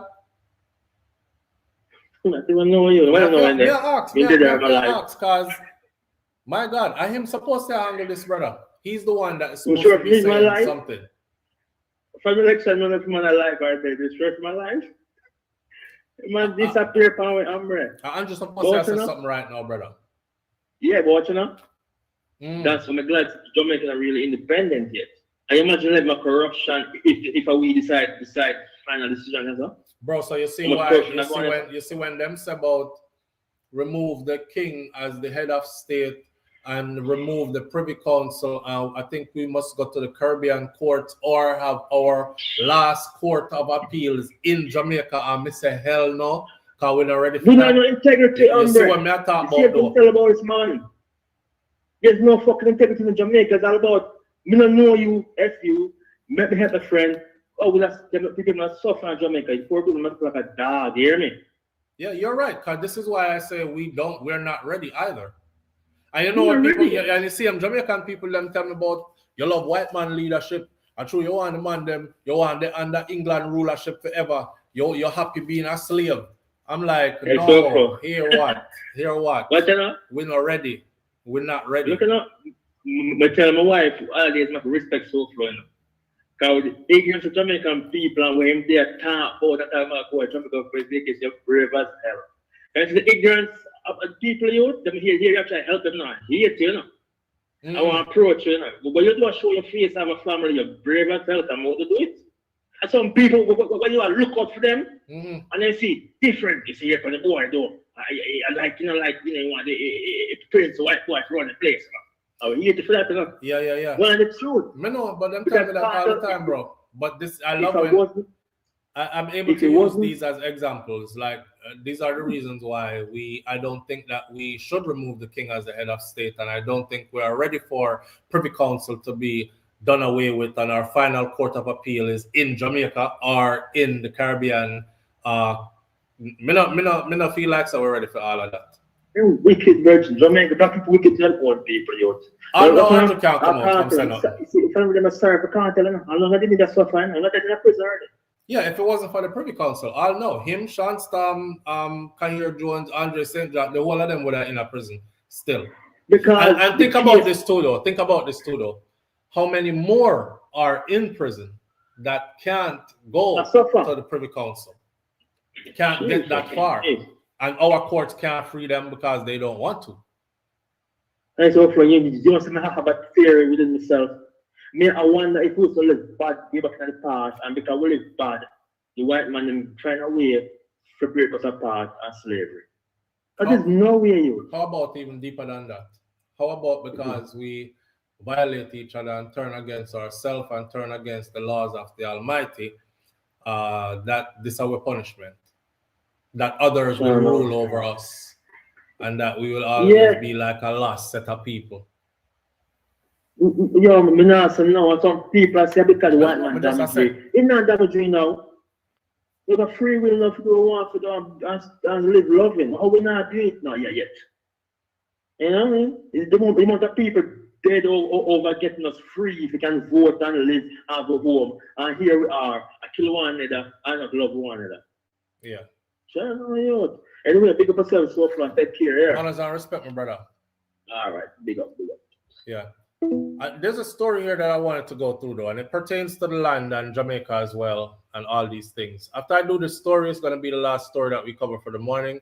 I actually wanted to do a discussion on about why so many people, there's mass exodus going on in the United States of America. A lot of people are leaving. Actually, more people has left the United States of America this year than in any other years gone by, and they're leaving as in going to live in other countries.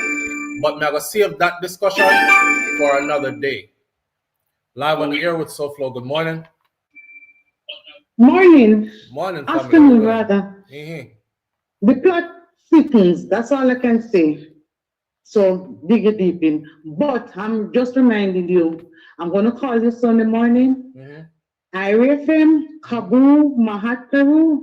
Formally, her name is Andrea Williams Green, but she's Kabu. So I thought I heard the brother say that.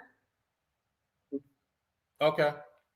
Yes, I'm going to call you and remind you, do you have the app? No. With the app for what? IRFM? Yes. Yes. Okay, so I'll call you and remind you. So please, if you're going to do something, please do it very early. I'm going to call you, okay? All right. I look forward to it. Bye. All right. All right, sure. Bye. All right. She'll call me on a good Sunday morning. You call me on a good Sunday morning, and the only day me get to sleep in, but it's all right. Me lay down and listen. So we're not going to talk about that. I actually already did the icon to it, mass exodus, see it there. So we're going to save this one because I'm running out of time, and I'm probably have to even go pick up my kids them from school soon and all these other kind of things. So let me put you on to this story right here, and then we'll say goodbye to each other until another day. All right, this beautiful piece of land right here and this little house on it. So what's happening with this one right here, you see, is there's a family inside of here, a 75-year-old man with his wife and his kids, and they're facing eviction from this land. Now, this man has been living on this land for over 41 years, but they're calling him a squatter. So, hey, remember me telling you, say a whole heap of land grabbing is going on in Jamaica. When y'all see these stories flare up, please remember that SouFLo been here telling y'all, go back and watch other videos that we did where I told y'all a lot of land grabbing going on. And when we did touch Westmoreland a couple of years ago, I believe like 2016, 2017, I was first put on to the drastic measures of land grabbing that was happening there in Jamaica, period. So an elderly St. Elizabeth man is appealing for the intervention of Justice Minister Delroy Chuck after a court ordered him he has been ordered by a court now to vacate this land that he has lived on for 41 years. And he has until Sunday to get off of this land. Today or Friday. He have Saturday, Sunday. That's it. To get off this land. He's insisting that he is not a squatter. A disheartened William Phillips is 75 years old. He said that he has occupied the Newtown Black River property since 1985. After his uncle, R.T. Phillips, reportedly instructed him to take over the land, which had been neglected. He said that the land originally belonged to his granduncle, Albert George Burton, and it was passed down within the family, first to R.T., his uncle, and then later on to him. He said, I'm not a squatter. This is family land. And this land was given to one of the family. Now, if my uncle didn't give me this property, I would not be here. I wouldn't capture land. I'm not a squatter. Philip said that he was largely kept in the dark during the whole court proceedings that culminated in an order for him to hand over the property to a person by the name of Harold Jones.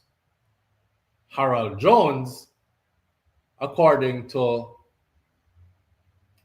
law enforcement, Harold Jones holds a registered title for this land. So he said, nobody didn't ask me nothing. Nobody said anything to me or anything, adding that he believes that the court system actually failed him.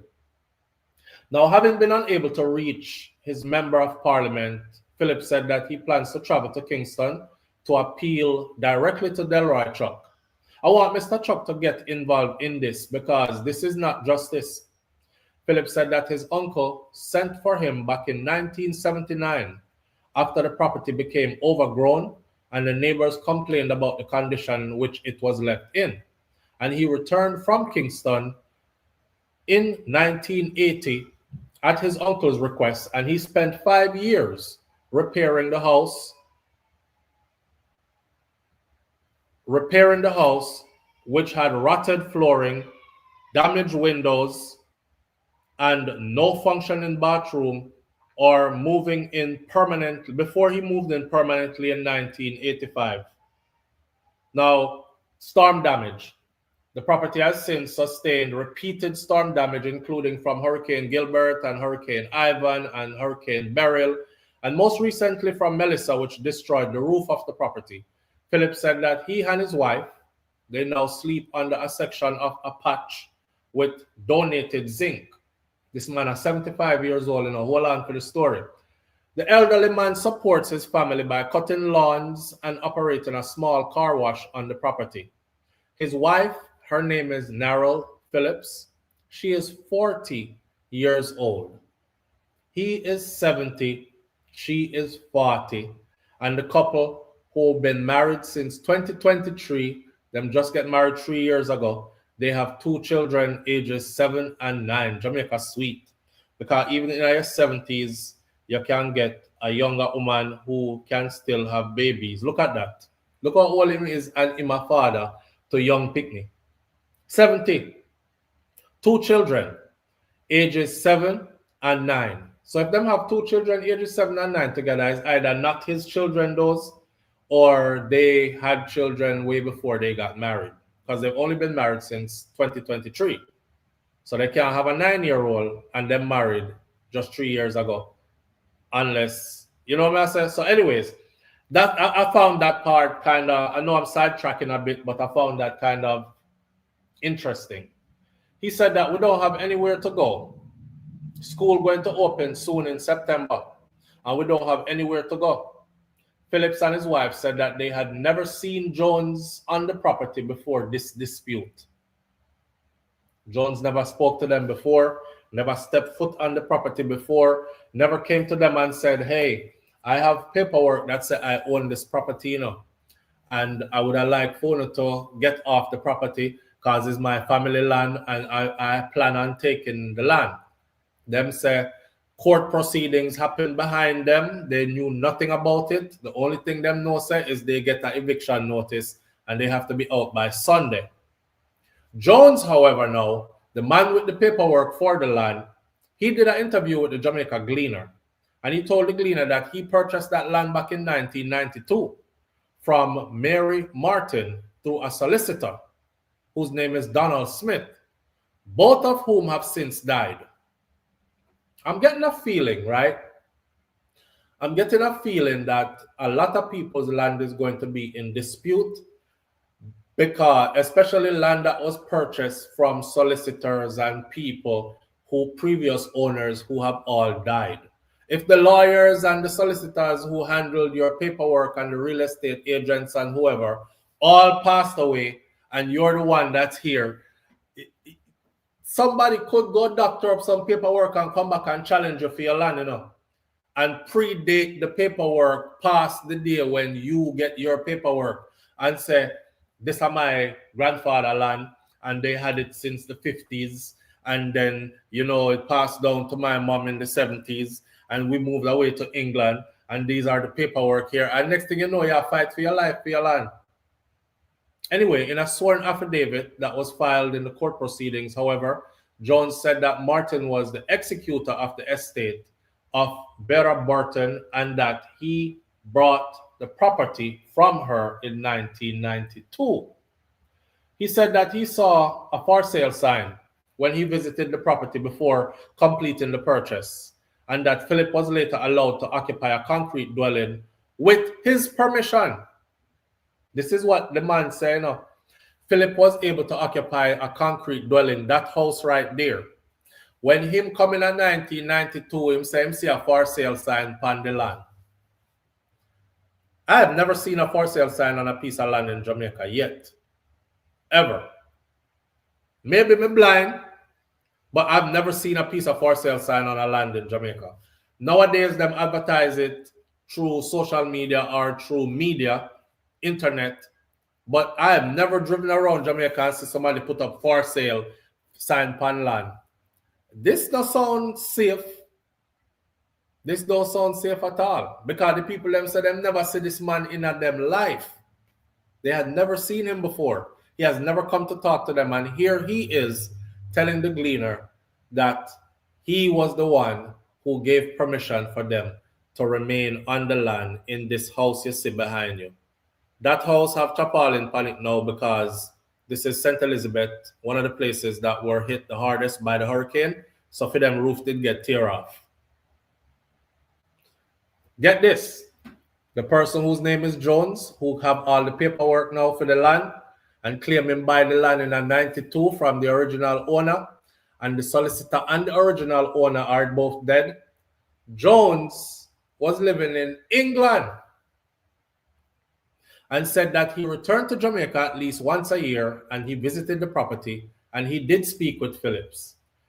He denied any fraud and he described himself as a bona fide purchaser. His supporting documents include death certificates, the agreement for sale, a transfer tax certificate, survey documents, and an appraisal and a property tax receipt. Let me tell y'all something. I said this before to y'all, and I'm going to say it again. For those of you who have land in Jamaica because grandma left something give you, granddaddy left something give you, your mom, your dad, or somebody left something give you, don't sit down and just think it's going to be there. People are drawing up legitimate paperwork for your piece of land. And by the time you get there and try to dispute it and you don't have nothing to prove, says yours, only say Uncle Charlie did left it for me because this is where mama used to live and a mama brother and mama passed away and I'm supposed to get it. If that's your line of argument, them gone with your land, friend. So if y'all are not going there and if y'all are not getting the thing properly surveyed off and if y'all are not paying your taxes on it and if y'all are not keeping up to date with your paperwork on it, y'all gonna lose it. Y'all gonna lose it. Philip, the one who has been given the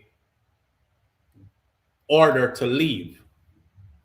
Narral said that member of Martin's family told Jones that they knew nothing of the transaction and that Martin did not own the land in St. Elizabeth. Philip said that Martin left the parish as a teenager and owned property in Kingston. Philip said that an earlier attempt by Jones to pursue the claim back in 2008 did not proceed after an attorney reportedly advised that the case had no merit and the dispute resurfaced again in 2024. However, Philip appeared in the initial proceedings without a lawyer, saying that he could not afford one. So you fight against a man who live in England and he's fighting you in pounds, and you live in Jamaica in dollars and cents, and you don't have the resources to fight the lawyers he's able to afford. I'm not signing it, is what he told the courts. Ultimately, he signed what became a consent judgment, but said that he did not understand what he was signing. Lord God. Philip later learned about adverse possession, under which long-term uncontested occupation of land can, in certain circumstances, support a claim to ownership. His attorney subsequently raised the issue in the Court of Appeals. Retired police officer Neville Morant, a family friend since 1989, corroborated Philip's long-term occupation. He said that he was shocked out of his wits when he learned that the matter had led to everyone in the community knew that Phillips had been given that land by his uncle. Everybody around here know him. Everybody around here know the land there. Everybody around here know who for family lived on that the land for the longest. And everybody around here watched the proceedings went on for years, how the land was handed down from who that the next new people that came on. And it was always family handed down to Phillips. Phillips said that he has also received support from a justice of the peace, from a local clergyman, and from other community members who didn't know from him idea knee. Remember, I know the man is 70, Never mind, same woman is 40, he's 70. Jones, in the meantime, described this legal process as tedious. This is an uphill struggle, he said. It has dragged on, and they keep on appealing. He also disputed Philip's account of how he came into possession of this property. Despite the ruling, Philip said he would not voluntarily leave that land. As a matter of fact, I prefer to die than to leave this land, referring to the prospect of leaving the home that he has maintained for over 4 decades. I have nowhere else to go, especially again when the storm just come and mash up everywhere.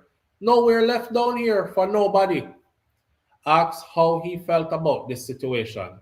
Him said, I feel upset, but I don't want Bellevue to take me out. I hope that the man just come off my husband, is what his wife said, and leave my husband and his property alone. Asked what plans the family had, the wife said, we don't have no plans and no action because we don't have nowhere else to go. Jones then filed a claim with the St. Elizabeth Parish Court in October of 2024, seeking recovery of possession. A consent judgment was entered against Phillips on February 11th of 2025.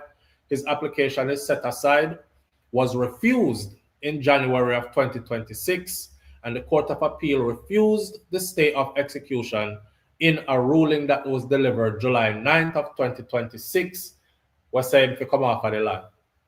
Phillips has separately filed a Supreme Court claim alleging fraud and misrepresentation in Jones' acquisition for the title. I'm not going to read no more of this because this story is long narrated. If you want to see the whole story for yourself, I want you to go to the Jamaica Gleaner.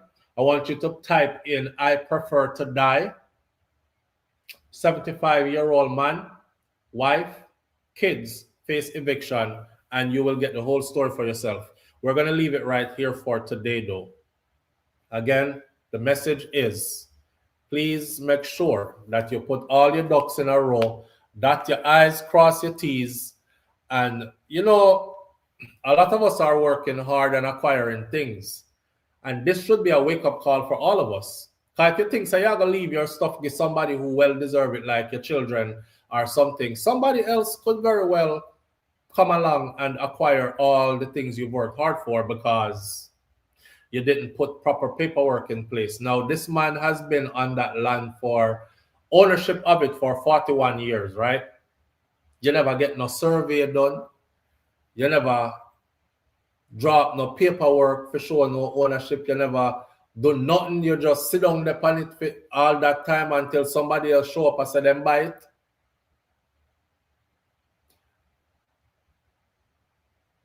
He's to be blamed for a part of it too. It's wake up time.